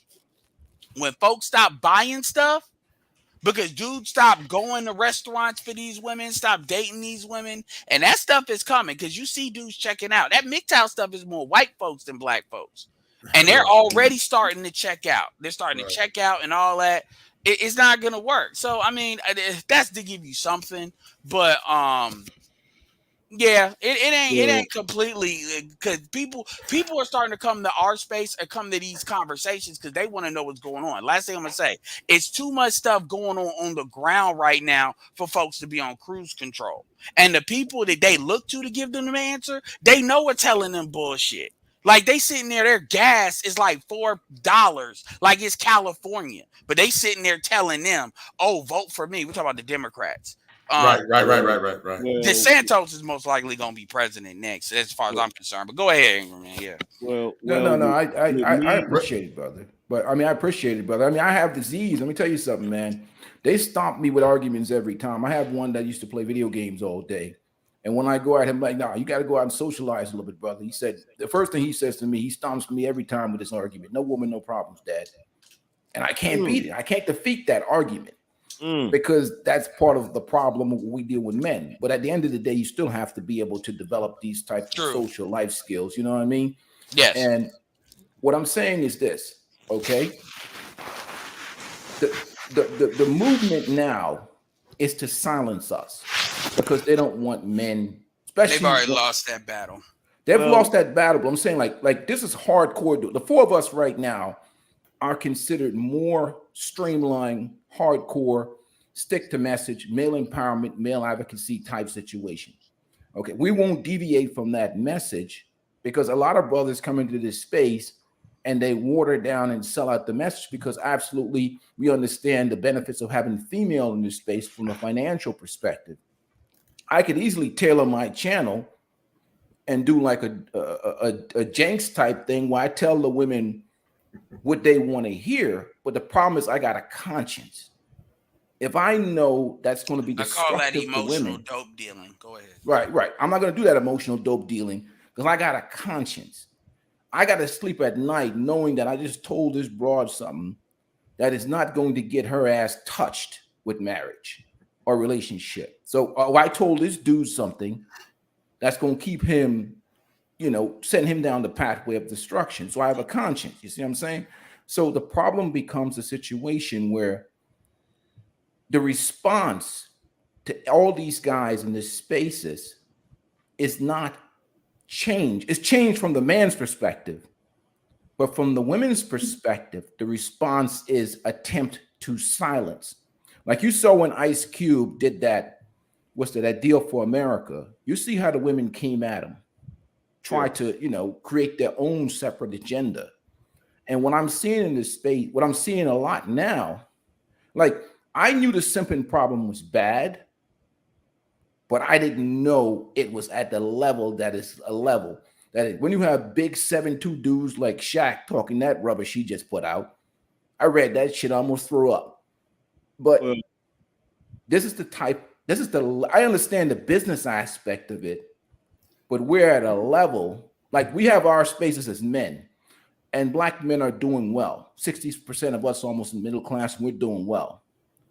But the ultimate thing becomes, unless there's something apocalyptic, or unless guys are going overseas and getting women that come from certain traditions or whatever, what is the crop that these young men are picking from? Well, you understand? And how does that work out for them going forward? Go ahead, Anger Man. Real quick, Anger Man, before you respond. Let me read out this super chat. Shout out to CJ100. He said for the $5 super chat, simps are our biggest problem, and men don't back each other enough. And then shout out also to Lion 970, I believe, for that $5 super sticker. Thank you, brother. Go ahead, Anger Man. Go ahead, brother. Well, here it is with this battle for masculinity. This is my position. I've always been a hard-headed individual.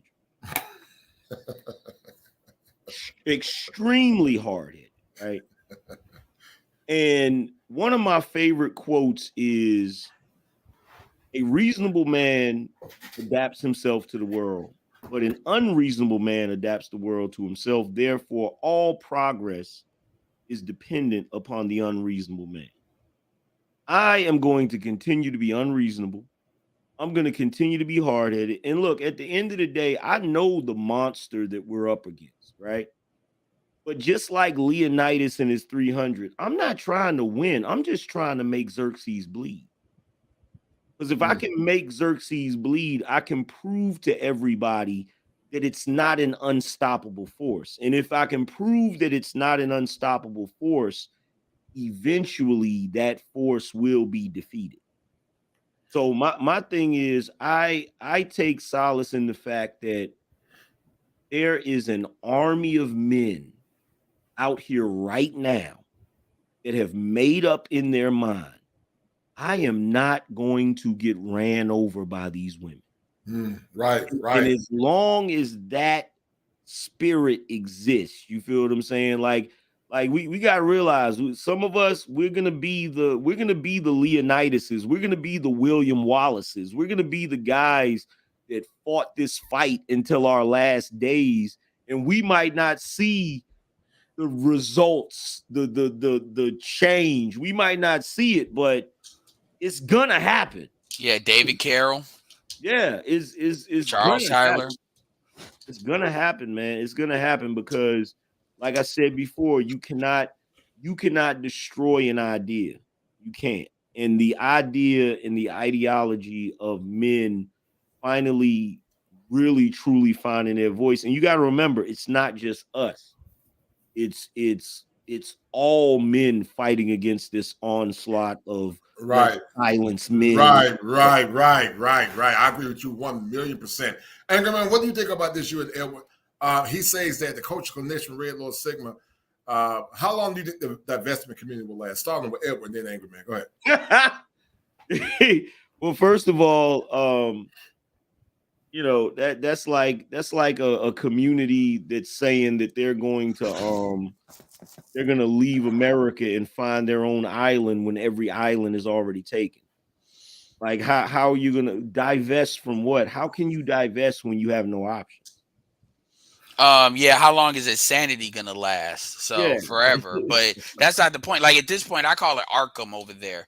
And that ain't every chick that disagrees. But once they start talking about some of the stuff they talking about, I mean, honestly, I mean, once Crystalline cares and disavowed them, I mean, it's Arkham. I mean, what do you think? You know, so I mean, yeah, and honestly, here's the thing. Yeah, a lot of they say is horrible, but the thing is, what they're proving our point for us. So I had people earlier in the chat saying, well, why it's hate speech? Let it be out there, because they can't deny that it exists. So I'm cool. Like I said, I'm cool with them being out there and saying what they're gonna say. Because understand the fact that Kerrison had to disavow them like she, even though she still said, well, they're doing that because black men started. The point is, the fact she had to do that tells you how off the chains they are. And the truth is, and as the real things happen on the ground, there are real things that are happening on the ground that these women are looking for answers to. Inflation, the housing market is crazy everywhere. And them talking about hating black men all day is not solving their problem. So you see the current stuff that's going on over there now. So well, the divestment. Here's the thing about that. I'm all for it. If they want to leave, leave. I keep saying that black manosphere should promote it. I will dance at their wedding. But here's the problem, though, Angry Man. Who wants the drama? What man in the world? See, men are. That's not our problem. That's not our problem. That's exactly that. But that's exactly my point. That's exactly my point. It's not our problem. But the question becomes, like I said, it's easy to sell something or go somewhere when you're valued.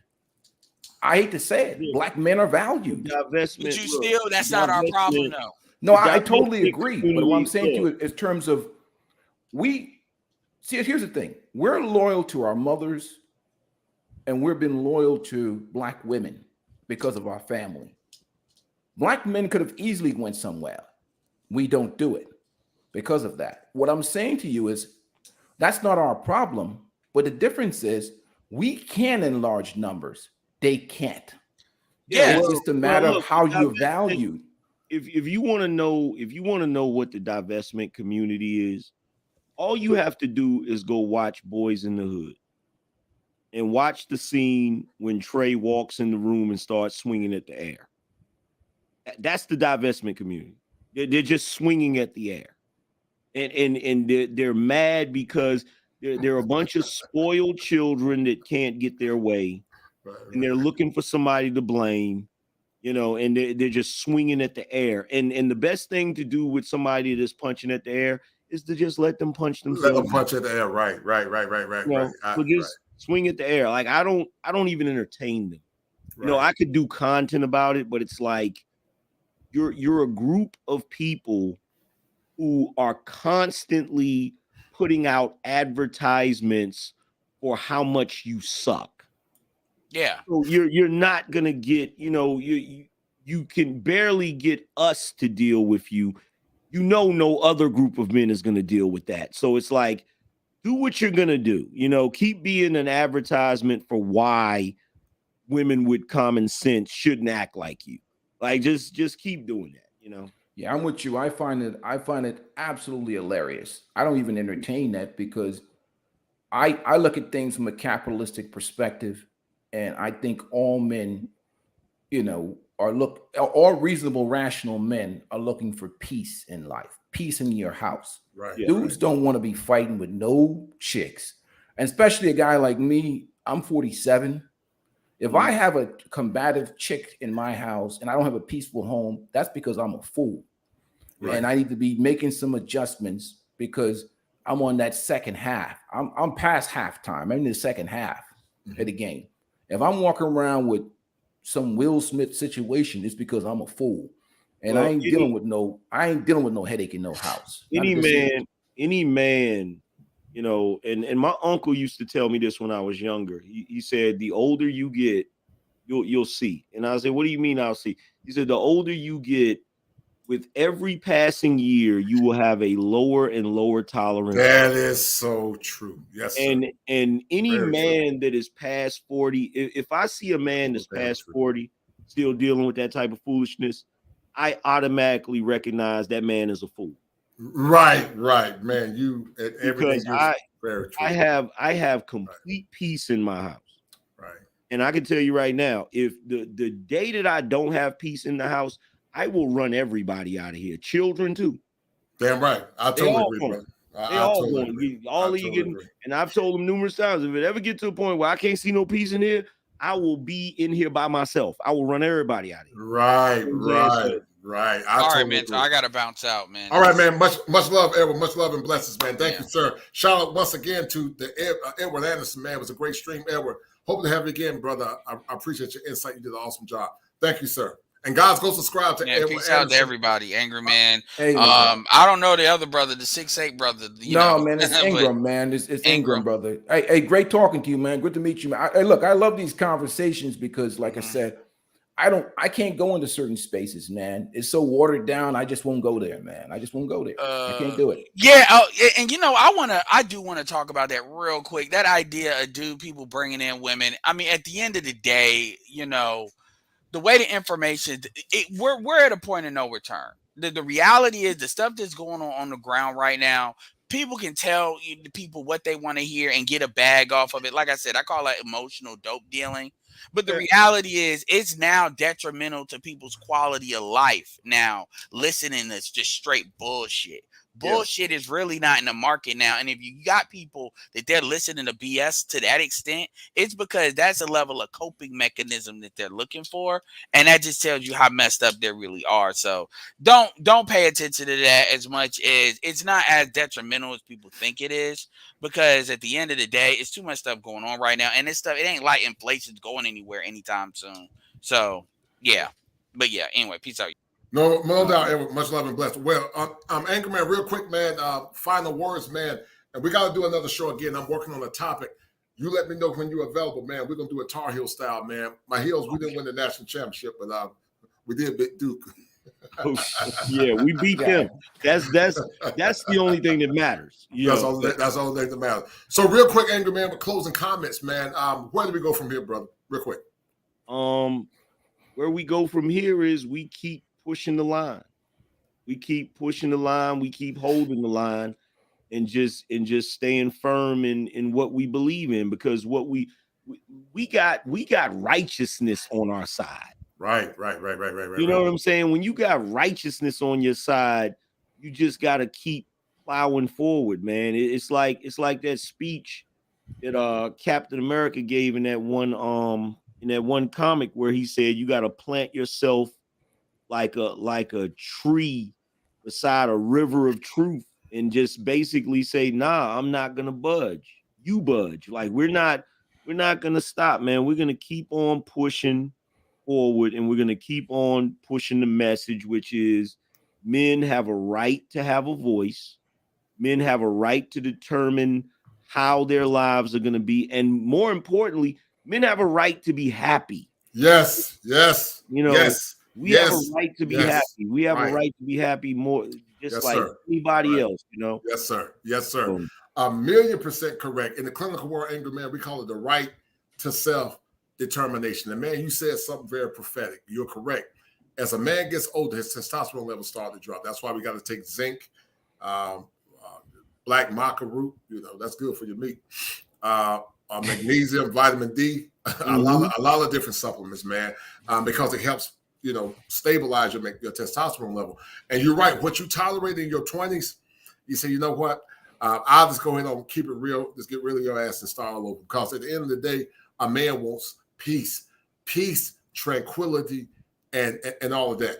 But I'll ask you this question, Angry. I'm going to ask you this question. What do you say to the devil's advocates, man, to say, and I do agree with your method, by the way, but what do you say to the devil's advocate to say you can never totally vet 100%, and after 10 years, she still might pull the mask off? What do you say to that? I would say, who said after 10 years she might pull the mask off? Well, at the end of the day, go ahead. You can do. Hold on, let Ingo Man get it. Then you can go ahead. Go ahead. I would say that, you know, no reward without risk. That's true. So even if you there's no for any of the guys that's devil's advocates when it comes to that. We're men. We know that nothing is guaranteed, and anything that we do is going to have a level of risk. And usually, the more risk is going to be the more reward. So I would say to those dudes that, you know, vet properly, plan properly, and you know, grab your sack, like get some bravery behind you. Like, you know, sometimes you get knocked down, but you can get back up. You know what I'm saying? But, you know, it's good to, if you go into the ring after you just had Cuss D'Amato train you, and you fall, you can't be mad that you fell because you trained. You know what I'm saying? So it is what it is, you know? True enough. Ingram, real quick, brother, closing words, and I got to go. You said you had to go like an hour ago, brother. You've been out here going. I'm telling you, man. The stream is good, man. Only thing that's missing is we don't got some drinks or something, man. The only thing that's missing, dude. You know. But like I say, man, I'm inspired by these conversations. But like Angry Man said, man, if you're going to vet somebody for 10 years, the question becomes: is she worth the risk? Life is not perfect. You're going to take some risk regardless. That's true. It's a part of life. That's true. So, but that's what you have to do with the vetting process. And like I said, it's just what you have to do to survive right now in the current culture. You can't just jump into things. You're not dealing with women that haven't been out here. I mean, everybody has a past, so you have to go through this process. But at the end of the day, life comes with risk, and there's no way you can avoid it. But you got to do the best you can to vet. Right. I totally agree, man. This has been another great live stream, guys. Angry Man, much love and blessings, brother. Shout out to the Beano Nation. Shout out to the Tar Heel State. Angry Man, real quick, man, what do you think my Heels going to do next year, man? You think we're going to win the national championship? Yeah, definitely. You know, I feel like they're going to win every year. You know what I'm saying? So we just got to see how it play out. You know, I'm a diehard Tar Heels fan. I'm a diehard Yankees fan, and I'm a diehard Cowboys fan. So you know. You're a Cowboy fan, man. I thought you rep the Panthers, man. But Angry Man, aren't you out of New York, man? You don't like St. John's, the Red Storm? I mean, yeah, but you know, I always been a Tar Heel fan. You're not a Big East guy. Nah, everybody, man. Carolina, man, got the best selling colors. Actually, this blue. That's the Carolina uniform, man. No, it's true. It's a highly selling uniform.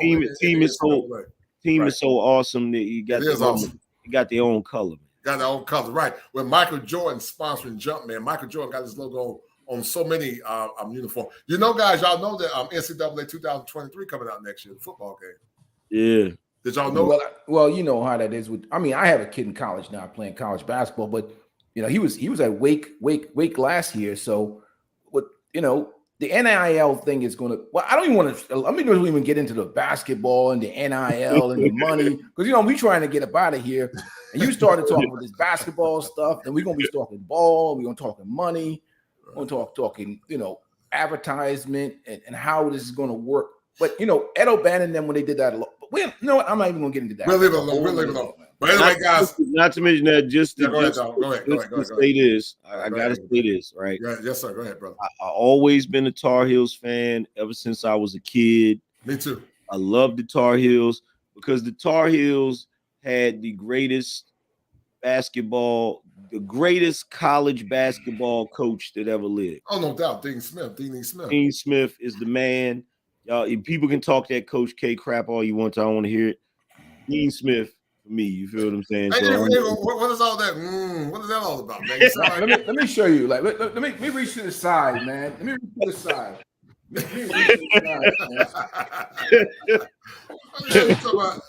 It ain't no better than Dean Smith. Dean Smith. Yeah, go ahead. You see, you understand my loyalties, Coach. You see my loyalties here? You see that? You see my loyalties right there? That's my loyalties right there.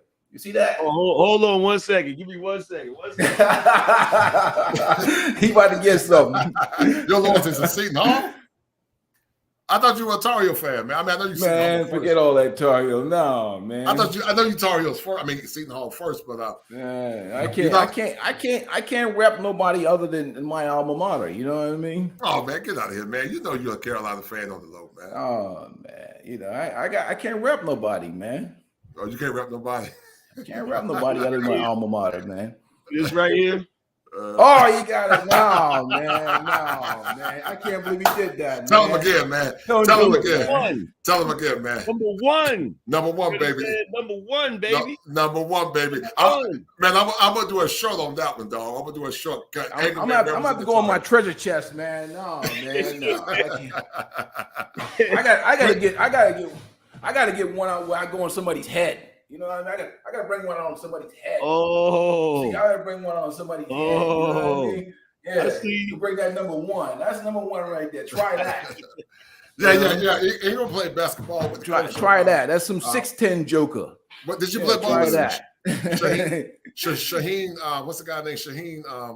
You didn't play ball with Shaheen, did you? The guy. Yeah. No. He came in as a freshman when I was almost on the way out of there, man. When I was out of there, I remember him coming on a visit. So I'm glad he got the whole job. See, we're gonna get into this basketball. We'll be here all night. Yeah, we're talking about basketball. Yeah, but we know we know. I can't football, basketball all night long. I'm gonna leave it alone, man. Listen, I'm gonna say this: Dean Smith was the only player that held Michael Jordan under 20 points, man. It was Dean Smith, and we'll say it again, man. It don't get no better than the greatest basketball player in the world. Before there was Kobe, before there was LeBron, there was Michael Jeffrey Jordan.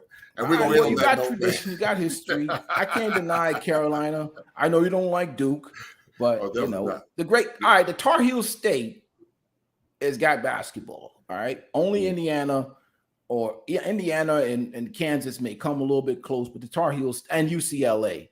But other than that, the Tar Heel State, you know, it is what it is. North Carolina Duke is what it is. Man. It don't get no better than Carolina. Don't get no better. Yeah, look, the only thing I'll give them credit for, which really didn't pan out to anything once he got into the league, is Christian Laettner. Right. Yeah. Give him Christian Laettner. He was awesome, you know, in college ball. He was awesome. I was actually a fan of his.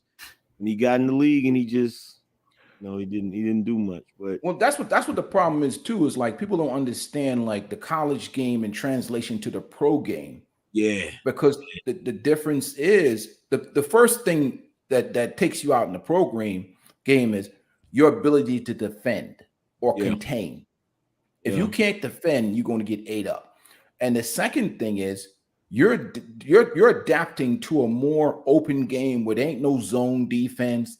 You can't do matchup zones and whatever. You gotta be able to, you gotta be able to score that's not out of plays off a pick and roll and create your own offense. You got to be able to do things that you weren't expected to do in college. So the translation is tough, man. Well, the league, once you get to the league, the potency. Yeah. Like most of the guys there were the best of their school. You know what I'm saying? Absolutely.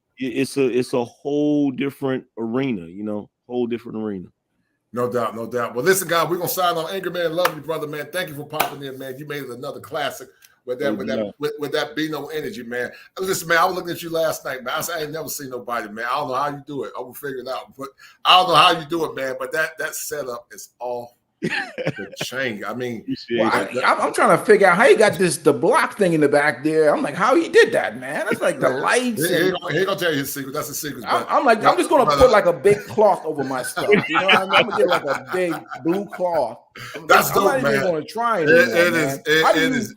How do you match this, man? You know what I mean? I'm like, but how do you do that, man? But no, I'm not even going to ask you that because I know YouTubers be like about their secrets. They be like have like bodyguards hiding their secrets and shit. You know what I mean? Like don't tell nobody. They'll find out. I don't want to know. I'm gonna figure it out, but I don't want you to tell me because I respect you. I don't know how he got block. He got lights going in the back. Like he's in the city. Like he's sitting out in the middle of the city. And I'm on some homeless shit over here, man. I'm on a trash can over here and shit. You know what I mean? Old plants. Like how do you, just like I don't even belong here, man. I'm getting out of here, man. I don't even belong here, man. Shoot. I don't even belong here no more. don't know why, man. Yeah, man. I mean, the acoustics, and and acoustics, and I don't know how you do it, man, but it's dope, man. It's one of the most. It's you got the like 300 thing in the corner. Yeah, man. Years of just piecing it together, man. Years of just piecing it together, little by little. Are you in the studio, Angry Man? You in your own studio, right? Yeah, I'm my little makeshift office that I have, man. I just come in here. That's what I'm into. I'm in my office in my house. Yeah. So. Okay, cool. Yeah. Because every time I see AMG, I always think, like you got this big grand. This big. Well, no. If I had a studio, unfortunately, I mean, you're down here, so the Raleigh area commercial property is ridiculous. It's ridiculous, right? As far as renting, like if I had a studio, I wouldn't because I'm using the green screen. If I had a studio, I wouldn't be using the green screen. I would have I would have like a little setup where I could have people come and interview them like on right. You know what I'm saying? Stuff like that. But yeah, right. But the fact, man, your acoustics, man, are off the chain, man. I was impressed last night. I said, damn, he's from another planet. He's a Martian, man. I appreciate it. But anyway, man, we're gonna sign off, man.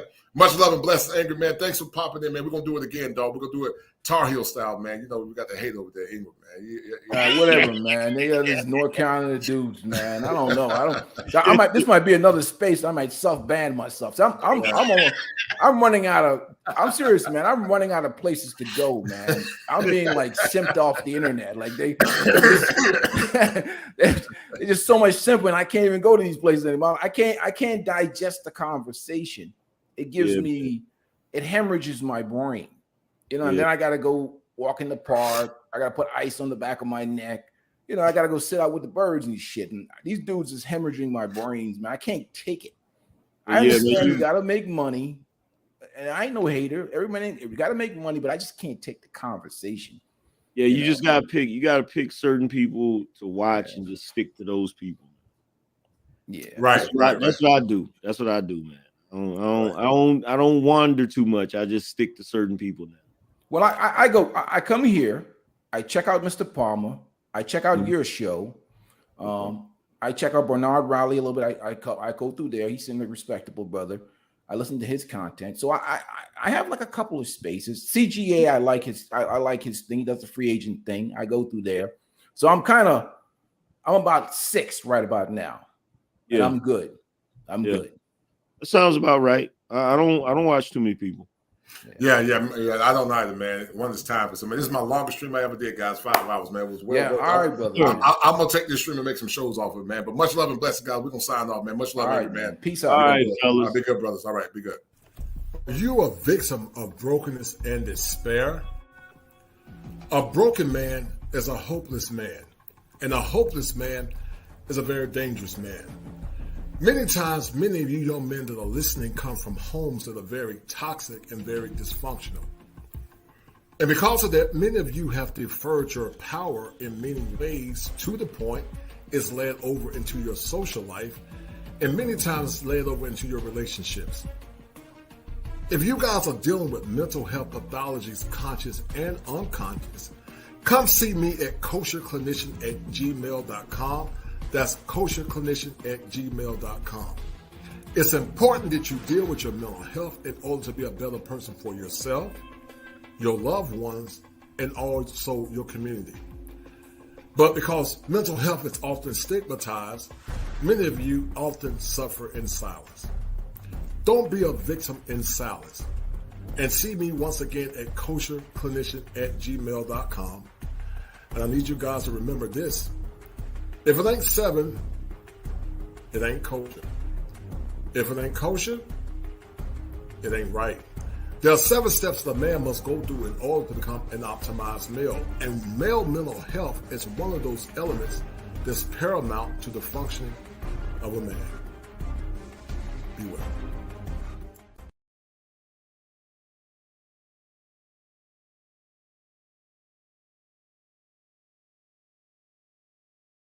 Rise of your current situation. Who told you that you had to be a slave to the pain of your past? Who told you that you had to settle for mediocrity? in this current culture called America? Who told you that you couldn't change your mind? Talk to me. Now's the time for empowerment. And I'm not the Reverend Knight. I'm the coach of clinician.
been addicted to you. All of my attention I've been giving to you. Caught up in my feelings, I got feelings for you. Caught up in my feelings, I got feelings for you. On my mind, I can't lie. On my mind, I can't lie. Pull you down till you dry. Pull you down till you dry. All the time, ease my mind. All the time, ease my mind. I know that you're dangerous, I'm addicted to you. I might rent the Lambo and go drive it like it's stolen. I've been living wild, I'm just going through the motions. Stumbling out the Uber, grab my hand, gave me the notion. Swimming in your water, but it feels just like the ocean. I can't lie, I've really been addicted to you. All of my attention I've been giving to you. Caught up in my feelings, I got feelings for you. Caught up in my feelings, I got feelings for you. On my mind, I can't lie. On my mind, I can't lie. Pull you down till you dry. Pull you down till you dry. All the time, ease my mind. All the time, ease my mind. Fire for your mind. The kosher clinician.